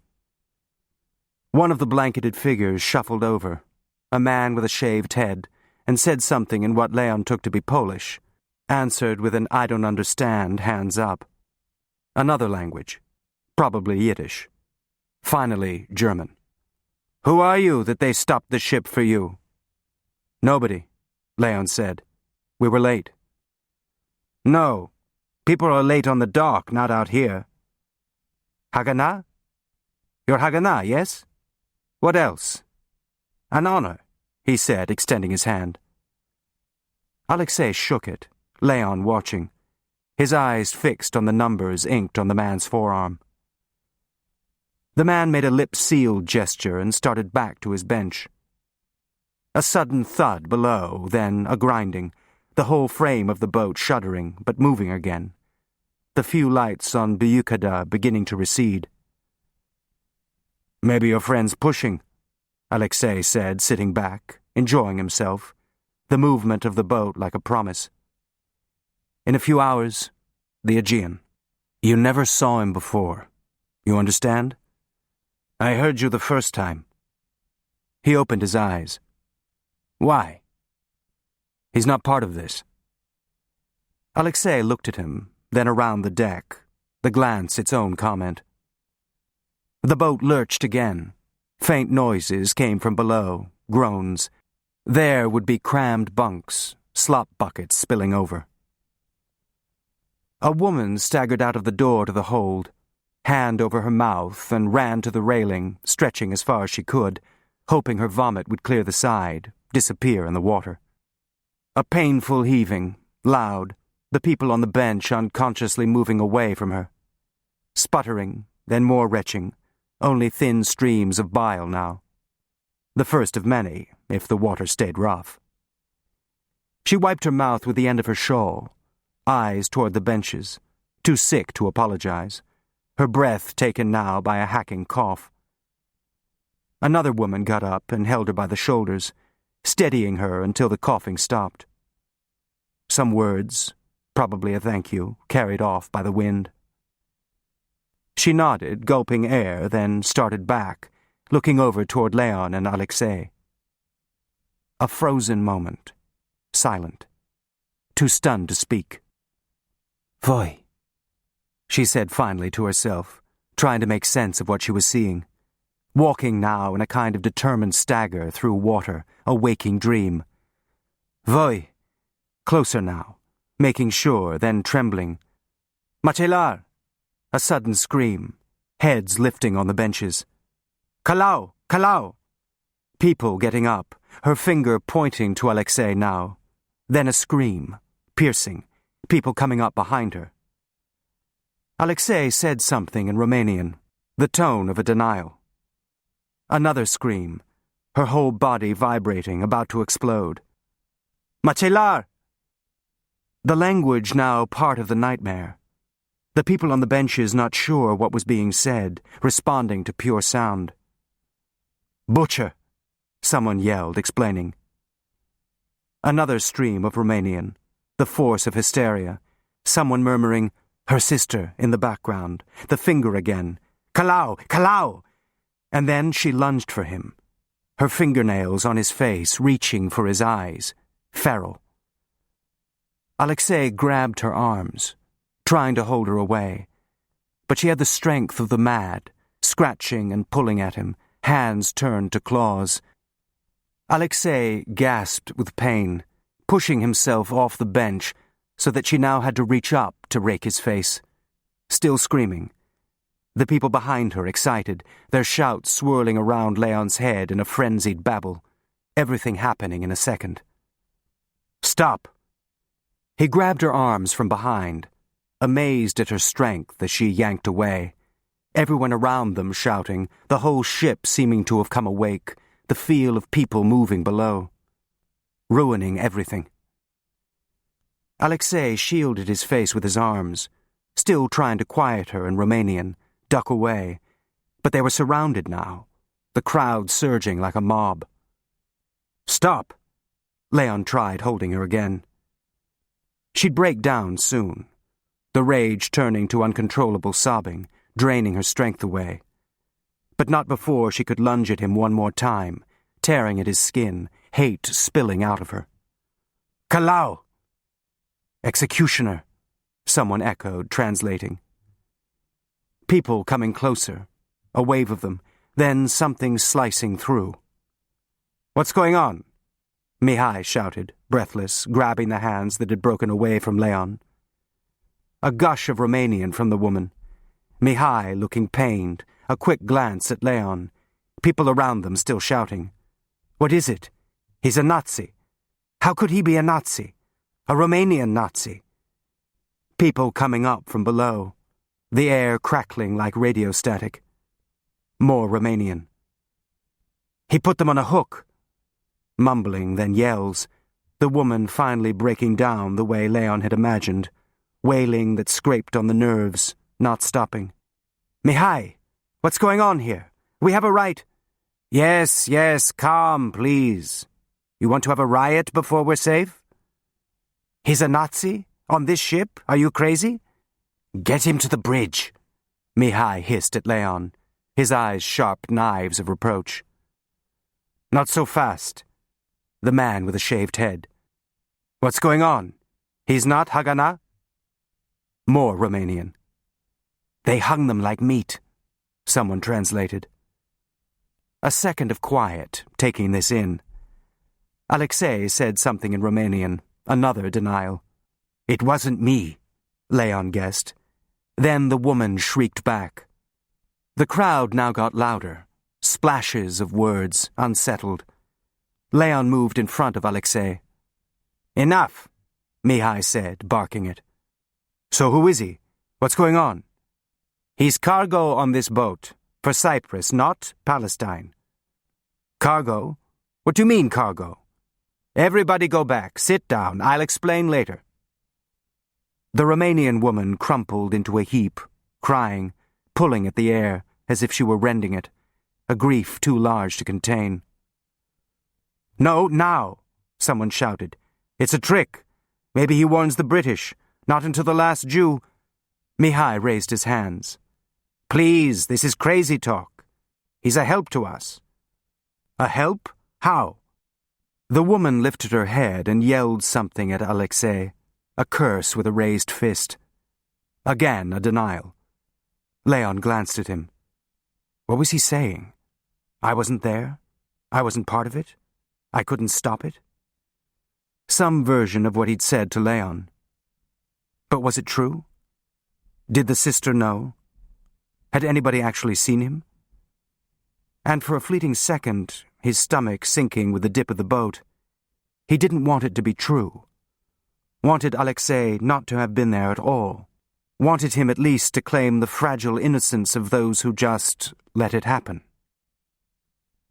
Mihai was speaking Romanian to the woman, gathering her up, his arm around her. "Go back," he said to the others. "It's a mistake." The woman didn't hear this, inside herself now, only Leon catching his eye, dismayed.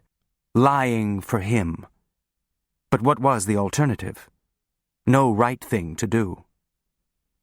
He steered Alexei toward the bridge, the crowd still milling on the deck, confused. How a mistake? How could she make such a mistake? But they had all been on the long marches, crammed in refugee trucks, and they knew how minds finally snapped, pointing out of windows at everybody because everybody had done it. Mihai handed the Romanian woman over to another woman, then turned to the crowd. "Go back now. There's no time for this. Who are these men? You stopped the boat for them, so who?" "Nobody. Cargo, I told you." The rest drowned out by the siren. So loud it cut through everything. The people shouting on deck, the lumbering motor, tarps flapping in the wind. A giant whoop meant to startle. A loudspeaker rasped something garbled in Turkish. The crowd rushed over to the railing. A police boat approaching the side. Signal lamps flashing, searchlights sweeping up toward the railing. "We have to stop," David yelled from the bridge. "They're signaling."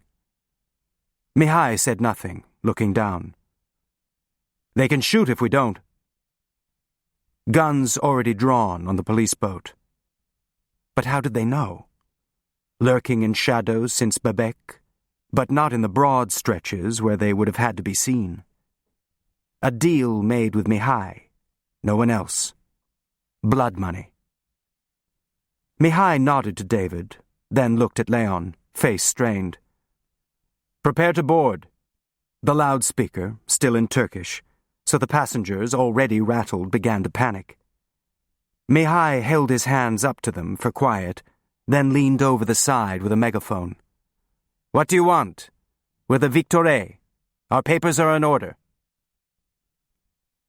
Leon leaned forward to hear, keeping his face out of the light. Maybe a routine check, another bribe, not given away after all. "Police, your new passengers."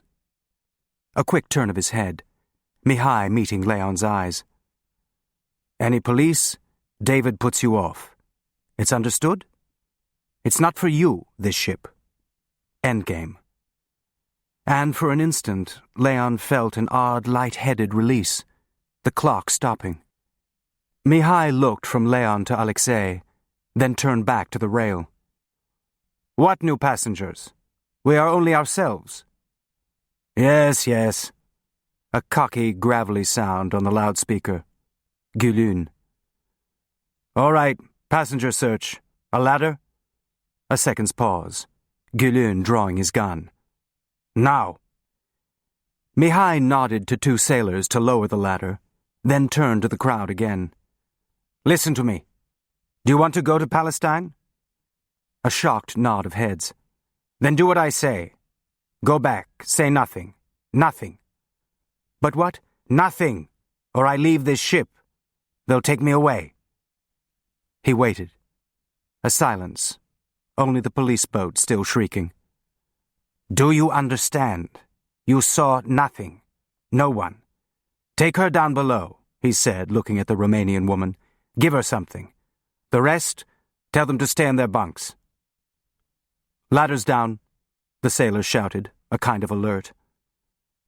"They'll send us back," Mihai said. "Understand?" People began to move. "And then maybe you'll explain." "You can take over this ship any time you want," Mihai said, then held out the megaphone. The man looked down, then turned and headed for the stairs. "Anyone else?" Mihai said. Leon looked at him, confronting everybody, spending what was left in his account, no reserves. "Good." He glanced over the rail. "Get ready," he said, waving people back to their places, then went over to Leon and Alexei, suddenly at a loss, as if he'd forgotten about them. Shouts from the water, climbing feet banging against the hull. "I'll take him below," Leon said, almost afraid to look at Mihai. The debt too great now. "No. People know. Or they will. They'll kill him. I don't know how long You want to give us up?" Leon said. Mihai flicked his hand, brushing this off, then glanced around the deck, breathing in sharp intakes, finally beginning to panic. "Is there another ladder? The other side?" Alexei said, thinking out loud. "Ladder to what? There's no boat." "To hide. We'll hang on. Nobody's going to look outside the boat." Mihai looked up at him, a kind of reluctant salute, then nodded. They hurried across the deck, heads following them, and lifted the clump of ladder and flung it over the side, the anchor ropes barely noticeable in the coiled piles near the railings. The lifeboats, refuge for stowaways, were overhead, a different search area. From the other side of the ship, a shrill whistle, some signal to the search party that triggered involuntary cries on deck, the sound of roundups, whistles, and boots. A woman started crying, burying her face in a man's shoulder. "I won't sacrifice the ship," Mihai said to Leon. "These people deserve—" "I know." "Just pull us back up when it's over," Alexei said, a gruff familiarity. Mihai stared at him. More noise from the police party, almost at the top, like a wake-up hand on his shoulder. "Quick," he said, turning, putting his body between them and the police. Alexei looked at the rope, then at Leon, suddenly nervous again. "All right," Leon said, going first. He climbed over the railing and started backing down the rope steps, feeling for them. His last sight of the deck, a row of heads watching him. One signal was all Gülün would need, one finger pointing. But the row didn't move, huddling into itself, turning to Mihai now. Leon looked up. Nobody. "Come on." Then a foot, another, working their way down until Alexei's head was below the rail too, both of them dangling on the side of the ship, the wind slapping the bottom of the ladder against the hull. Leon kept going, past a row of portholes, his weight steadying the ladder. If this were a building, he could make his way along the ledge to the window, climb in out of sight. To people who'd be waiting for them. The story everywhere now. Some rag in the mouth to muffle the sound, everything quick, no noise. Then the splash of water. Maybe not even heard on deck. Another wave. "Where are you going?" Alexei whispered, his hands gripping the rope. "Out of sight." "Where? In the water?" "A little further." "Okay, here, hang on." The rough sisal began cutting into his palms. He shifted more weight to his legs, feeling the wind press into his back. He could hear loud voices up top, Gülün bullying, eyes peering at him from under cap brims and shawls. Just one.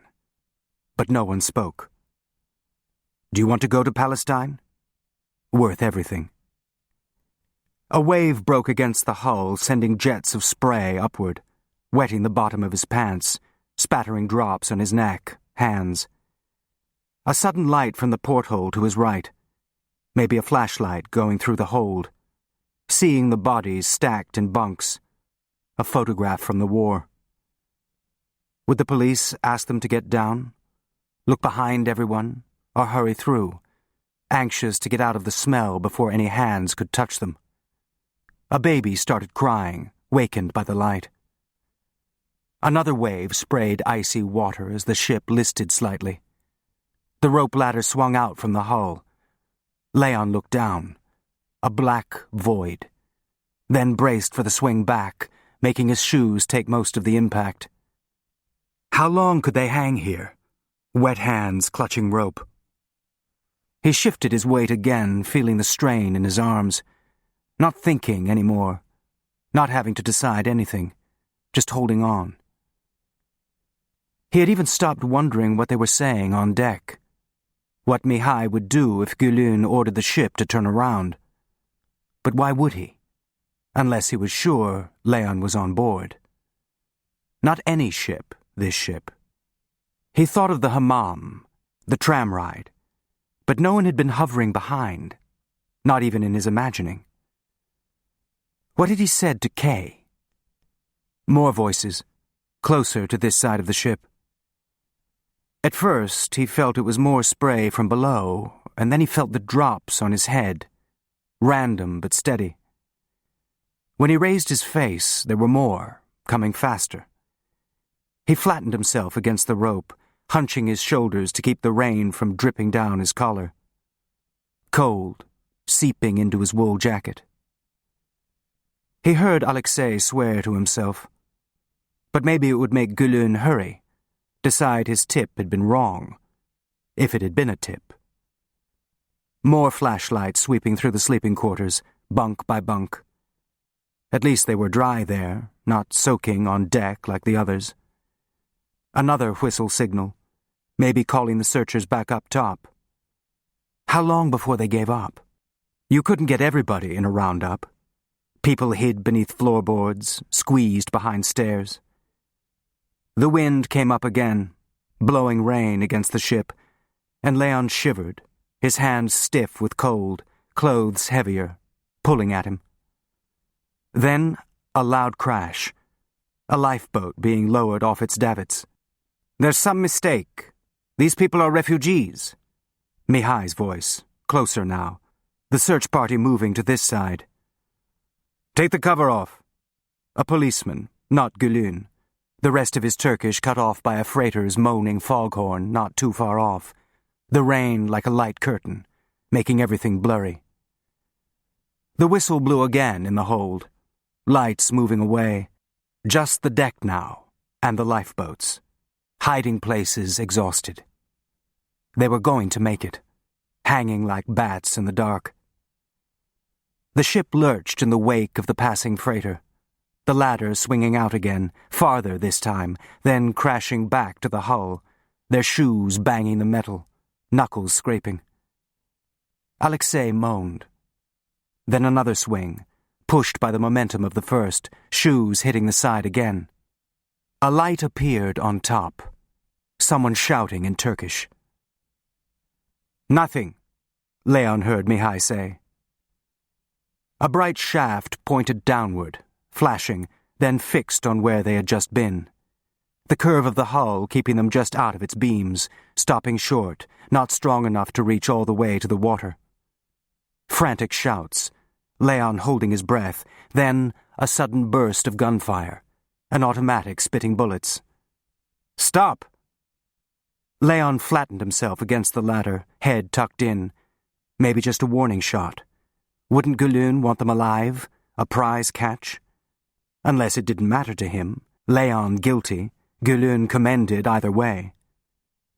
The hull was smooth. Nothing to grab onto if the ladder swung again. Another burst.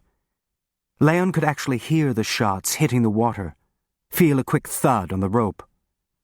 They must be spraying bullets into the dark, just to see if there was anything to hit. And there would be. A matter of minutes before the ladder swung out again into the light. "Idiot!" Gülün screaming now, the sound of running on deck, passengers whimpering in the background, the gunfire loud as bombs to them. Leon's muscles locked still, waiting. "Don't shoot! Alive, you idiot!"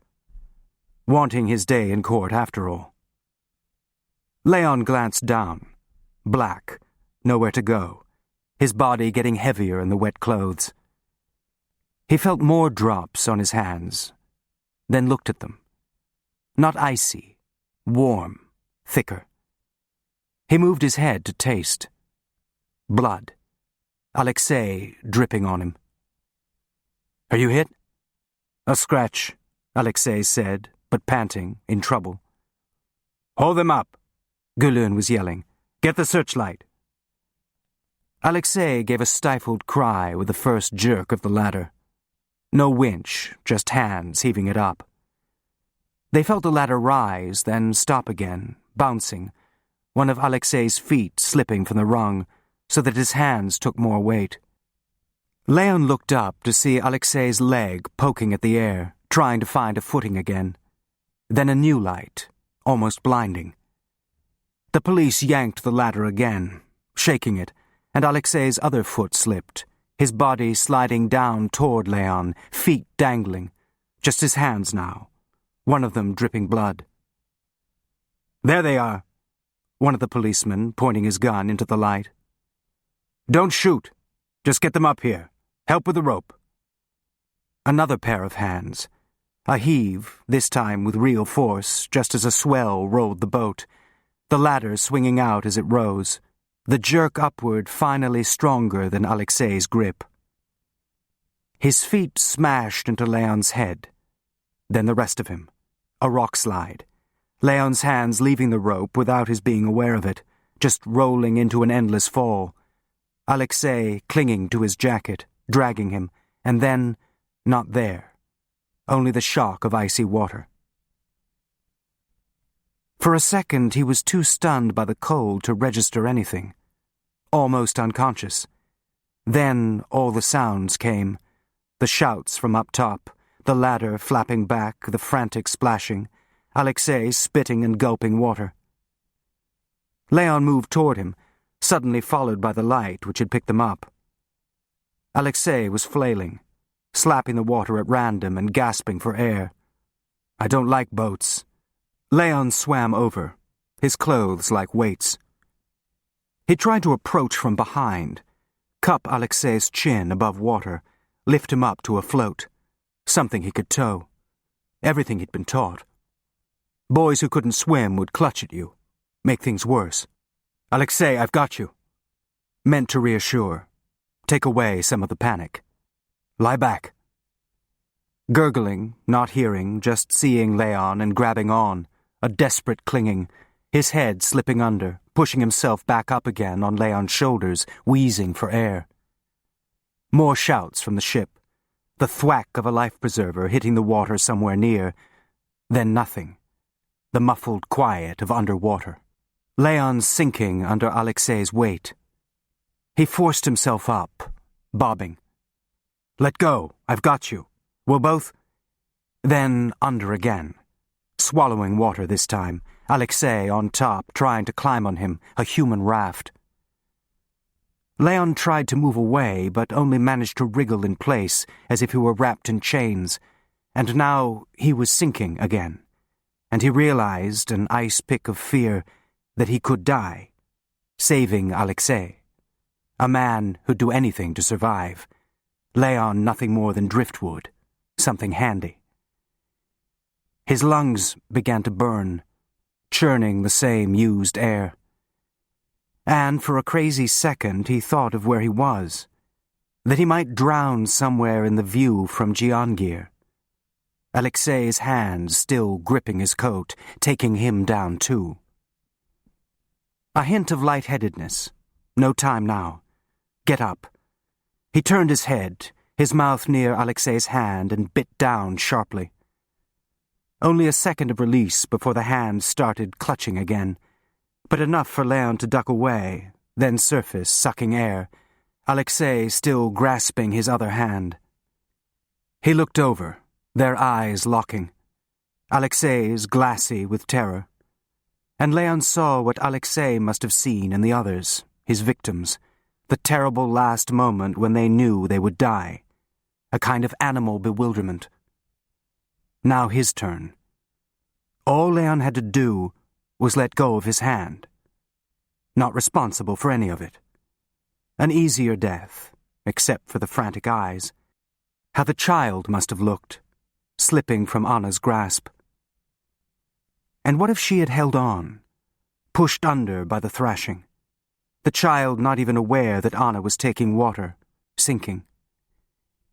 He let his hand grow slack, making Alexei struggle to keep it, and he saw how it must have been, even the same dark water, Anna letting the hand slide away to save herself, not knowing the child would take her under either way. Alexei made a noise, flinging his mouth back for air, arms flailing again. Then his head dipped as if he were being pulled under, and Leon imagined hands at his feet. Strauleshti hands, clawing at his cuffs, proof of the rightness of things. Except things were never made right. They passed, that's all. He swam closer, pulling Alexei up, then holding him under the chin, keeping his head above water. "Listen to me," his voice rough, hoarse. Alexei's hands came up again, grasping. Leon smashed down on them, pulling free, then caught Alexei's coat as he was going under, twisting his body around so that Leon was behind as he yanked him back up, hand under his chin again. A violent sputtering. "Fucking listen to me," he said into Alexei's ear. "I've got you, do you understand? You'll be okay if you do what I say. Do you understand?" Alexei nodded, making an indistinct sound, his breath a ragged gurgling, his hands still punching the water. "Stop," Leon said. "Try to float." A meaningless term. Alexei's legs still scissoring beneath them. More sounds. "Stop or I'll let you go. I'll let you go." A muffled squeal. Then the feet stopped, now rigid, a new dead weight, even heavier. "Relax. Let the water do the work. It'll hold you." Another noise from Alexei's throat, a yelp of disbelief. Weren't there pools in Bucharest? Lakes in the mountains? Why hadn't he learned to swim? He tried to imagine Alexei as a boy, a kid in the streets, but no picture would come, and he realized that he knew nothing about his life, that he was just a stranger who dropped in at the end of it, like the life preserver thrown from the deck. "I'm here," he said. Alexei stopped thrashing, so quiet that for a second Leon thought he was gone, but that would have made him stiffen, and Leon felt instead his body growing limp, giving in. He moved closer, the back of Alexei's head resting against his chest. Another breath, not as ragged, his body looser, moving with Leon's as a wave lifted them, entirely in his hands. No escape hatch to the roof, gun drawn at the door. Only Leon. Leon looked up past the misty halo of the bright light. The deck railing crowded now, people yelling and waving their hands, seeing a different drama. A sea rescue. Mihai was motioning him left. He glanced over. The life preserver, bright white against the water. He paddled toward it. "It's okay. I've got you." Afraid any movement would startle him now. On the deck there were more whistles, instructions, a new rumbling from the passengers. Leon heard Gülün ordering the police boat to pick them up. In a few minutes, they'd be caught, netted up like fish. Saving Alexei for what? Saving himself. To be a murderer. The running itself evidence against him. He grabbed on to the bobbing ring. "Here, hold this," he said. But Alexei didn't reach for it, safe where he was, and Leon saw that his arm was bloody, stanched only a little by the cold water and now starting again to leak through his matted sleeve. He thought for a moment of putting the ring over Alexei's head, but he'd never managed to work his arms through, not the bleeding one, so he just hung on, keeping Alexei's head up against him. "They're coming?" Alexei said. "Yes. So, we didn't make it. We're alive.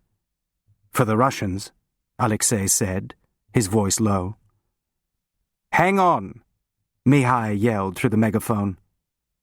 Around him, people were looking down through the light rain. Leon's arm began to cramp on the lifesaver, feeling the cold. Think what to say to Gülün. A minute later, he could hear the boat coming around the bow, another light shining toward them. Alexei turned his head. "They're coming," he said. "Just hold on," Leon said, missing his tone. Let me go. And then, before Leon could react, he twisted his head free of Leon's hand and dropped away, pushing against Leon's chest. Leon stared for a second at the water, the empty space where Alexei had been, before he realized what had happened.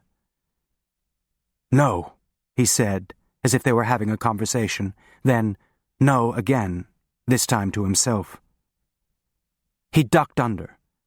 The lights, so bright above the surface, stopped after a few inches, everything black.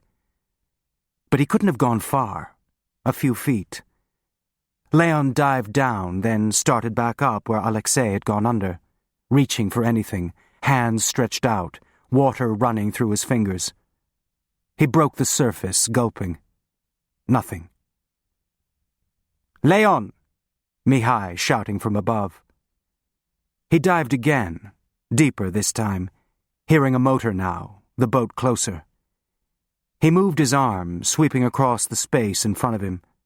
Water. Then, a piece of something. Cloth, not seaweed. He snatched at it, using it to pull himself closer, then brought up his other hand, more cloth, a jacket, holding it now with both hands, kicking, pushing them up. When they hit the air, Alexei started coughing, too weak now to fight back when Leon grabbed his collar from behind. The boat lights swept in an arc, followed by a sudden shot. Leon not sure whether to duck again, a helpless target. "Stay where you are," a loudspeaker said in Turkish, evidently a warning shot, fired when they disappeared. More yelling from the deck. "Let me go," Alexei said, barely audible. "Hang on, I've got you," Leon said, ignoring this, holding him up. Alexei stared at him, eyes suddenly wide, undefended, taking him in as if Leon were the last thing he would ever see. "Why?" "Almost there," Leon said, reaching for the lifesaver. Alexei coughed, choking on some water. "I'm tired." "Almost there," Leon said again. "No, tired. It's enough." Leon glanced over. Alexei's head had begun to loll. How much blood had he lost? "Not yet," he said. "I need you." Alexei looking up at this. A rope hit the water near them. More lights. "Grab hold." Leon looked at it, winded, still holding Alexei. A second to get his strength back. "Move!" Another shot fired into the air like a whip cracking, then sharp cries from the ship, oddly like dogs. "Tell him to go to hell," Alexei said, barely lifting his head. "You can't stay in the water, we'll freeze." "I don't feel it." "That's worse, you should." "Yes?" Alexei said, looking up. "Ah." He took Leon's hand, smiling faintly, an awkward clutching, not a shake, not expecting to be towed by it, just making contact. Leon looked back, surprised, a camera shutter opening, seeing him now, the kid in the street, just a glimpse before he could run away again. "All right," Alexei said, nodding, his eyes going to the boat. "It's your move." His voice faint, running out of air, part of the quiet that was filling Leon's head, the clock finally stopping, at an end. Gülün's boat was rocking nearby, the motor still churning, policemen shouting and pointing to the rope, all distant noises, background sounds where the ticking had been. There was no next move, just an automatic reach for the lifesaver, then a hook to drag them in. Check. And the Victoire in Gülün's hands. All the anxious people on deck pawns again. His idea. Somewhere they'd never look. "Take the rope." Leon saw it floating on the surface. A lifeline. A noose. Your move. The boat ran its siren again, a screaming alarm, loud enough to fill the quiet in Leon's head, a rush of prickly feeling in his numb hands, No, not the siren. A different horn. Behind them, a new light flashing over the water. Leon glanced around, trying to make out the shape past the blinding light. Smaller than the police boat, gunnels of polished wood. The kind of boat you saw tied up in front of a yalit, fast just for the pleasure of it. Bearing down on them now, with another siren whoop. A shot was fired from the police boat, presumably into the air like a sentry. A loudspeaker crackled. "Hold your fire, idiot!" The speedboat on them now, fishtailing to idle next to Gulun's like a skier at the end of a run. "Are you crazy, shooting at me?" Altan, furious. There was an exchange Leon couldn't hear over the sputtering engines. Then another ring thrown to him. This one from the speedboat. More yelling between the boats, Altan taking over. In the lights, Leon could see Gulun's face, flustered and petulant. "And them?" he said, jerking a thumb back to the Victoire. "Let them go," Leon said, close to the side now. "They didn't—" "You, my friend, are in no position to ask for anything," Altan said. "Hold on to that. Get them into the boat," he said to someone on board. "No," Alexei said suddenly. "When we see the ship leave." Altan blinked, stopped by this. "Don't be ridiculous. You'll freeze." "Then hurry," Alexei said, eyes level, as if Altan were the fisherman, someone else to stare down. He turned to Leon. "It's what you want, yes?" Leon nodded. "So." Altan, annoyed, yelled across to Gulun, then turned back to them. "He says his men are already off the boat. Get in. Then signal it to leave. You came for me, so there's the price. Or I take this one with me." Fierce. No indication at all that it was Leon supporting him. A bluff as smooth as a swimmer's stroke. Altan stood still for a second, stymied. "They don't pay for me," Alexei said, jaw clenched against the cold. "Signal." Altan turned toward Gulun's boat. Another exchange, argumentative, then a bark in Altan's voice giving orders, Gulun's shoulders rearing back, then sagging. Leon felt the water lapping at his chin, waiting, feet no longer there, just part of the cold. A series of lights flashed up to the Victoire, followed by a policeman shouting into the loudspeaker. A second's lag for the translation, then a roar of voices from the ship, the sound of a goal scored. Leon saw people slapping Mihai on the back as he stood frowning, staring down at Leon, not sure what to do. Leon lifted his hand a little and waved him off. There was a shuddering grind in the engines as the boat started up again. More cheers. Now Mihai waved back, barely raising his hand, still troubled, leaving someone behind. "Get in," Altan said, nodding to the rope. "When it leaves," Alexei said, still making his improbable bargain. The ship had begun to slide away, its wake lifting the smaller boats. He turned to Leon. "It's all right?"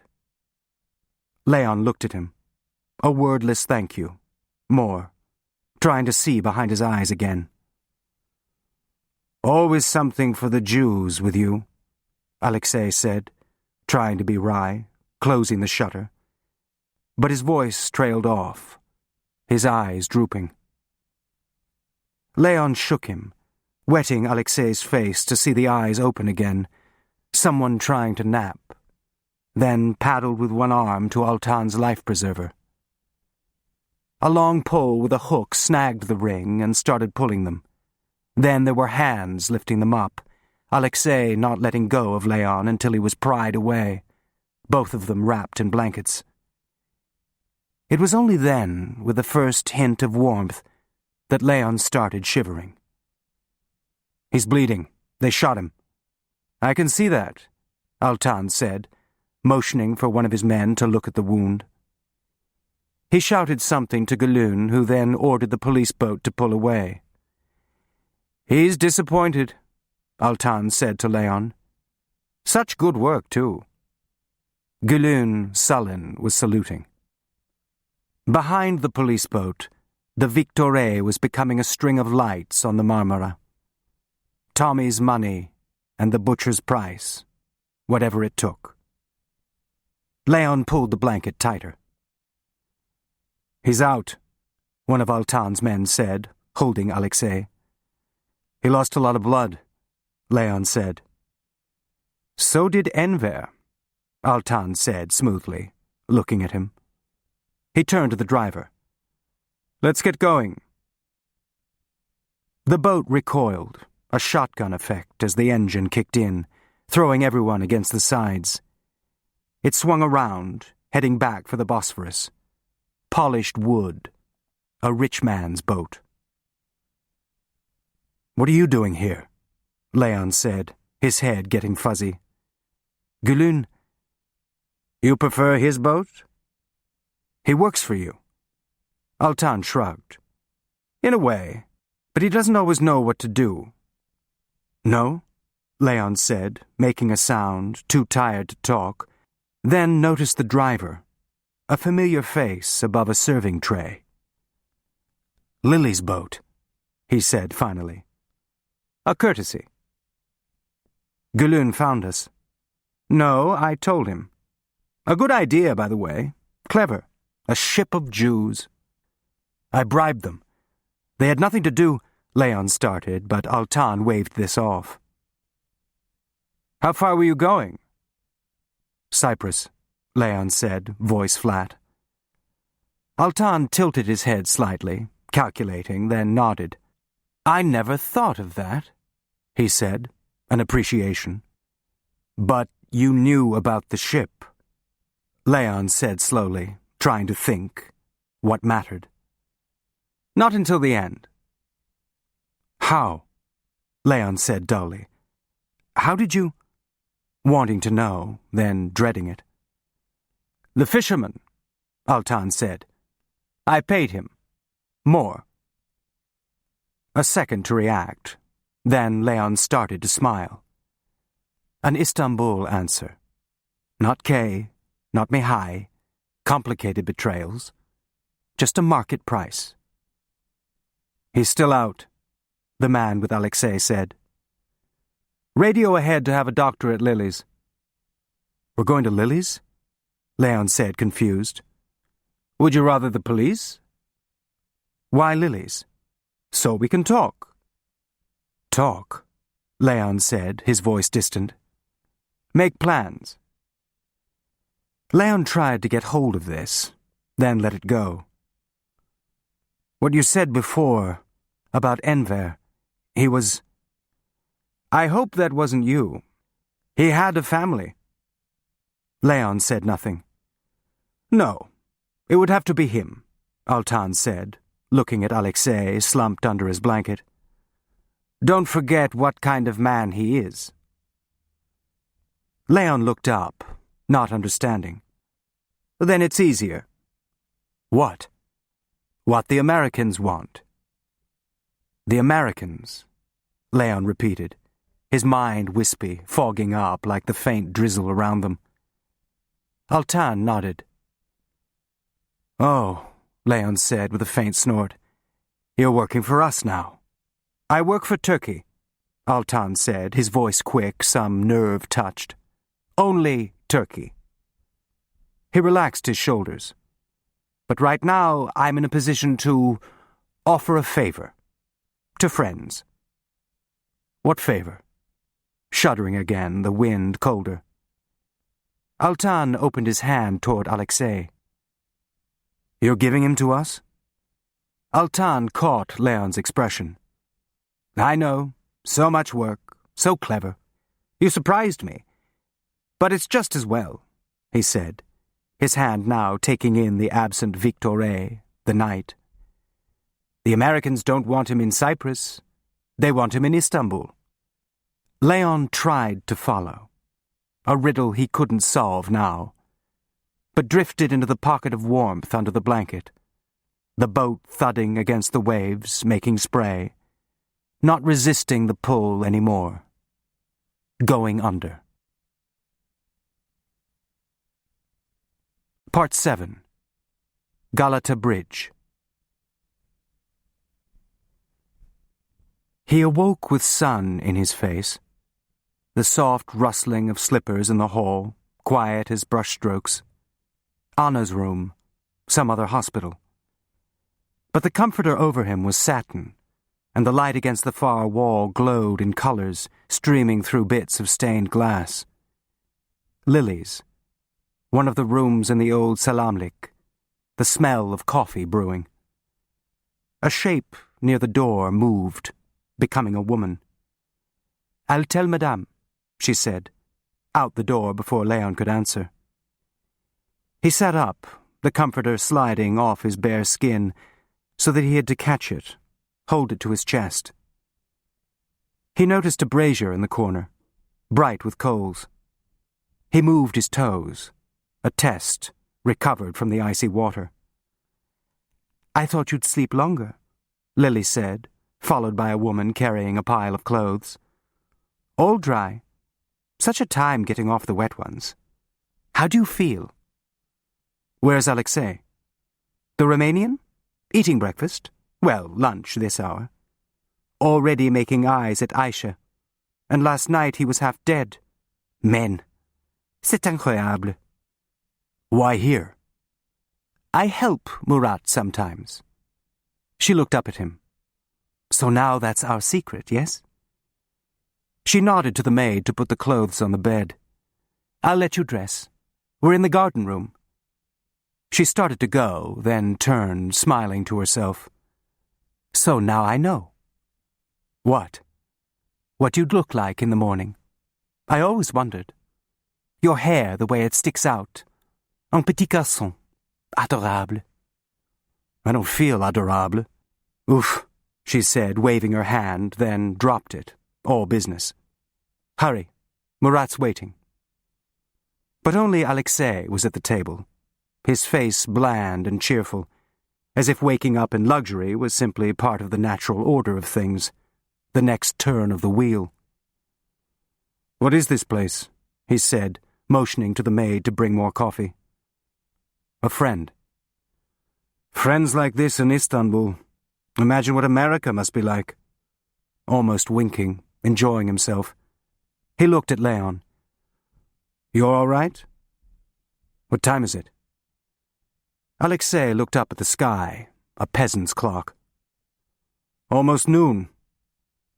"They patched you up?" Leon said, nodding to the bandage on Alexei's arm. Alexei nodded. "But no more tennis," he said. Then, when Leon didn't react, a joke. A few hours earlier, dragging Leon into the water. "Ah, both of you. Good," Altan said, coming in. Alexei stiffened, wary. "Everyone feeling better?" Altan said. "What are we doing here?" Alexei said. "Recovering, staying out of sight. The police won't bother you now, but let's not tempt them." He looked at Alexei. "You want to get to the Americans in one piece?" "And who's taking me? You?" "No, Leon. That's his job." Alexei accepted this with a grunt. "When?" "As soon as they get here. Meanwhile, enjoy the day. It's always good after a rain, isn't it? Everything's so clear." An unintended irony. Leon's head still muddled. "Get here from where?" he said. "The consulate?" "No, Ankara," Altan said, not elaborating. "Then why the ship?" Alexei said, suspicious. "All the arrangements." "Compromised," Altan said. "Once we knew that, we had to get you off." Leon stared at him, trying to make sense of this. "Compromised," Alexei said. "A word to the police. Luckily intercepted," Altan said, almost breezy. "Someone, I think, didn't like you very much." No sense at all now. But the ship got out, Leon said, alarmed. You didn't have it stopped later. We made an agreement, Altan said, indicating Alexei. He checked his wristwatch. They should be there tonight. In Palestine, Leon said, an odd sense of relief, at least one thing gone right. More likely with the British Mediterranean fleet. Back to Cyprus after all. But that's not in our control, is it? This to Alexei. Now it's up to them. Alexei nodded, watching him. I wonder if you would do something for me while we're waiting. Alexei said nothing. You knew Melnikov, a prominent figure here now. Very interested in Turkey. It would be so useful, a matter of dates. When you knew him. After Stalingrad, I know, but when exactly? Useful to whom? To Turkey. I'm not working for Turkey. No, the Americans, but we have an arrangement with the Americans. Then let them ask. They will, but maybe not so soon. A small matter to them, but something more to us. Nothing, I think, to you. He paused. A persuasive man, Melnikov. There was a Turk, well, born in Kars, a Turkish mother. You would think a source of loyalty. But a Russian father. So Russian during the war. When Melnikov persuaded him to do some work against Turkey. We know what happened to him. Norilsk. Not the reward he expected. But there was another man, and him, I don't know. By name, no. If you did, an easy job for us. Just a name. But if we had the dates, we could match the dates. A matter of elimination. Where was Melnikov? When? Not so difficult. The Americans will ask anyway. So an exercise for you, since you're here. Alexei glanced at Leon. And why not? A little something for Altan, the Victoire well away now. Leon blinked his eyes, a kind of nod. Exactly, it's not possible, Alexei said. Well, do the best you can, Altan said casually. General movements. There's some paper over there. I find it helps, putting things down. One thing, then another one comes. More coffee? Aisha? I'm going to steal Leon for a few minutes. Arrangements for later. You'll be all right here. Alexei looked up, a tiny flicker of anxiety, as if he were still clutching to Leon's jacket in the water. There's the garden if you get restless, Altan said. But no further, please. We don't want to take any chances. Disappoint the Americans. He took Leon through the sofa and out onto the terrace facing the Bosphorus, busy with boats. A few geraniums in pots had been brought outside to sit in the sun. Shall we start? Altan said, half to himself. Enver, Leon said, the first thing that came to mind. You knew all the passports. When a man wants to be someone else, it's always interesting, Altan said, then stopped. You want to know about Enver? He's of no importance. So unnecessary to do that. A madman, that one. He cocked his head back toward the garden room. 2 children. And now I have to arrange a pension for the widow. Who gives me the money for that? Maybe your new American friends, Leon said, trying it out. Aren't they paying you for him? Another look back toward Alexei. Paying? I don't think you understand how it is. Then how is it? Altan looked over, almost a reprimand. Calm yourself, Mr. Bauer. Leon. We're working together now, you know.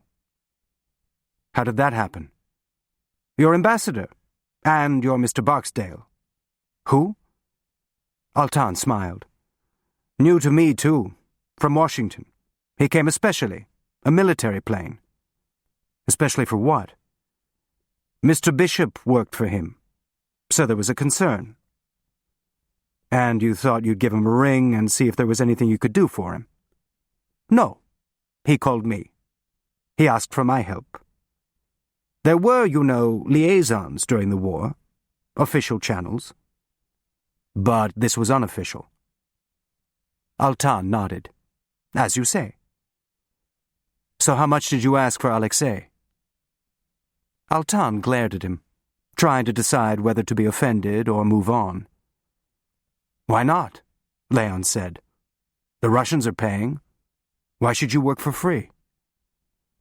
Altan took out a cigarette, lighting it with a hand cupped against the breeze, a minute stalling. Let me explain something to you. We need the Americans now, so we help them. There's no price for that. How can there be? Without them, we'd be... He opened his hand to the air, letting the phrase finish itself, then turned to Leon. We can't be neutral anymore. What happened to the balancing act between us and the bear? Altan smiled a little. I know you better now. Colleagues. We don't have to pretend. The bear wants to eat us. You don't. Which would you choose? So we get Alexei. And what do you get? Altan drew on the cigarette, looking back to the Bosphorus, taking another minute to frame an answer. Very beautiful, isn't it? Not last night. No, but now look. It's always beautiful to me. Asia, Europe. He gestured back and forth. And Istanbul, the bridge, you say. Not us, you. A bridge to what? Some storybook in your head, maybe? Byzantines, Ottomans. Not the occupation, the British ships there. He nodded toward the water. The shame. Soldiers coming back, in rags. No, all dancing girls and sherbets. Stories. You're in love with the past. Well, maybe all of us a little. He turned to face Leon. We don't think we're a bridge. We think we're the center. The world used to spread out from here, in every direction, for years. But then it began to shrink, piece by piece, then all at once. And now there's only us, Turkey. So we have to keep that. The bear would eat us. He's always wanted to eat us. An easy job now. No more empire. This city? A backwater. Yes. He held up his hand. No objections. They think so. So do you. Only Turks here now, and who cares about them? So we have to make you care. Make you our friends. Comrades. Ha! Against the comrades. He flicked the cigarette toward the water, pleased with his wordplay. So we do what we can. For our friends. A small price to pay. He looked over. You see why it was so important to find him? Even use Gülün? A matter of state, he said. But you kept running. And clever. He shook his head. Palestine, not Greece. Leon looked away, unexpectedly pleased. I thought you would give him to the Russians. Leon, Altan said, his tone puzzled, as if Leon hadn't been listening. We are giving him to the Russians. Leon turned, the air around him suddenly still. Nothing moved. Boats, waves, everything stopped in place. I told you last night, Altan said. The Americans don't want him. Not now. Not if they can use him to trade. To trade, Leon repeated flatly. No sound at all now, not even birds. In the garden room, Alexei would be writing down dates, asking Aisha for more coffee. Trade for what? Their man in the consulate. A much bigger fish now than our Romanian. Killing Mr. Bishop? Who next? Maybe you. Gianu's information, you know, is how old? Months at least, maybe years. Useful, but not so important as someone still operating inside. Leon saw Alexei back in Lalali, extending his hand, squeezing an invisible lemon. "If he is inside," Leon said, his voice plodding, one thought then another. "It could have been, well, that's what you'll find out." "Me?" "Yes, of course. You make the bargain with Melnikov. Who else? I can't be seen as interfering. Even now we should be indoors. Who knows if someone is watching?" Involuntarily, Leon looked out at the water. "He's there," Altan said. "And now another man dead. They have to act. That's why Barksdale called. Can you help? And of course I knew you must have Gianu. So everything could be arranged. If I got to you in time. And I did." He turned his hand up, then lowered his voice. "Gianu's not so important now. This one is." "Then why would the Russians trade him for Alexei?"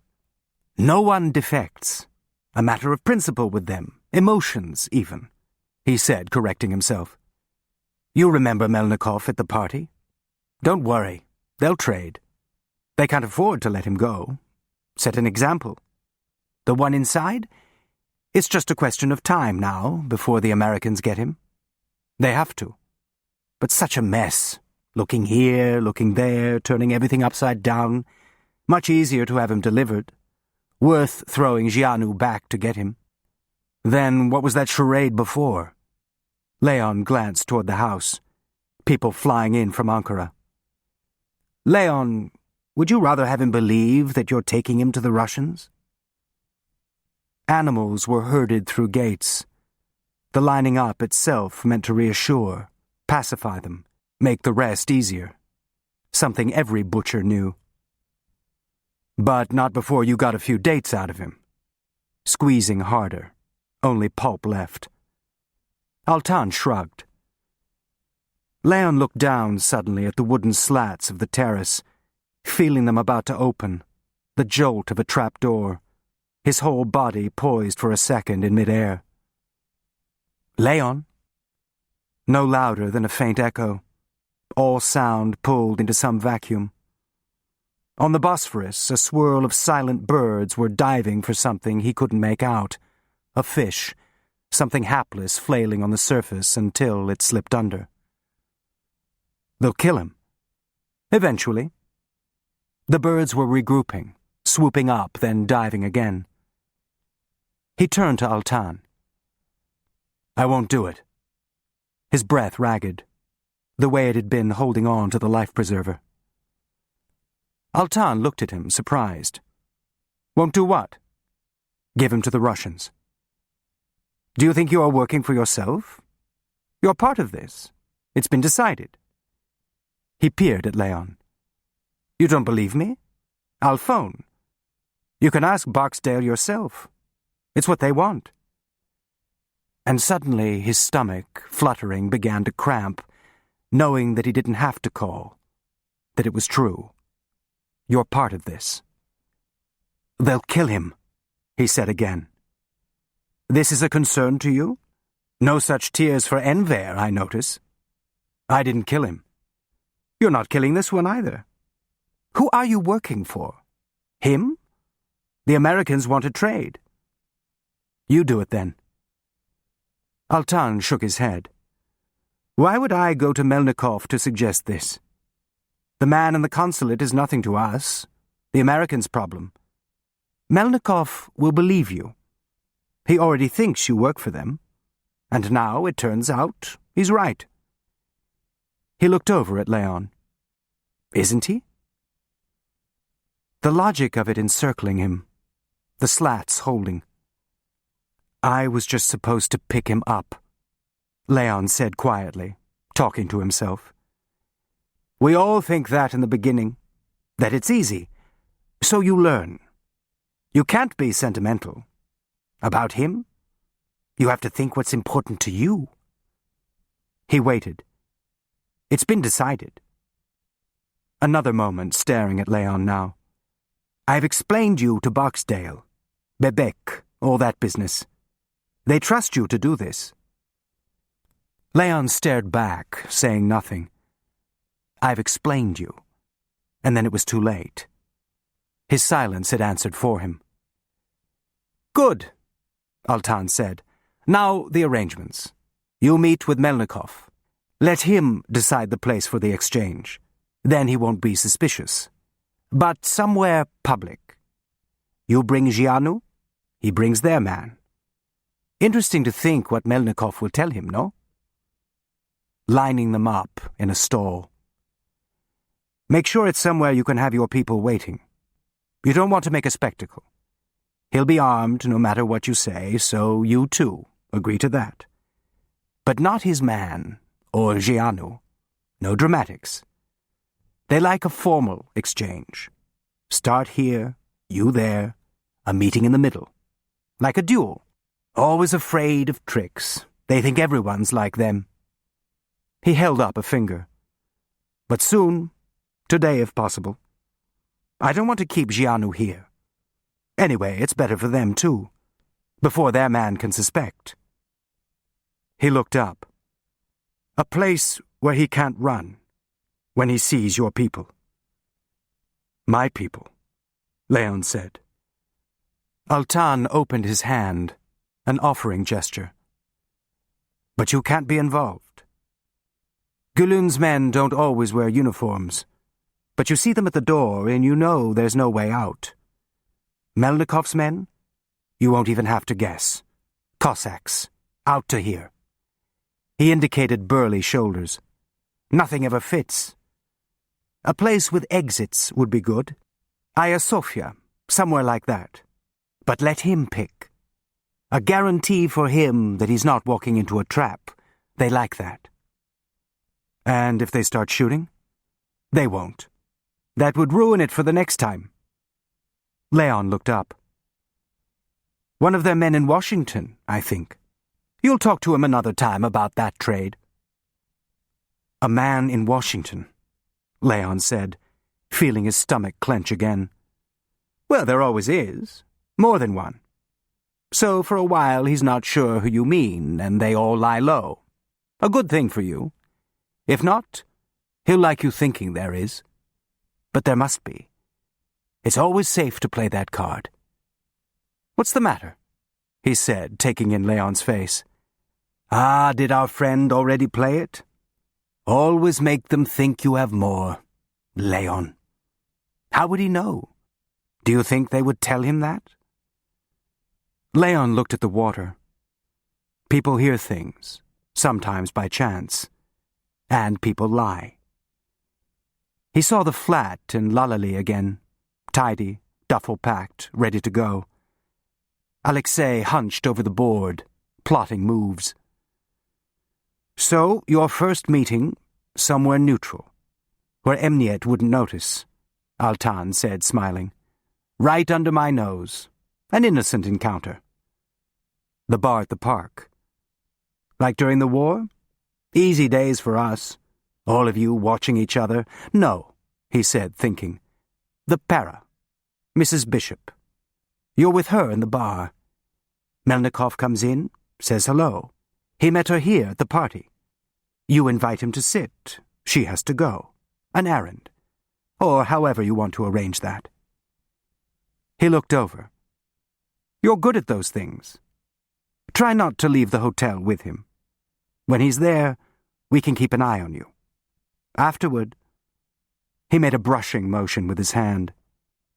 He'd know we were following, even us. What about me? Won't he have me? Naturally. So, after, take a ferry to Üsküdar. There'll be a taxi. Don't worry, it'll know you. His people will have a longer time getting one. And the Asian side, it's confusing for them. He looked at his watch. You'll be back in time for tea. All worked out, Leon said. No, not all, Altan said, preoccupied, not hearing anything in Leon's voice. Now, the phone call. Let's go over that. How did you get the number? His private number. He'll expect all their consulate phones to be tapped. Are they? So is this one. But how did you get it? Not something he hands out. Georg, Leon said, not even thinking. Georg gave it to me. Altan looked over. Good. He nodded, pleased. Georg. Good. Leon took up the part. I found the man Georg said you were looking for. What man? Altan said, lowering his voice, playing too. The translator. Fluent in Romanian, Russian, some German. Hard to find, but I did. Altan was quiet for a minute, running the conversation through his mind, then smiled a little. So you did. A French door opened behind them. Domnul Gianu, Altan said, the Romanian word a courtesy. You're finished with your lunch? Do you have a cigarette? He asked Leon, then to Altan. American cigarettes. You get spoiled.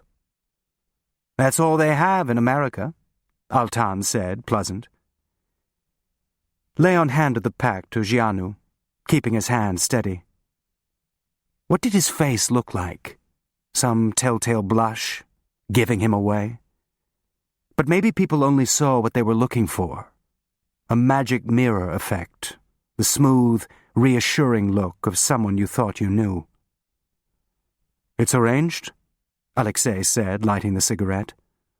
Almost. A phone call, Altan said. Alexei looked up. They want to hear from me personally, Leon said. Make sure. Not even a catch in his throat. His voice smooth, too. Someone else. Alexei nodded, accepting this.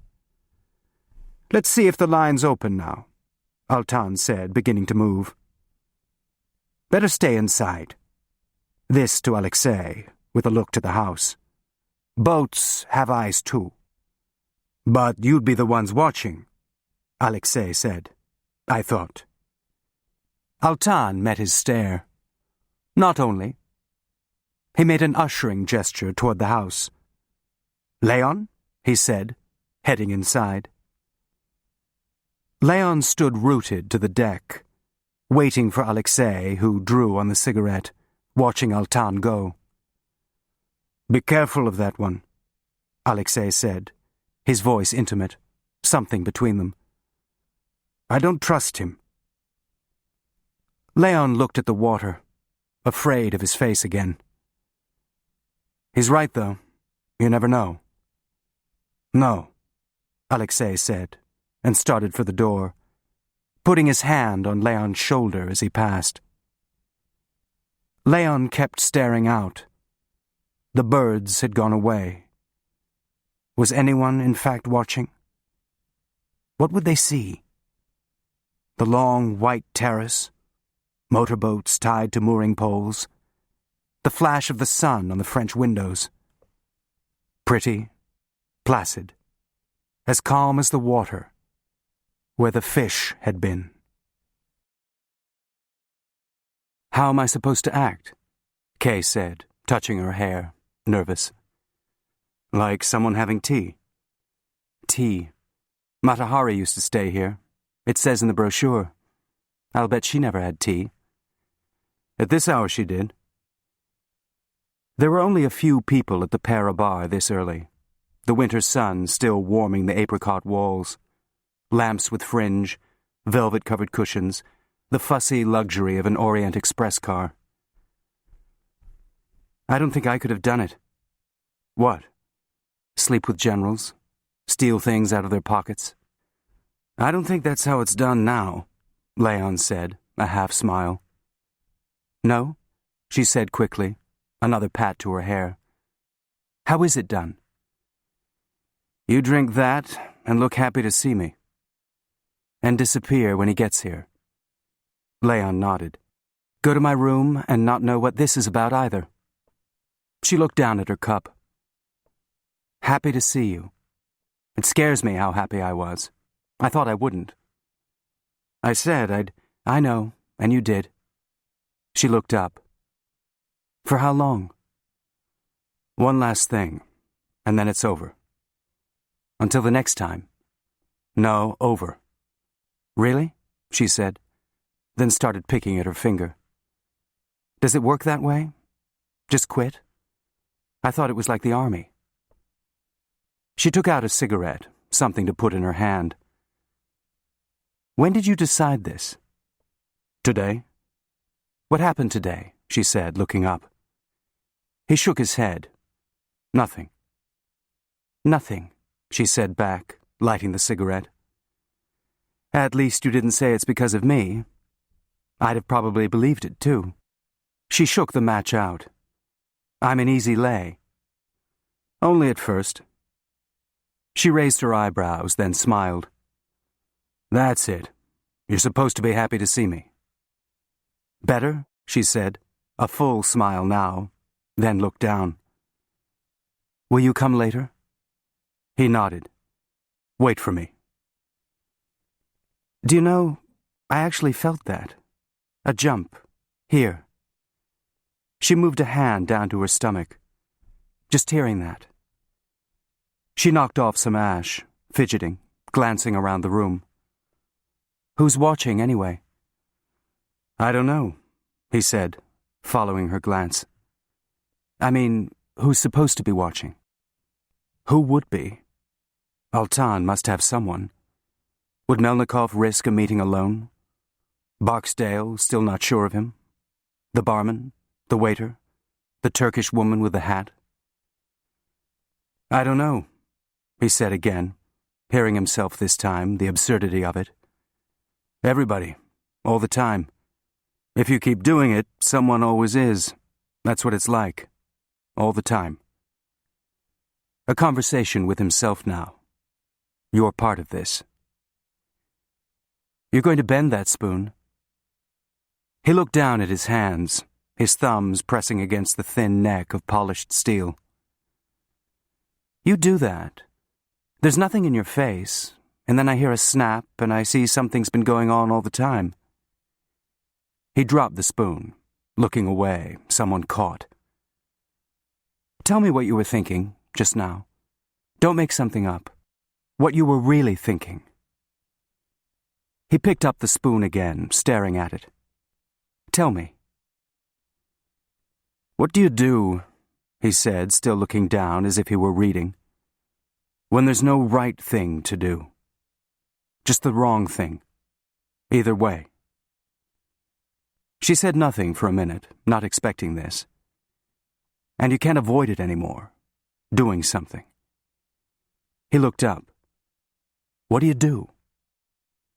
Not really a question, not even to himself. I don't know, she said, stalling, then met his eyes. Are you talking about me? What? No, he said, moving his hands over, catching a spill. I didn't mean... He stopped. Not you, he said softly. Oh, she said, just a sound, her face flushing, surprised again. She reached over, covering his hands. Then what? Drawing him in, as if they were in bed, no secrets. He looked at her for another second, then shook his head. Nothing. We could get up, right now, and walk out of here, she said, still clutching his hand, her eyes fixed on him. Just keep going. Before there's anything more, we could do that. Through the doors, past one of Gülün's men on Altan's leash, past the consulate. I've explained you. Altan, waiting. I can't, he said, moving his hand away. She kept hers on the table. Why not? One last thing. What last thing? Well, what? He thought. We can find out who killed Frank. Frank, she said, thrown, pulling her hand back. How? What do you mean? That's what he's coming here for? No. Are you doing this for me? Don't. What does it matter who? Somebody, that's all. It doesn't change anything. And next time it'll be somebody else. Maybe me. Her eyes flashed, then looked away, a backing off. She drew on her cigarette to calm down. You think a Russian did it? She said. Not this Russian. Smile again. He's here. Over her shoulder, he could see Melnikov hesitate at the door, an entrance, then head straight for them. He did everything he was expected to do. His surprise at seeing them, remembering Kay from Lily's party, not wanting to intrude but persuaded to stay, but all of it done so clumsily that only his awkwardness made it seem authentic. Leon thought of Lily, gliding through her guests. Melnikov ordered vodka. Then, having exhausted his script, he sat waiting for Leon, a silence anyone in the room would notice. I'll be right back, Kay said. Powder room. You'll excuse me? Melnikov stood as she left, formal, then turned to Leon. Where is he? Safe. We can do it this afternoon. How much do you want? Blunt, but not the playful ritual of the bazaar. A trade. Your man and the consulate. What man? The one who killed Frank. There is no such man. Yes, there is. Frank found him. That's why he's dead. So will we, now that we know he's there. But we'd like to speed things up. They're both damaged goods now. An even trade. Melnikov thought about this. How do I know you have him? You'll see him. I bring mine, you bring yours. Don't come empty-handed. It's a one-time offer. Pick the place. And no money? Not even a tip for you? Maybe next time. Melnikov stared at him, not sure how to take this. This isn't hard. Take it or leave it. And if I leave it? Then we get both of them. Bad arithmetic for you. Melnikov shrugged. But he's already talked. Only to me, or he'd be in Washington now. He likes to wait for the right move. A chess player. But you know that. He said you were a little slow, so I guess his information's still good. Melnikov sat back, annoyed. We're wasting time. You'll want guarantees, so do we. Can you bring him today? Melnikov hesitated, running the tip of his tongue between his lips, a wolf's anticipation. I think you may be surprised, he said finally. Leon looked at him. Done. A life discarded in a second. Enver slipping in the bath. Only if you don't show up. Melnikov snorted, then picked up his glass, draining it. You pick the place, Leon said again. Well, goodness, here you are, big as life. I've been wondering. I thought maybe you'd gone home. Barbara King, Ed Burke trailing behind. Leon stood, kissing the cheek she offered. I hope you're coming to my party. I left about 100 messages. Now turning to be introduced to Melnikov, Ed hanging back, as if the physical presence of a Russian was upsetting. The boogeyman real. Isn't it a little early? Barbara said, noticing the glass. Then Kay was coming back. Kay, she said, stretching the syllable. I've been meaning to call. Those first few days, I know what it's like. And suddenly, it was the crowd outside Cirkaji, everyone in motion, trying to get out of each other's way. Melnikov wary, suspecting tricks. But about what? Kay slightly panicky, someone who'd left her post for a second and now saw people rushing through the gate. Ed flustered for no reason at all, embarrassed maybe for Leon, his interrupted tryst. Only Barbara blithely enjoying herself, eyeing Kay's dress, taking the confusion for some kind of evidence, a vindicated house detective. Ed, have you met Ivan Melnikov? Ed now reluctant, barely managing to get through a handshake. Melnikov just as publicly diffident, so that for a second Leon wondered if in fact they already knew each other. Melnikov's face a mask, giving nothing away. I think you may be surprised. Leon looked at the other tables, people talking to each other or pretending to. Try not to leave the hotel, Altan had said. But how could they stay now? Not even one drink? Barbara was saying. A citron pressé? I never see you. I'm late already, Kay said, fluttering. But can't it wait? 10 minutes. Leon could see her thinking, a movement in the back of her eyes. Not the hairdresser, she said. Women and their hair, Melnikov said, indulgent, as if nothing more could be said. And us, I'm sorry, Leon said. You're going to the hairdresser too? Barbara said, playing. The consulate. He turned to Melnikov. I promised we'd be there by... To meet the new guy? Ed said, interested now. They say, but you must have seen him. First thing. I mean, he'd want... He stopped. What's he like? Melnikov looked at Leon. Presumably his new boss, someone Leon would know. He's from Washington, Ed, Leon said, trying to be light. You know. I think they even get their suits from the same place. And then they were in the lobby. Ed and Barbara left in the bar, but still looking at them. Everything a question mark.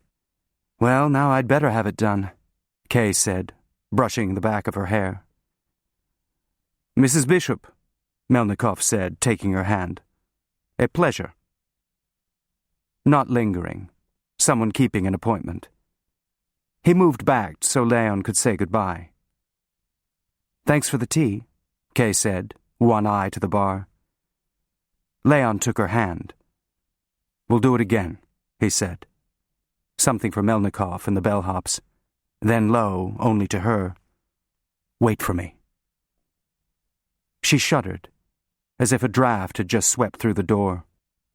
What? Her eyes wide, then darting across his face. I just had the strangest feeling. She put her hand on his arm, holding him in place. What? She glanced toward the door, Melnikov waiting. I don't know, she said, her fingers still gripping him. Just a feeling. Leon looked back over his shoulder. He's watching. She dropped her hand. All right, she said, then caught his sleeve. Wait, I know. What you said before. Two wrong things. They're not the same. They can't be. You have to decide. It's not like that. You wonder, she said, not listening to him, did I do the right thing? But at least you made the choice. Her voice intense, as if no one else were in the room. Then she lowered her head. Well, listen to me. She let go of his sleeve. Did I do the right thing? Kay, I still don't know. You'd better go, she said, glancing to Melnikov again. Leon looked at her, disconcerted, wanting to touch her, the room full of eyes, the clock beginning to tick again. Wait for me, he said. Code for everything else. An attractive woman, Melnikov said in the street. No, this way. Up to Tunnel, the route already picked out. And now a widow. Yes. You were close to him? Not particularly. I knew him, a careful man, but not with our friend Gianu. I never understood that. We didn't know. I admit that to you. It should have been easy for you. So what happened? A man so careful. He trusted the wrong people. But it was you he trusted, Melnikov said, the way it made sense to him. And with his wife. Twice wrong, I think. And now you ask me to trust you. You won't come alone, Neither will I. We can trust each other that much. Like a timeout. Time when you stop the game. A little truce. To make the trade. Then it starts again. But no money, Melnikov said, still brooding. I thought you were keeping him for that. Maybe he's more valuable to us this way. Us. And how is it more valuable to you? He looked at Leon. A man of many loyalties, Argianu. And you? Only one, Leon said, not biting. Stars and stripes, Melnikov said, still looking, skeptical, his voice almost a sneer. And what was that? A Saturday Evening Post cover. But that was before. Now it was someone ordering a trade. You've tried this already, with Georg. I don't want any money. So it was something else, to make you give up your prize. Noting it, filing it away for the future. But not Leon's, almost out of it. Just play out the hand. Maybe he isn't worth as much as we thought. Melnikov looked at him for a moment, calculating again, then started walking, almost at the square now, the scraping sound of a tram being turned around. You don't know how to talk to him, he said flatly. But you do. Yes, he'll talk to us. Leon looked at the square, sunny, a break in the clouds, and felt the chill of a dripping basement. There'd be screams. Everybody screamed, finally. Everybody talked. People were pouring out of the funicular station. Just in time, Melnikov said. Where are you going? We need to... Have you noticed? People always take it coming up. A jeton. A small price to avoid the hill. But down, so mostly empty. Private.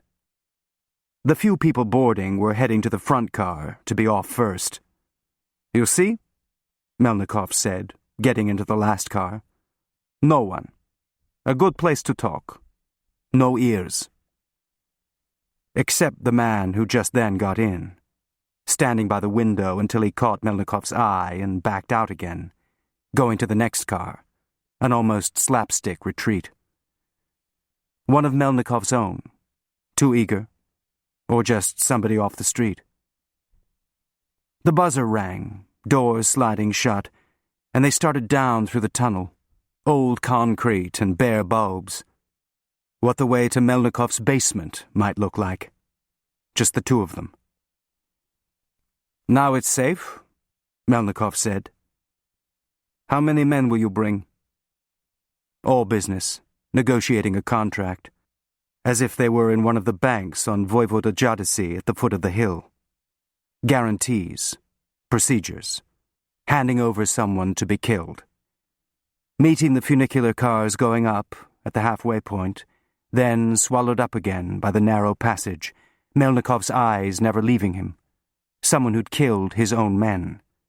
Means to an end. But what was the end now? At the bottom, he stopped himself from rushing out, waiting for the doors to slide all the way open. 6 o'clock, then, Melnikov said.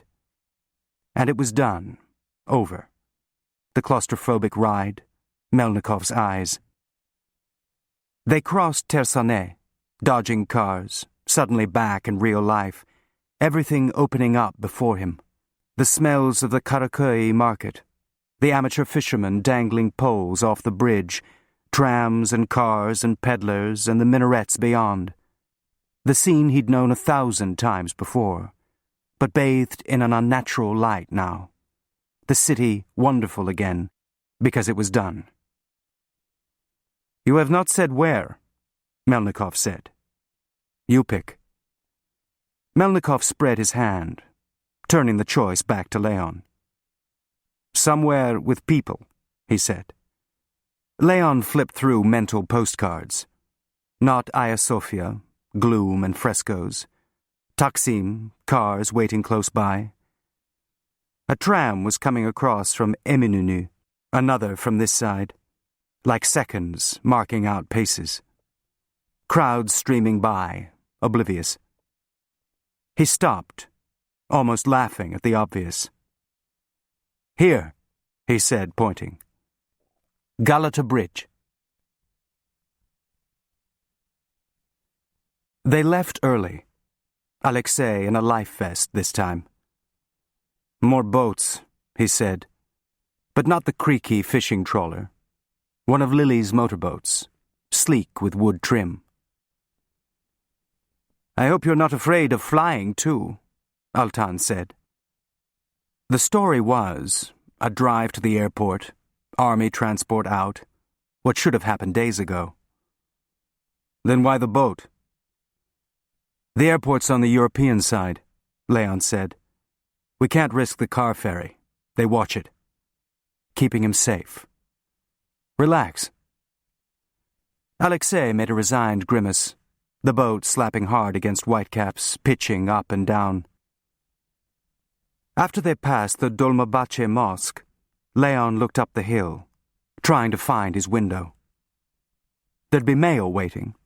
Curious Mr. Chichek, wondering what the police had wanted. Alexei was taking everything in, his first real look at the city, spilling over its hills in the weak afternoon light. Leon checked his watch. Almost dark, but at this time of year a lingering dusk, light enough for Melnikov to see them on the bridge. They swung into the Golden Horn, then idled just far enough away from the bridge to keep it in sight, the cranes and dry docks of the shipyards ahead. "They won't expect us to come down the Horn," Altan said, indicating the factories and oily water farther along. He was scanning the bridge through binoculars. "Who?" Alexei said. "The Americans?"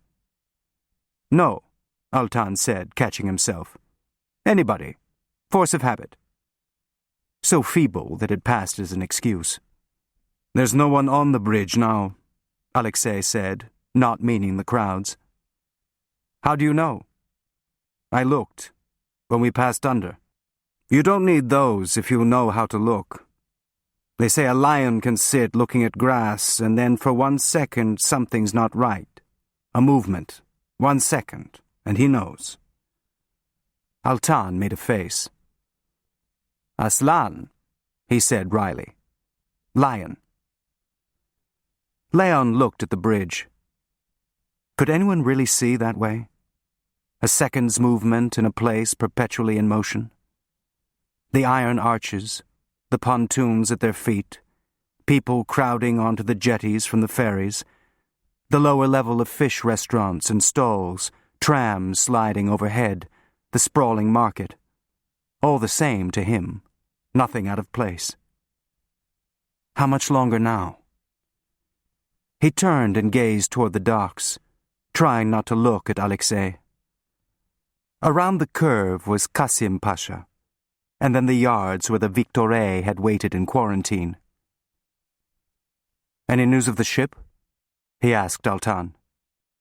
It took Altan a minute. "Oh, the Jews. No, how would I hear? We don't follow them to Palestine." "I'd like to know," Leon said, a request. "You know it was said there was typhus." Leon nodded. "A miracle recovery. It cost $10,000. Turkish medicine." Altan stared at him, more embarrassed than offended. "How many, on the ship?" Alexei asked. 400, Leon said. "A few more." "You saved 400 Jews," Altan said to Alexei, an ironic taunting in his voice. "And I only owed you 1 life," Alexei said to Leon. "You don't owe me anything," Leon said quickly. Alexei put his hand to his chest, an abbreviated salam. "Bereket versin." "You know Turkish?" Altan said, surprised. "A few words. You pick things up." He looked at Altan. "Aslan." Altan turned back to the bridge. "Why are we here?" Alexei said to Leon. What happens now? It's not time yet. There'll be a car, Leon said, nodding to the Eminenu side, where Melnikov must be waiting, in the big square filled with buses and stalls frying mackerel from the boats tied up alongside. I'll walk you over, and then we're done. Alexei kept looking at him, not saying anything. Nothing to it, Leon said, uneasy. Then why did you bring a gun? Alexei said, looking to Leon's pocket. In case, Leon said vaguely. In case I run, Alexei said. So careful, the Americans. Where would I go? In Washington, let's hope they're not so careful. A long job, if they don't believe me. Skip the Soviets man there, then, Leon said, trying it, if you want to build some trust. Or was he just for me? Keep me interested. Alexei turned to the bridge, not answering. In high places, Leon said. The one nobody knows, who isn't there. Is he? Alexei was quiet for a moment. It must be, he said finally. Don't you think? Someone must be. A safe move. He turned back to Leon. To keep me valuable, that's all. He pulled up the collar of his jacket, hunkering down. What does he think he'll find? He said, looking at Altan in the front of the boat, still scanning the bridge. Leon joined him on the seat, their jackets touching. 10 minutes, Altan said over his shoulder. Get ready. Alexei pulled the duffel bag closer. Well, then it's goodbye, he said to Leon. He looked down, oddly hesitant. You know that job, training your people, the one I talked about? If you could mention it to someone, if you think it would help, a word from you. Leon nodded, cutting him off, each word like a tug on his sleeve. He got up, leaning against the gunwale as if there were something to see in the water. Tell me. It can't matter to you now. I mean, we're here. So what I think doesn't... Alexei lifted an eyebrow. What did you do at Stralishti? Why do you ask this? Alexei said. Leon looked at him, waiting. Make it easier for me, he thought. It's not enough, your ship? I want to know. A long silence, Alexei looking at his hands. What you told me, Leon said. What? I don't even remember anymore what I said. But you have to know. Something that happened. He looked out toward the old city. In another world. Quiet again, then turning back to Leon. Outside. Only outside. I never went in. Didn't I say that? It's the truth. The meat stamps, the hooks. I wasn't part of that. Craziness. I was outside. He stopped. Like a guard. Of what, I don't know. Outside. He looked up. But I could hear. Is that what you want to know? What I heard? No. No. It's better. Don't listen. Someday maybe somebody asks you, he said, looking at Leon. And what do you say? I had to do it? All you can say is, I was there. But outside. I was outside. He stopped. Do you think it would have made any difference if I hadn't been there? Leon said nothing. None. Maybe a difference to me, he said, his voice lower. Not to hear it, but not to them. He took a breath. So, now stop asking me this. Wait a few years. When you see what things are like, then ask. And that's the truth? Didn't I say so? Leon nodded. Everyone else is dead. That's right. There's only me to say. Everyone's dead. Not just them. Everyone. People I knew. But you weren't standing outside then. You want to blame me for this? There has to be somebody, so it makes sense. He waved his hand. Go ahead. And will that make any difference either? He shook his head. They're dead. You want justice for them? Not in this world. All right, let's go, Altan said, motioning the driver to pull up to the jetty. Careful of the step. Alexei stared at Leon. That's what things were like that time. It's different now. Leon looked back.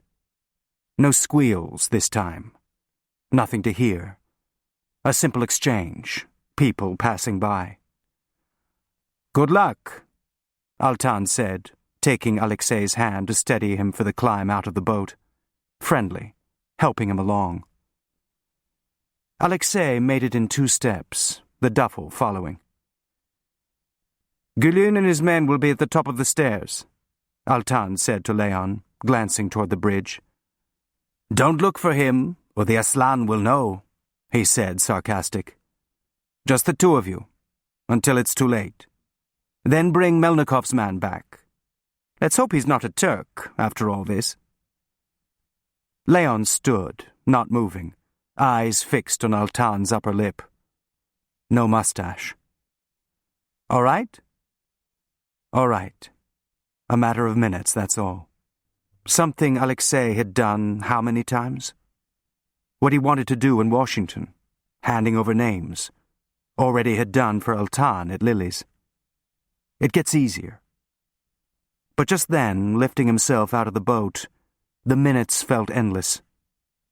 Altan waved and pulled away. They made their way to the bridge through the Karaköy market, sidestepping pools of melted ice streaked with fish blood, strands of wilted greens. Cats lurked behind the stalls, waiting for scraps. There was more food near the steps of the bridge, stuffed mussels and braziers with chestnuts. They stopped for a minute on top, catching a breath before they waded into the crowd.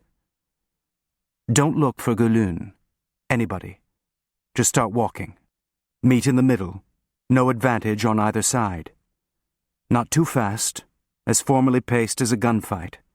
Except in a western there'd be no one else in the streets, the townspeople cowering, and Melnikov dressed in black, to make everything clear. Instead, there were water salesmen with silver canisters strapped to their backs, and Hamals wheeling carts, and a simit peddler with a tray of bread rings balanced on his head. Leon felt the gun in his pocket. Not something you'd want to use in a crowd. Just in case. In case what? They had to shoot their way back? Altan had never said, but now that they were here, Leon knew. Alexei would recognize Melnikov, not a stranger, and might have to be persuaded to keep going, prodded forward, maybe even shot if he tried to bolt. In the foot, a knee, somewhere to keep him alive for Melnikov. The gun was for Alexei. And Melnikov would have his own, ready to use on the other side, his man unsuspecting too until the final minute. Maybe until he recognized Leon. Someone who'd killed Frank, and would kill again, meanwhile betraying them all to the Soviets. There were 2 people in this trade, not just Alexei. A frontier justice, maybe the only kind there ever was. Think of it as bringing someone to trial. What kind of car? Alexei said. American? I don't know, they didn't say. In front of the mosque, that's all. Each step a foot closer. His eyes darted over the fishermen lining the rail, waiting for one of them to turn his head as they passed, not a fisherman. What it must feel like hunting, preparing to kill, a lion watching the grass. They were on the Horn side of the bridge, traffic coming from behind. Maybe a burst of gunfire from a passing car. The Russians were capable of anything, any deceit. But all he saw were taxis on their way to Sirkaji. Don't look back, Alexei sure to notice. So far, not even wary, trusting the car to be there, trusting Leon. Everything is planned. Then why the dismay, this constriction in his chest? Leon feeling that it was he who was being brought to trial. Betraying, Alexei had said, gets easier. Leon glanced over, now eager, almost boyish, what he must have looked like in Bucharest. Leon scanned the crowd up ahead, maybe a quarter of the way across now. Melnikov here soon. I think you may be surprised. Some teenage boys ran out of the stairway from the restaurant level below, where he and Kay had had lunch, looking at minarets, Ed embarrassed to stumble on them. Years ago. How many times had he walked across this bridge, feeling lucky to be here? Now a shiver. He sensed everything was about to change. Even in this half-light, things seemed sharper, as if they knew he'd have to remember them, be asked about them one day. And what would he say? I was outside, listening. He glanced over at Alexei again. A head snapped on a bathroom floor because it was in the way. I'm not you. A wave of panic rose in his throat like bile. I'm not you. But everything now set in motion. Melnikov already somewhere in the sea of heads coming toward them. The Simit man was back, partly blocking the view. Leon leaned a little to his left and saw the hat. The same floppy brim she'd worn at Tommy's service, just in from Ankara. Not sure if it was proper to smoke in the street. Later, shy against the window light, walking now with Melnikov. No. He kept moving. Kay raised her head, looking into the crowd. Looking for him? Or for some story Melnikov had made up to put her at ease. Part of him visible now, just over her right shoulder, as if she were a kind of shield to use before he threw her away. Someone in Ankara. The Russian desk. No. Leon hearing her voice, not the traffic, everything she had ever said, almost dizzy with it. Any of it real? None of it? Still coming toward them. What is it? Alexei said, alert, a scent in the wind. Nothing, Leon said, his voice hollow, emptied out. Nothing. Wrong about everything. Walking, unable to stop. A life can change in a second, and never be the same. A hand sliding away in the water. A shot fired on a quay.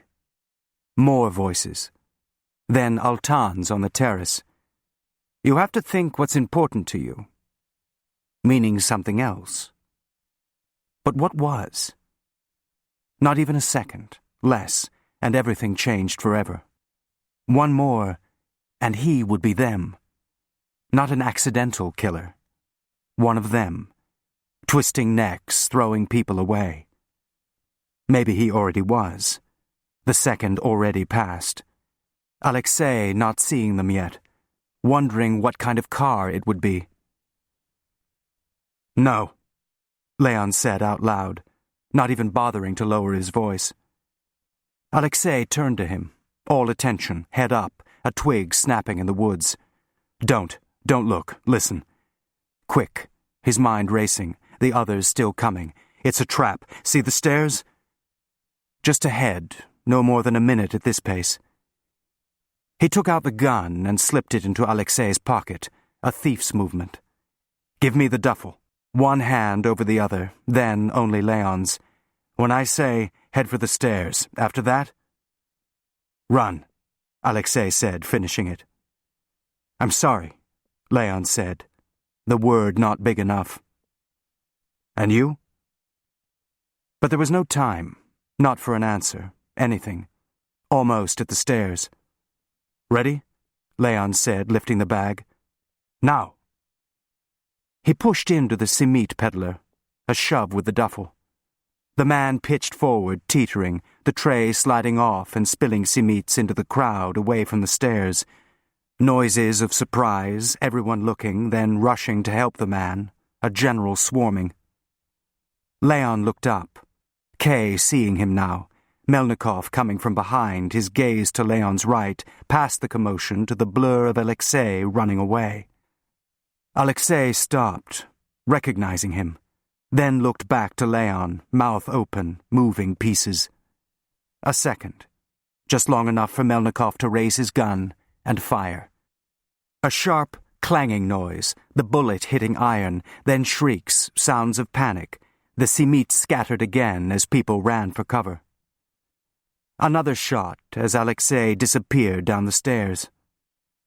Melnikov started running, pushing Kay aside, everyone scattering, ducking against the bridge railing. When he reached the stairs, he glanced over at Leon, panting, his face almost a snarl, before he plunged down. From below, Leon could hear screams, shouts of protest, people being shoved. He remembered the crowds shopping, lined up for the restaurants.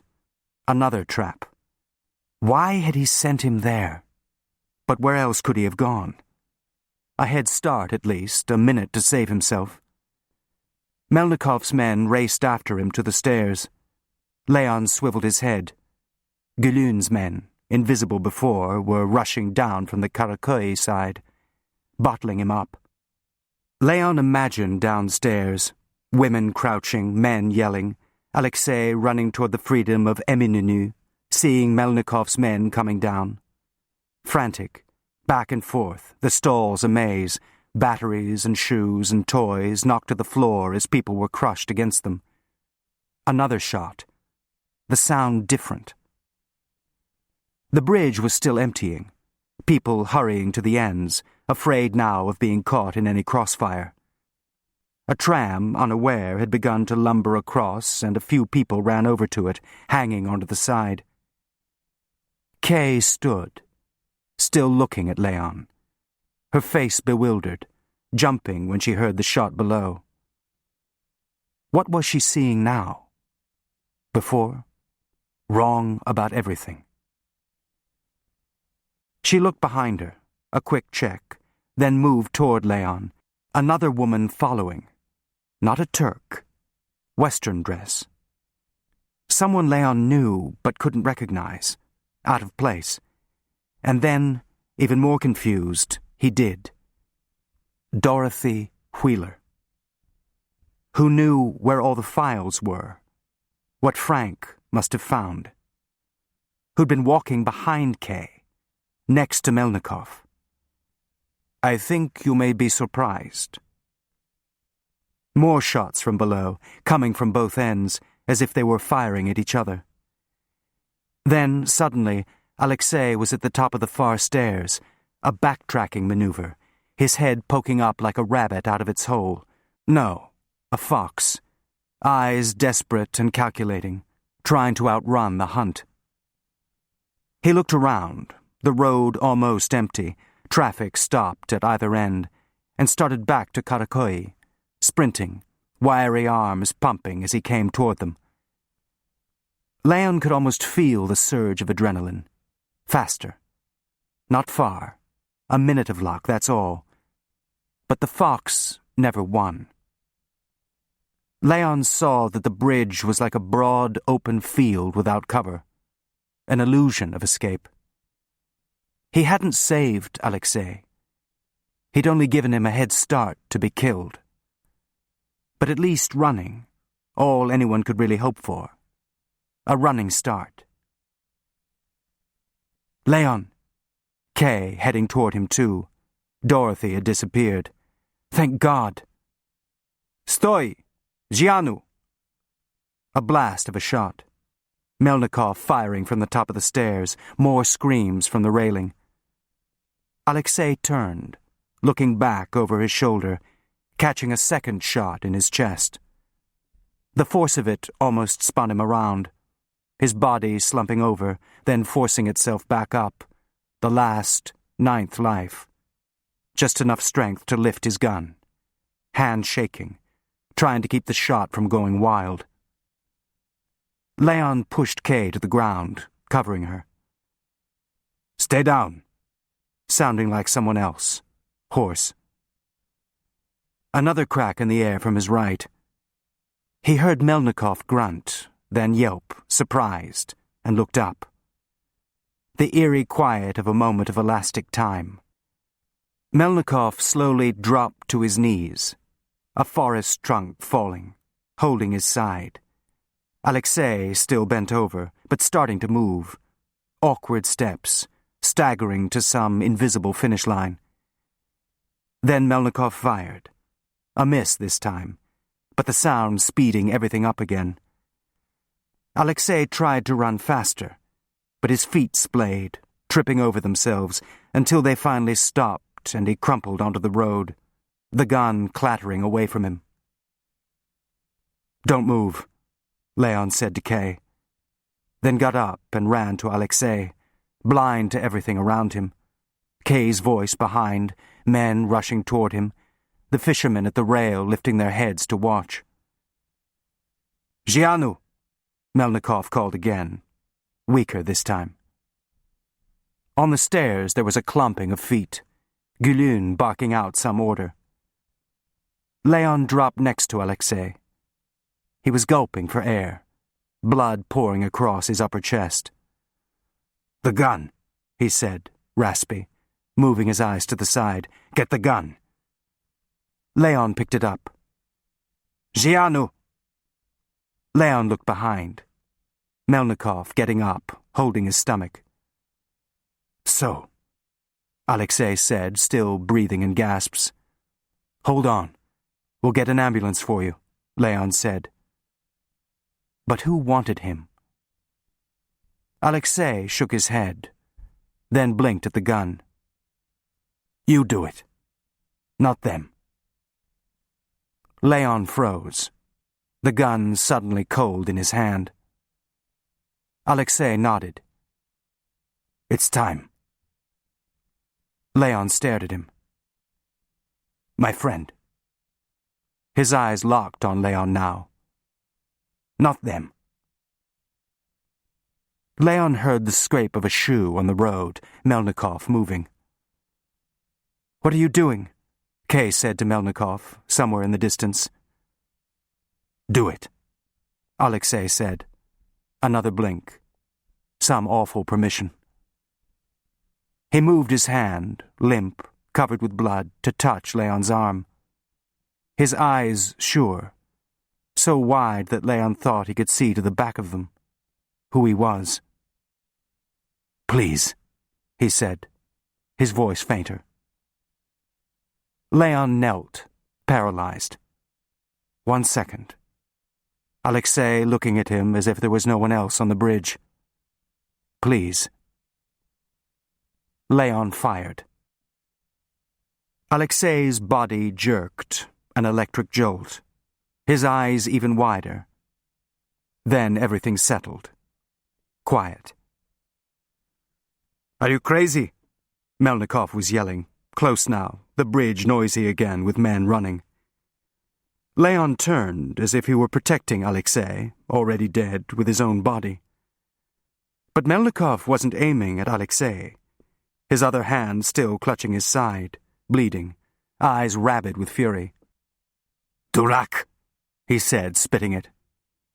When the gun went off, Leon was too surprised to duck. Here? Like this? Why now? What was the point? Shooting him no more to Melnikov than stamping his foot. Then the fire exploded in his chest, literally the heat of flames. and some force, like a hand in his face, pushed him back, falling over. "No!" Kay yelled, hitting Melnikov. But he was pointing the gun again, feet planted apart, rooted. She reached for it, trying to force it up from the ground. Melnikov knocked her away. "Durak," he said again to Leon, then looked up as more feet approached and raised the gun, a reflex. Some shouts in Turkish and then an explosion, so loud Leon thought it came from behind his ear. This time, Melnikov didn't make a sound, just looked down at the new hole in his tunic and dropped. Leon could make out Gülün kneeling by the body, gun in his hand, something garbled in Turkish, orders. "Leon," Kay said, her face over him, her voice high-pitched, almost a keening. Kay only a shield. Dorothy. But what could she have known? Passed on. Why do it? Money? Maybe like Georg, lost in an idea she couldn't let go. Now there'd be questions. Months of them, squeezing. A trial, if that was useful. House cleaning, protecting flanks. And then a new Melnikov would plant a new Dorothy and it would start again. Dorothy traded away. All Alexei was worth at the end. Leon heard more voices in the road, loud, then fainter, receding. The dusk suddenly getting darker. And in some part of him, aware of what was happening, he was curious. Would it really be a white light, appearing from the end of a tunnel and enveloping him until he was part of it? What Alexei must just have seen. But it wasn't light. It was faces.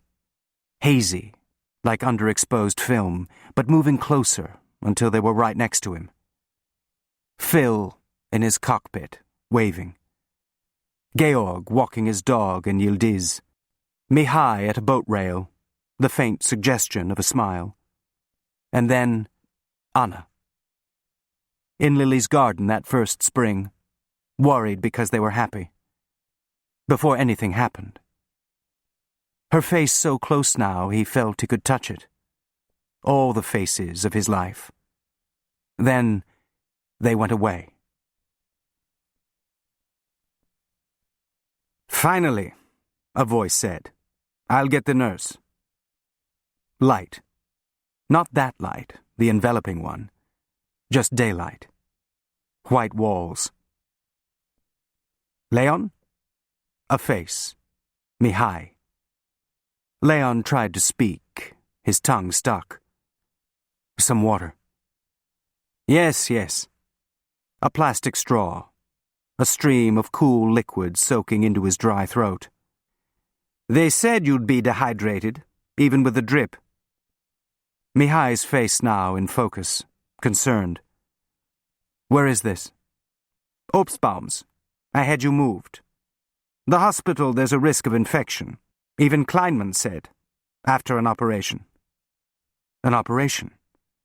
"He had to take a piece of your lung, where the bullet hit. Take a breath. See? A little less. No more smoking, so maybe a good thing. Not so good for your business, though, considering." Leon tried to smile, then wet his cracked lips with the straw. "You're lucky, you know that? A matter of inches," he said. And then, and now look, the man of the hour. Watch, they'll give you a medal. Something. What for? Being lucky. He shrugged. "But that's what they're always for, isn't it?" Leon tried to follow this, still catching up. "How are you here? You were—" "How? The train, from Aleppo, like always." "That's days." "2.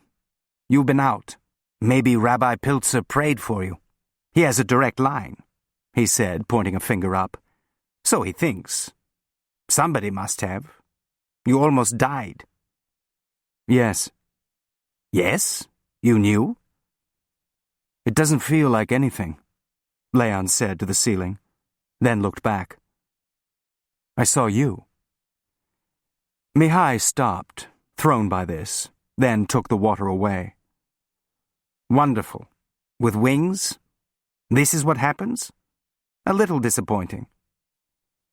Leon reached over the sheet to cover Mihai's hand, resting it there. Mihai looked up, surprised, not sure how to respond. The ship? Mihai nodded. All safe. 400 new citizens. So thank you for that. Leon shook his head. Him, Gianu. He made them let you go. Why? For his sins? You think he feels something? Not that one. How do you know? A man tries to cut your throat, you know everything about him. Leon was quiet, looking toward the window. Everything else too complicated. You don't forget what that's like, ever, Mihai said, touching his neck, as if a knife had actually been there. He looked away. Anyway, it's finished now. He pays. It's what I said from the first night. That's not why I killed him. Why you killed him? Mihai said slowly, looking at Leon. No? Why? He asked me. Mihai didn't say anything to this. He wanted me to do it. Leon, Mihai said gently. Maybe it's a little fast, all this. So much talk. He paused. Altan said the Russians. People saw them. It's still a little confusing, maybe. All the drugs. Not the last shot, Leon said. That was me. He lay back, as if it made any difference now. Altan already shaping the way it happened. You couldn't fight the next war until you lied about the last one. Yes? Mihai said, humoring him. It was the right thing to do, Leon said, his voice trailing off, vague. Maybe you should rest now. I'll tell the nurse. No, Leon said, gripping his hand. Talk. I want to know. Tell me. What? Durak, Leon said, the first thing that came into his mind. You know Russian? What does Durak mean? Fool. Leon smiled. Yes, that makes sense. He would think that. Who? Melnikov. He said it before he shot me. And I was. But not then. Before. He lifted his hand slightly, brushing the air. Wrong about Tommy. Everything. Durak. He raised his eyes. I'm glad about the ship. So that's one thing. That's why you came back? There's another? You can get more out? Not from Istanbul. It's not so easy now. Italy. More typhus? Leon said. No, getting out of Romania. It's safer from the west. Through Vienna, away from the Russians. Istanbul's finished for us. The office, I don't know how long. You're going to Italy? No. Palestine. Home. He looked up, tentative, his voice casual. You too. Why not? To do what? Grow oranges? Fight. The British are going to make a mess. The Arabs hate us, like the Poles. There'll be another war, Leon finished. But this one, we don't lose. You like all this so much. He waved his hand over Leon's bandages. Come to Palestine. With one lung. We're not so picky. We take anyone who's with us. He took a breath. There are other ways to fight.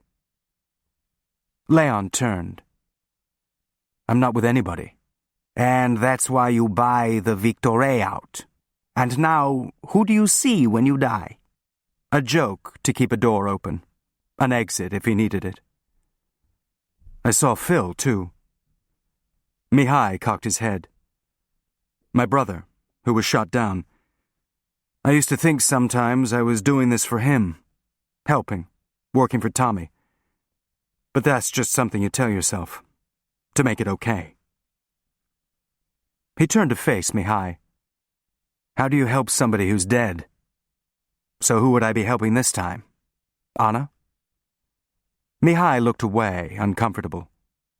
No, 400 still alive, and more coming. He hesitated. It could be useful with the British, not being a Jew. Another pause. What's here for you? I can't take her there, Leon said quietly. Do you want me to leave her? Is that what you'd do? Mihai sat back, at a loss, then got up and walked over to the window. Me? No. He looked out. You'd better sleep. The room confining now. I'm awake.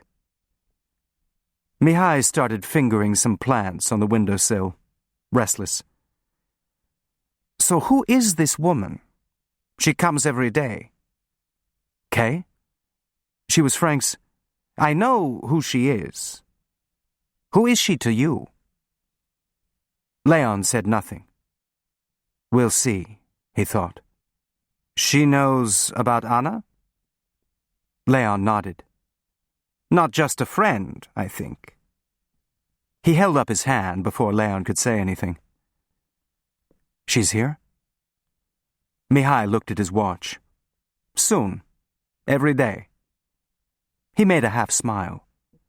Shifts. Me, then her. He looked up. She was afraid she'd miss you. That you wouldn't wake up before she left. Before she... Seeing her walking across the bridge in her hat, Melnikov's shield, not stopping this time, leaving. When? All he could say. I don't know. She has a priority. They arranged it. They, trying to think, his mind fuzzy, sorting this out. So tell me, what's what? Mihai looked over. I don't judge. But what was there to tell? Nothing decided. And then it was. When is she here? Beginning to move, one hand on the sheet. Relax, Mihai said, coming over to stop him. You've got tubes coming and going. You'll knock this over. He nodded to the drip. Let me see. This probably isn't good for you, you know. The commotion, I mean. Head back. Come on. I don't leave until I see. Okay. Better. So much better that Leon felt his eyes begin to close, seeing Mihai leave in a narrow strip, like watching someone through a Venetian blind. There was a voice in the back of his head, anxious. Then another farther away. A man's voice, German. Only a few minutes, yes? He goes in and out. If you see that, let him go. He needs the sleep. All right. Kay's voice, the smell of her perfume. He may not know you. Mihai said, Mihai, now Mossad is giving out medical degrees. At the door, heads bent toward each other, but Kay restless, shifting her feet, looking back at the bed. The way she had been that first morning in Tunnel, having her cigarette, jumpy, not sure of things. Kay, Leon said, the sound sticking a little in his throat. You see? She said to Obstbaum, hurrying over to the bed. He does. Obstbaum nodded, tapping his wristwatch at her, and left. Thank God, she said to Leon, taking his hand. I've been so worried. You're leaving, he said, the scratchiness clearing. She took her hand away. Mihai told you, he said. I wanted to tell you myself. Altan's making you go. Why would he do that? No witnesses. He's making up some story, not what happened. Leon, she said, soothing. People were there, on the bridge. It was public. He got you a priority. Trying to put things one after the other, assemble them. He wants to get you out of the country. Did you give them a statement? She looked at him, disconcerted. Don't, please. You almost died on the bridge, and you're still... She stopped. It was me. I want to go. Why? I can't stay here, she said, picking at the sheet. I had time to think while you were out. I never did before. It was always later. Let's talk about it later. But then I did. She grazed his hand. I want to go home. But you can't. I'll stay with my sister for a while, she said, ignoring him, until we drive each other crazy, the way we always do. And then, something. Frank's insurance isn't going to go very far. She looked up. This isn't what you want to know, is it? No. She went over to the night table, busying herself. I've been thinking how to say this, and now... She handed him a glass with a straw. Here. You're supposed to keep drinking. He took some water, then watched her as she circled the bed. You're all dressed. A suit with an open-neck blouse, a silver pin on the lapel, lipstick. A seat opened up today. I wasn't going to take it if you were still... Today?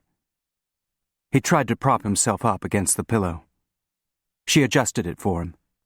I wouldn't go without saying goodbye, she said, then stopped fluffing the pillow and sat next to him, running her hand across his forehead.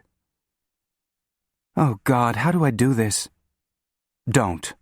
Don't go. No, stay. There's still so much to see, she said, using a guide's voice, then stopped. Except I don't want to see it anymore. I don't want to worry about drinking the water and wonder what people are saying. All that screeching over the loudspeakers. How many times a day do people have to pray anyway? 5, he said quietly. Okay, she said, nodding. It's not any of that. I woke up. On the bridge. Do you know what that was like for me? Watching you die? Why were you there? What did Melnikov tell you? Still wanting to know. That you asked for me. That you... She waved her hand. Oh, what does it matter? He got me there so you'd go through with it, I guess. I didn't really ask him. She looked down. I should have known. You wouldn't do that, ask for me. She lifted her head. And then everything started. The guns, people killed. She looked at him. They said none of that was supposed to happen, the guns. It was just a trade, until you... She hesitated. Why did you? It wasn't a trade, he said, throat still dry. But they said... We knew what they were going to do to him, after they were finished with him. He stopped, the words still far back, pulling them. That's not even standing outside. Inside. Putting them on hooks. Inside? She said, trying to follow. He closed his eyes, too weak to unravel any more. He trusted me, he said. She looked at him, a minute's delay as if she were translating. So you helped him, and they shot you too, she said finally. I thought you were dead. Everything just stopped. But you were still breathing, eyes open, and you said something. I thought maybe it's the last time. Do you remember what you said? He shook his head, waiting. You said her name. You called her. You were looking right at me, eyes open, and you were calling her. Kay. No, it's all right. It's just, when I heard it, I knew. Like somebody shaking me awake. She was the love of your life. Is. She stopped. Is. I was something else. She bit her lip. I went to see her, down the hall. I wanted to see what she looked like. She nodded, answering an unspoken question. If she was prettier than me. And then I didn't go in, get close enough to tell. I didn't want to know. What if she isn't? It's better if I think she is. Don't. She reached over, stroking his forehead again. I know. It's just the way it is. It's not something you can... She stopped, moving her hand away. It's just... I'd like that too. To have that. So maybe I'll find him back home. Not so exciting, she said, twisting her mouth, spreading her hand to take in the city outside. Maybe somebody who plays golf and takes the train, but still, the love of my life. Like her. She leaned over and kissed his forehead. Anyway, I have to think there is one. She looked into his eyes, her face soft. I hope it wasn't you. That would be so unfair, wouldn't it? Only a few days. While you were asleep, I was thinking about that. How many there were. And then I thought, don't count.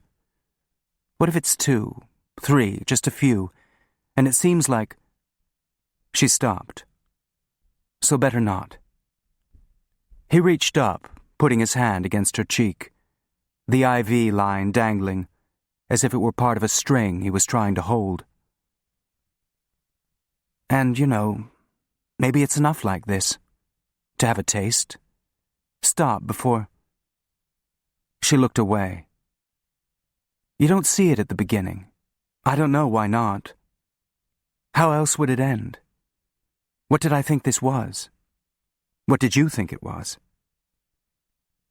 She moved his hand back to the bed and stood up. So, before that, while we still feel... She moved to the chair, picking up a hat and purse. You know, at least it makes it easier. You like this. She nodded to the hospital bed. With all those things in your arm. So you have to stay there. Otherwise, you know what it would be like. You'd get up and hold me. And then how could I go?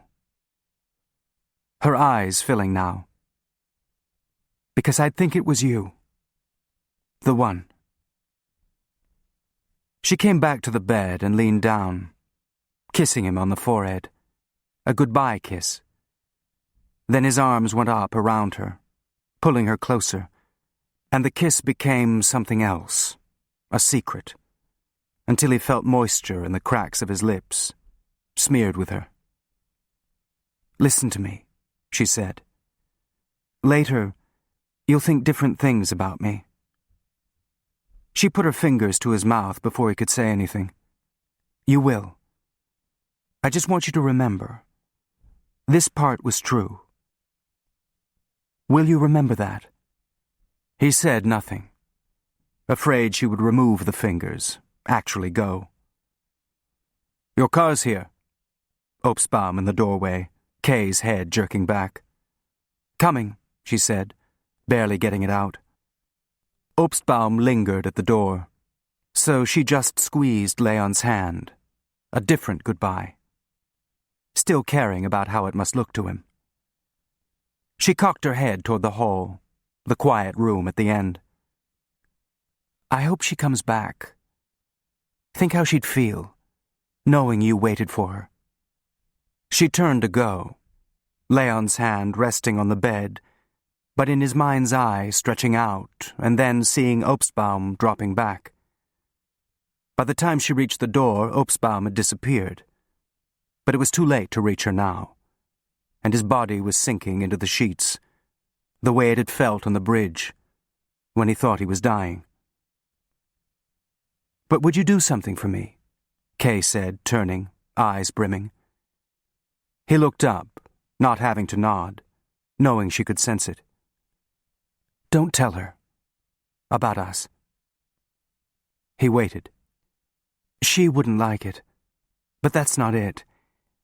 It's something for me. I want to be the one you can't talk about. I want that much. They took the catheter out that afternoon and gave him broth, his first food. It was important to move, not lie in bed, so he was walked around the room, baby steps, wheeling the IV rack with him, a nurse at his side. Not too much at once. To the door, then back, a rest in the chair. By the end of the day, he could go to the bathroom by himself. Altan came just as it was getting dark. Out of bed already? That's a good sign, he said, flipping on the overhead light. Leon looked up from the visitor's chair where he'd been staring at the floor. A little gloomy sitting like this in the dark. Altan pulled up another chair, a bustling motion, settling a briefcase by his side. And you so lucky. The last man standing, that's the expression, yes? What are you going to say happened? Say? What did happen? No, you won't. It was a mess, and Giannu's dead. Nobody got him. So what are you going to say? His voice still weak, a slight croaking. Well, as to that... Altan crossed his leg and sat back, so that his face went partly in shadow, the phantom mustache flickering back and forth on his lip. Everybody's dead, except you. So it's your story. He looked at Leon. How they killed each other. And Gülün finally gets his medal. No, that wouldn't be convenient, he said, drawing out a cigarette and lighting it. A Turkish officer shooting a Russian? People would be upset. Oh, he said, noticing Leon's face. It's not allowed? He looked at the cigarette. Maybe this once. Something between us. So who shot him? Giannu. They shot each other. Unfortunately, some innocents got in the way. He nodded at Leon. Fortunately, they recovered. And they'll believe that. Why wouldn't they? It's what everybody wants. What suits. Giannu's dead, which is what the Russians wanted. And you know, I think they'll be grateful Melnikov's dead too. A brutal man, even for them. You heard about Stalingrad? His own men. Think what a relief to have him gone. Of course, they can't say this. He drew on the cigarette. The Americans avenge their Mr. Bishop, and we get to protest to both. Guns in the streets, endangering Turkish citizens. Apologies have been demanded. Even the Russians are embarrassed. An excess. They should learn from the Ottomans. The silk cord. No noise, no pop-pop, but very effective. Of course they won't learn that. It's not in their nature. He looked up. But at least this way, an acceptable story. And who shot me, if they killed each other? Giannu, before. If we say a Russian, there's no end to this. Official protests, swords waving, everybody a Ghazi. It's enough now. Giannu was that kind of man. He looked straight at Leon. First Mr. King, poor Enver, now Melnikov. And you. Anybody else you can think of while you're at it? Some unsolved cases you can throw in the file? Christ. Alexei killed everybody. That's what I'm supposed to say? You already have, Altan said, lifting the briefcase. You think only Emnyet does this? Arranges things? He patted the case. We have the statements. Gülün confirms yours. No medal this time, but a different reward. For his discretion. He paused, taking in Leon's expression. You think it's corrupt, the old empire. My friend, Everybody changes the story. The Russians? They've believed their own lies for so long that... He let the thought finish itself. And now the Americans. You're just learning how to live in the world. He looked over at Leon. They shot each other. You recovered. It's the convenient story. But there were witnesses. Not everybody's Gulun. So you got rid of her, you sent her home. Who? Oh, the faithful Mrs. Bishop. You couldn't take any chances with her. You got her a priority.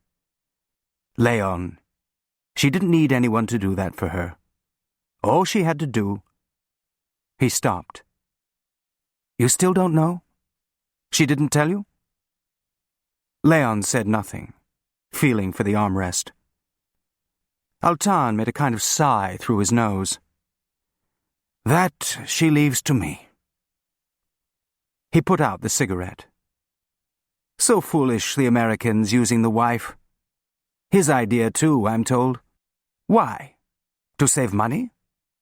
She has time on her hands, why not put her to use? To get what? What people say at parties in Ankara? Amateurs. Alexei's assessment, too. A professional shake of the head. And what happens? Complications, he said, rolling an eye at Leon. Emotions. There's no place for that. She wanted the trade. Her husband's killer. He glanced away. Maybe she felt... well, whatever reason. I told Barksdale it wasn't necessary. Don't give up Gianu. It's just a matter of time.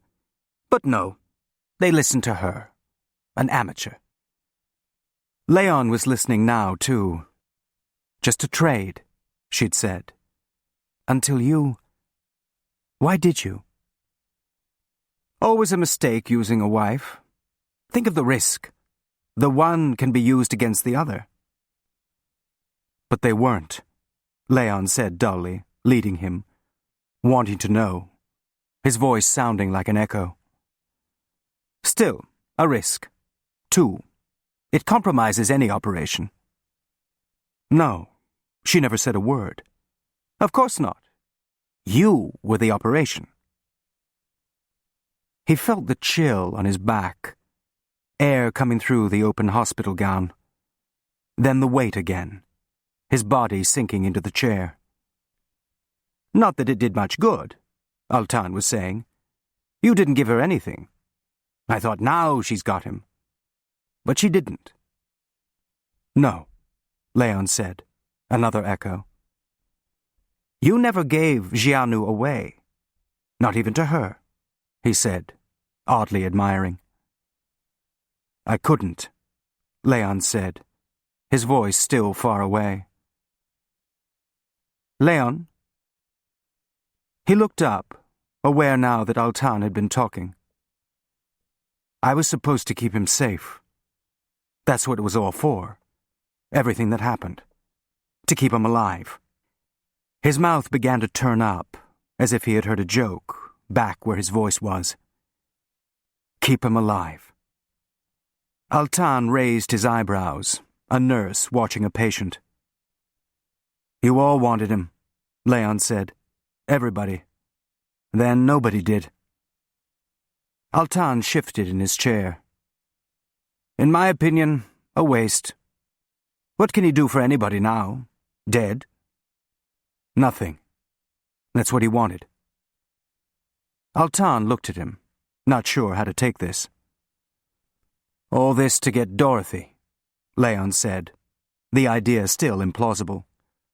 No. No? A very devious man, Melnikov, Altan said, sitting back, settling in. I don't think he trusted you. Your mistress, a little insurance to keep your gun in your pocket. Mrs. Wheeler to distract you. While the real one is taken away. Of course, eventually you would realize the mistake. All those questions with no answers. But by then, too late. He's gone. Who? Leon said, only half listening. Mr. Wheeler. Naval attaché. an expert on the Black Sea, and much else, it seems. Leon raised his head. Another joke, off somewhere. Alexei always said he'd be in Ankara, he said. Yes, the logical place. She knew? Altan shook his head. The Soviets would never use a husband and wife. They're too experienced for that, he said, making a point. She knew nothing, which of course came out. An odd marriage, but maybe not. What do any of us know? But suspicions, yes. A woman who noticed things. So maybe she knew and she didn't know. Both. It's possible, don't you think? Yes. Anyway, we detained Mr. Wheeler before he could go, so not such an ordeal for her. Polite questions, I understand. You detained him? The Black Sea was an Ottoman lake, once. When the bear takes an interest, we like to know why. A few questions. But now the Americans have him. He opened his hand. They paid for him. You paid for him. A face he couldn't even remember, leaning over Dorothy's desk. He went along with this, setting her up? Leon, Altan said, a mock patience. What would be the sense of telling him? You never know how people are going to react. Of course, he was in no position to object. They were getting him out. Maybe later he could send for her. Maybe she refuses. They often do, I'm told. Given what it's like there. But we got to him first. He leaned back again, pleased, as if he had tied a bow that had come out right, like the statements in his briefcase. Dorothy would have to make one too, what she knew and didn't know, left behind. Leon looked up from the chair. You're all bastards, aren't you? All of you. Tommy and... He stopped, too tired to follow his own thought. Bastards. Altan stared at him for a minute, then nodded slowly, humoring him. But in a good cause, he said, getting up and walking to the window, then turning to Leon. What did you think this was? Another echo. Her voice again. What did you think this was? In the beginning. Maybe not thinking at all. Good cause, Leon said, his voice rough with scorn. What cause? Altan's body went still, not rising to this. He took out another cigarette. Do you know how long we have been doing this? The Empire should have been finished 200 years ago, more.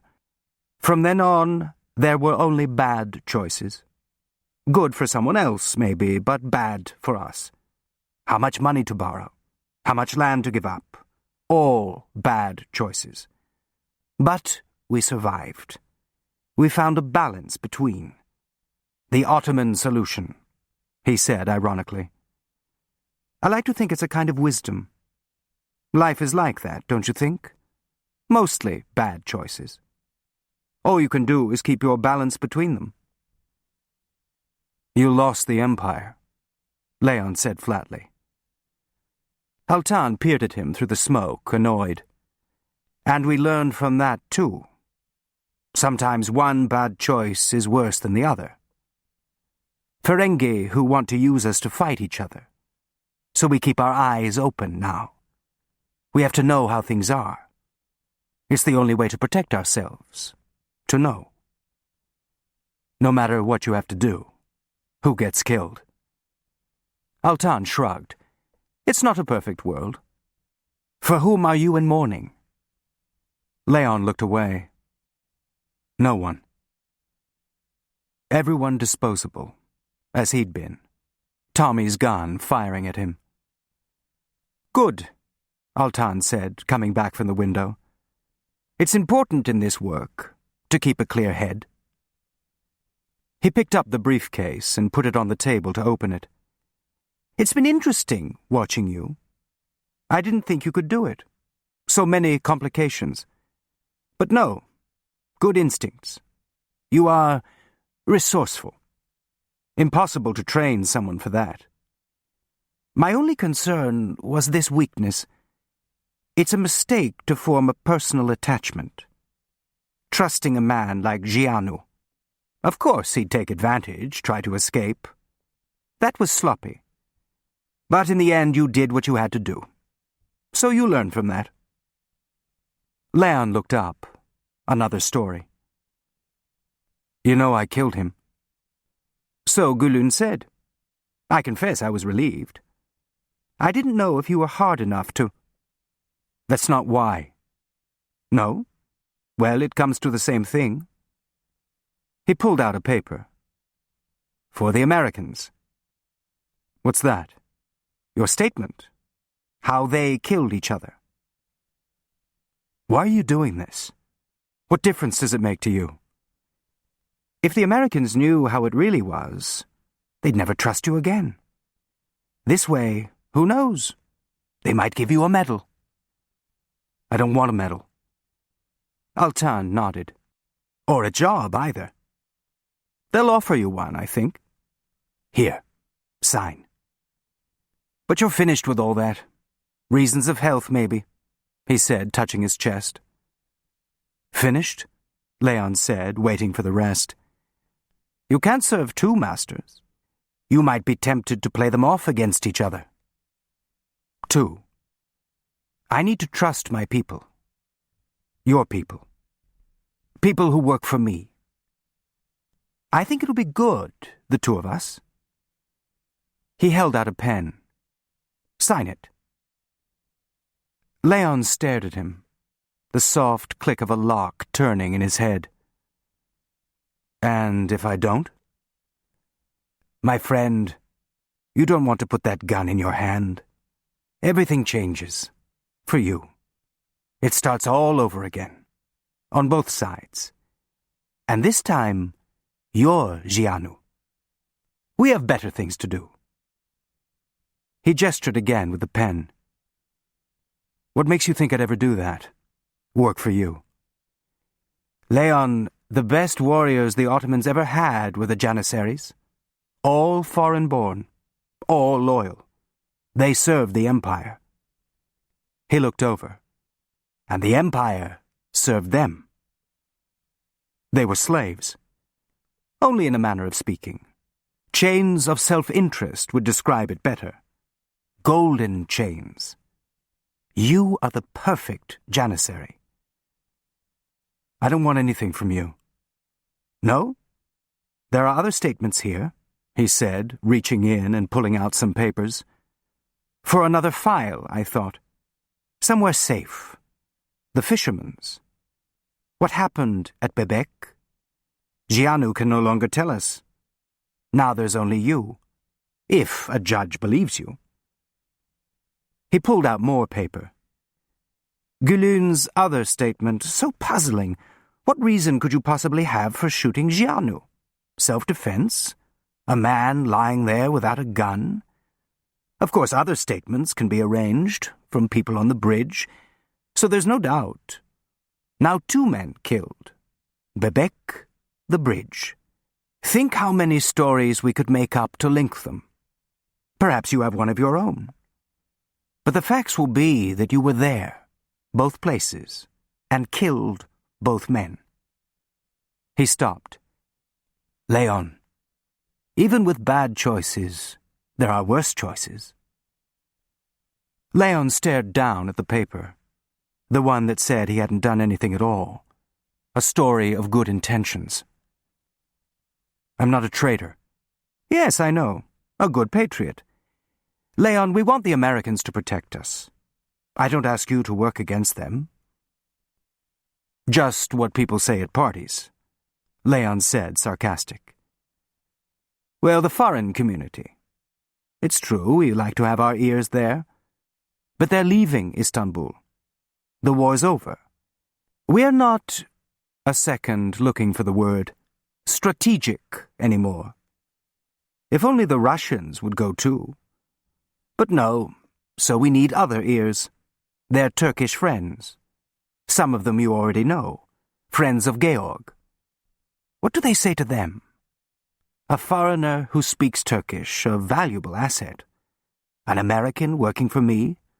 No Turk would ever suspect. And resourceful. Think of it this way.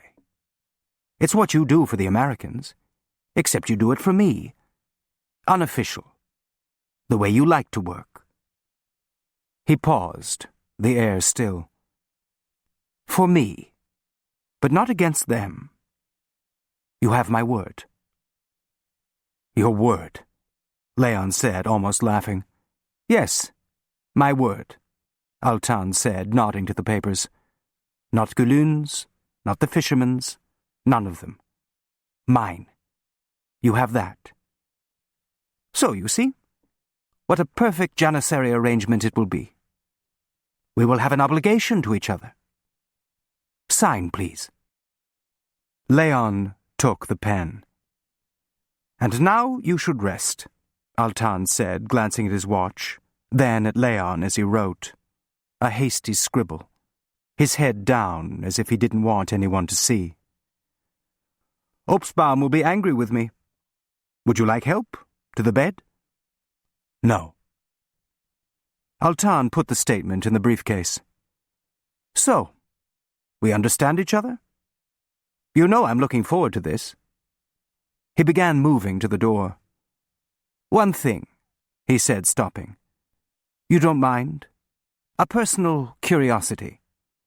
Who did shoot Mr. King? Leon said nothing for a second. How long ago had it been? Then he met Altan's eyes. I did. Altan tilted his head a little, surprised. You, he said. But why? Self-defense. Altan started to smile, as if Leon had said something clever, then rolled his eyes, a genial salute. Of course. Self-defense. He nodded, leaving. It's as Lily says, an Istanbulu. Later, lying in bed, he looked for a wall clock and realized he had entered Anna's timeless world. There were no hours at the clinic, no days, each the same as before, all continuous. Thoughts came out of sequence at random, with no purpose beyond themselves, unless you tried to follow them. He had been thinking of the blue tiles at the Cinili Jami, the way they shaded into turquoise and grey, and he wondered if he was really thinking about Kay or just the perfect peace of the courtyard that day, sitting near the fountain, Kay telling him he could never really belong here, asking questions, for Frank. But at some point she had stopped, maybe even that day. He would have known, felt it when they'd gone back to Lalili. It was important to remember that she had stopped. Maybe the night of the party when things changed, watching him with Georg. He saw the round face again, shiny with sweat and fear, apologizing. The last thing he did in his life. Too late to change. But did anyone? Even given the chance? He saw other faces, Barbara and Ed, touched by death and going on as before. And he saw how it would be for him. Back to days at the office, furtive Thursdays with Marina, drinks at the park, the nightly brandy at Cihangir with his war memorial of photographs. All the same, except for the meetings with Altan, the deceit that would give an edge to all the rest, then eat away at it until nothing else was left. Visits to Anna with nothing to say because everything in his life was now secret, even from her. He swung out of bed, backing against it until he was no longer dizzy, then took hold of the IV rack and moved it with him.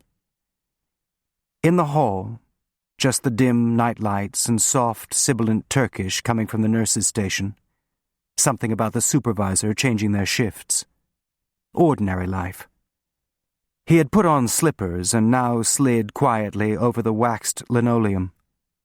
At the end, Anna's room had the usual light near the floor, some moon coming through. She opened her eyes when he touched her hand. "Don't be frightened. I know it's late. I couldn't come before." Now that she had registered the disturbance, the hand touching her, she retreated, eyes blank. Thinking what? Maybe everyone at Obstbaum's had the same mental life, stray thoughts, out of order. "I'm down the hall," he said. "Are you surprised? I never thought I'd be here, did you?" He stopped, like talking to a child. Not what he'd come for, what they could do anymore. Ed and Barbara going on as before. But it wasn't before. "I'm going to sit down," he said. "I get tired." He pulled the chair nearer to the bed. "There's so much to tell. I'm not sure where to start." He sat for a minute, staring, trying to find a narrative, then gave it up. "The funny thing is," he said slowly, sitting back, "I thought I was doing the right thing. Each time. When I helped him in the water, I never even thought about it. How could you do anything else? And then when I shot him, each time, I thought it was the right thing to do. But it couldn't have been, could it? Both?" He looked up, as if she had said something, then nodded. He asked. I was the only one he had left. To ask. So what does that make me? Not that anybody cares. He wasn't... What? He thought of him in the hammam, showing his scars, his face in the doorway on the way down from Lalali, already a death mask. "A good man," he finished. The opposite. The opposite. Repeating it, convincing himself. Still, I used to think I was. But who gets to say? I've been thinking about that. Who gets to say? He rubbed the bandage over the IV on the back of his hand, the thought circling. During the war, it's okay, killing people. Then it's not. Can you turn it off, just like that? Like some switch in people's heads? Once you start?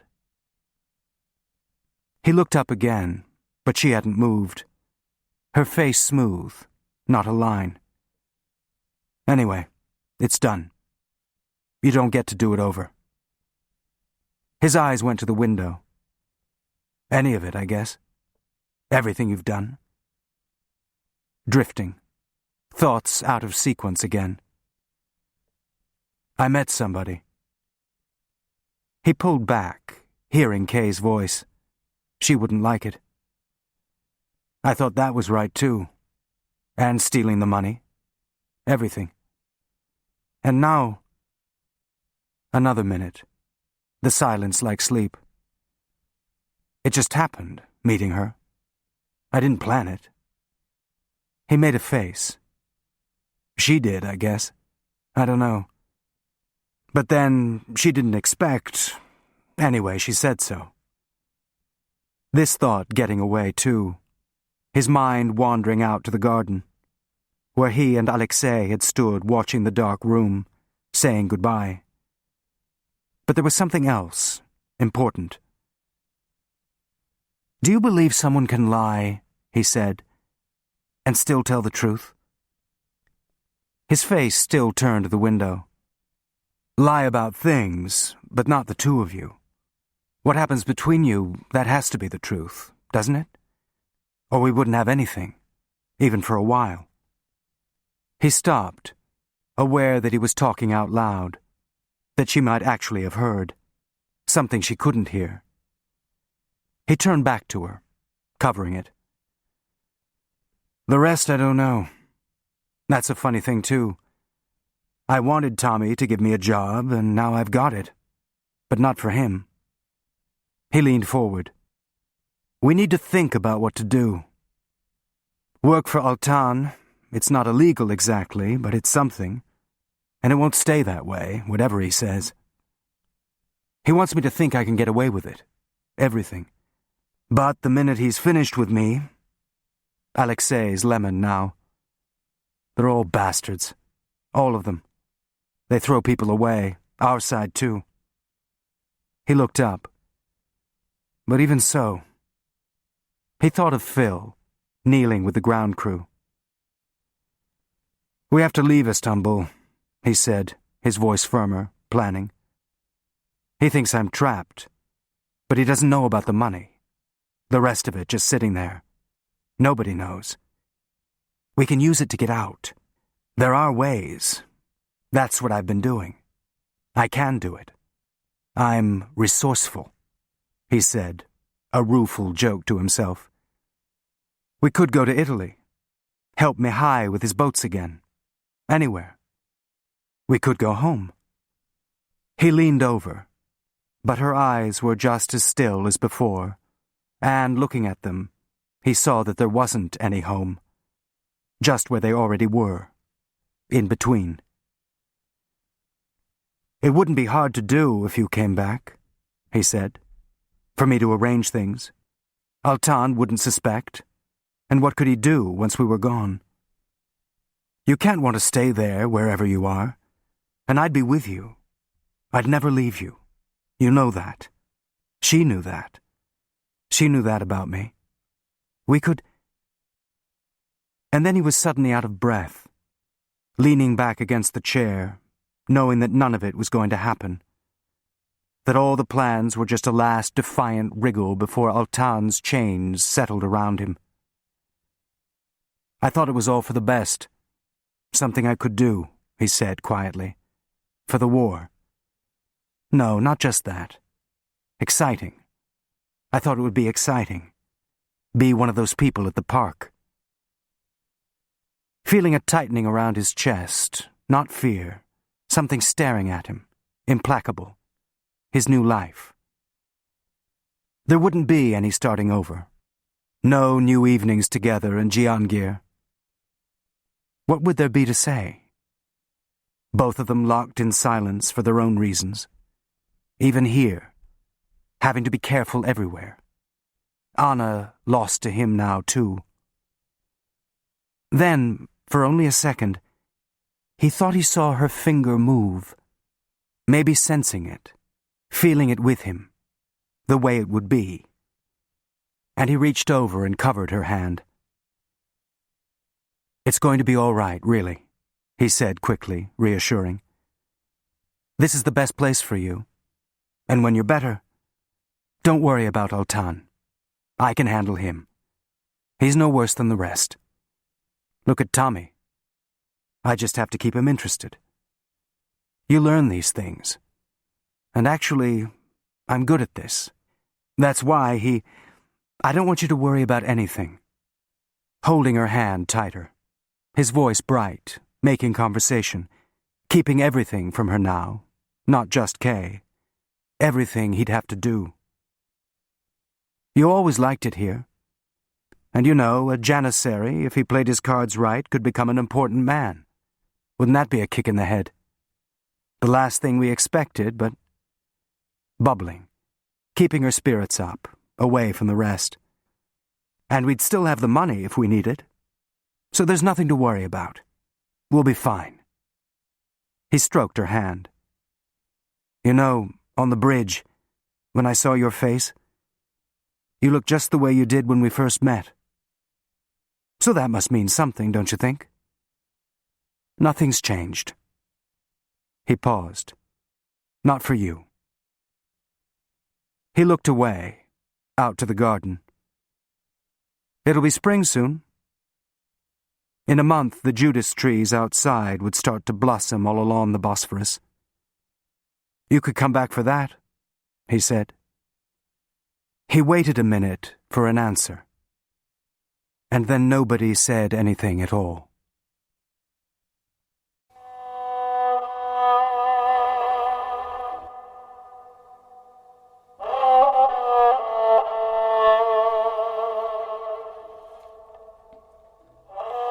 Istanbul Passage was written by Joseph Kanon and read by Jefferson Mays. Editing and post-production by Common Mode. Paul Fowley, technical director. Terry Hogan was the mix engineer. The associate producer was Michael Noble. Istanbul Passage was produced by Andy Paris and directed by Stephen Bartolome in the studios of Recorded Books, LLC. This has been a presentation of Simon & Schuster Audio.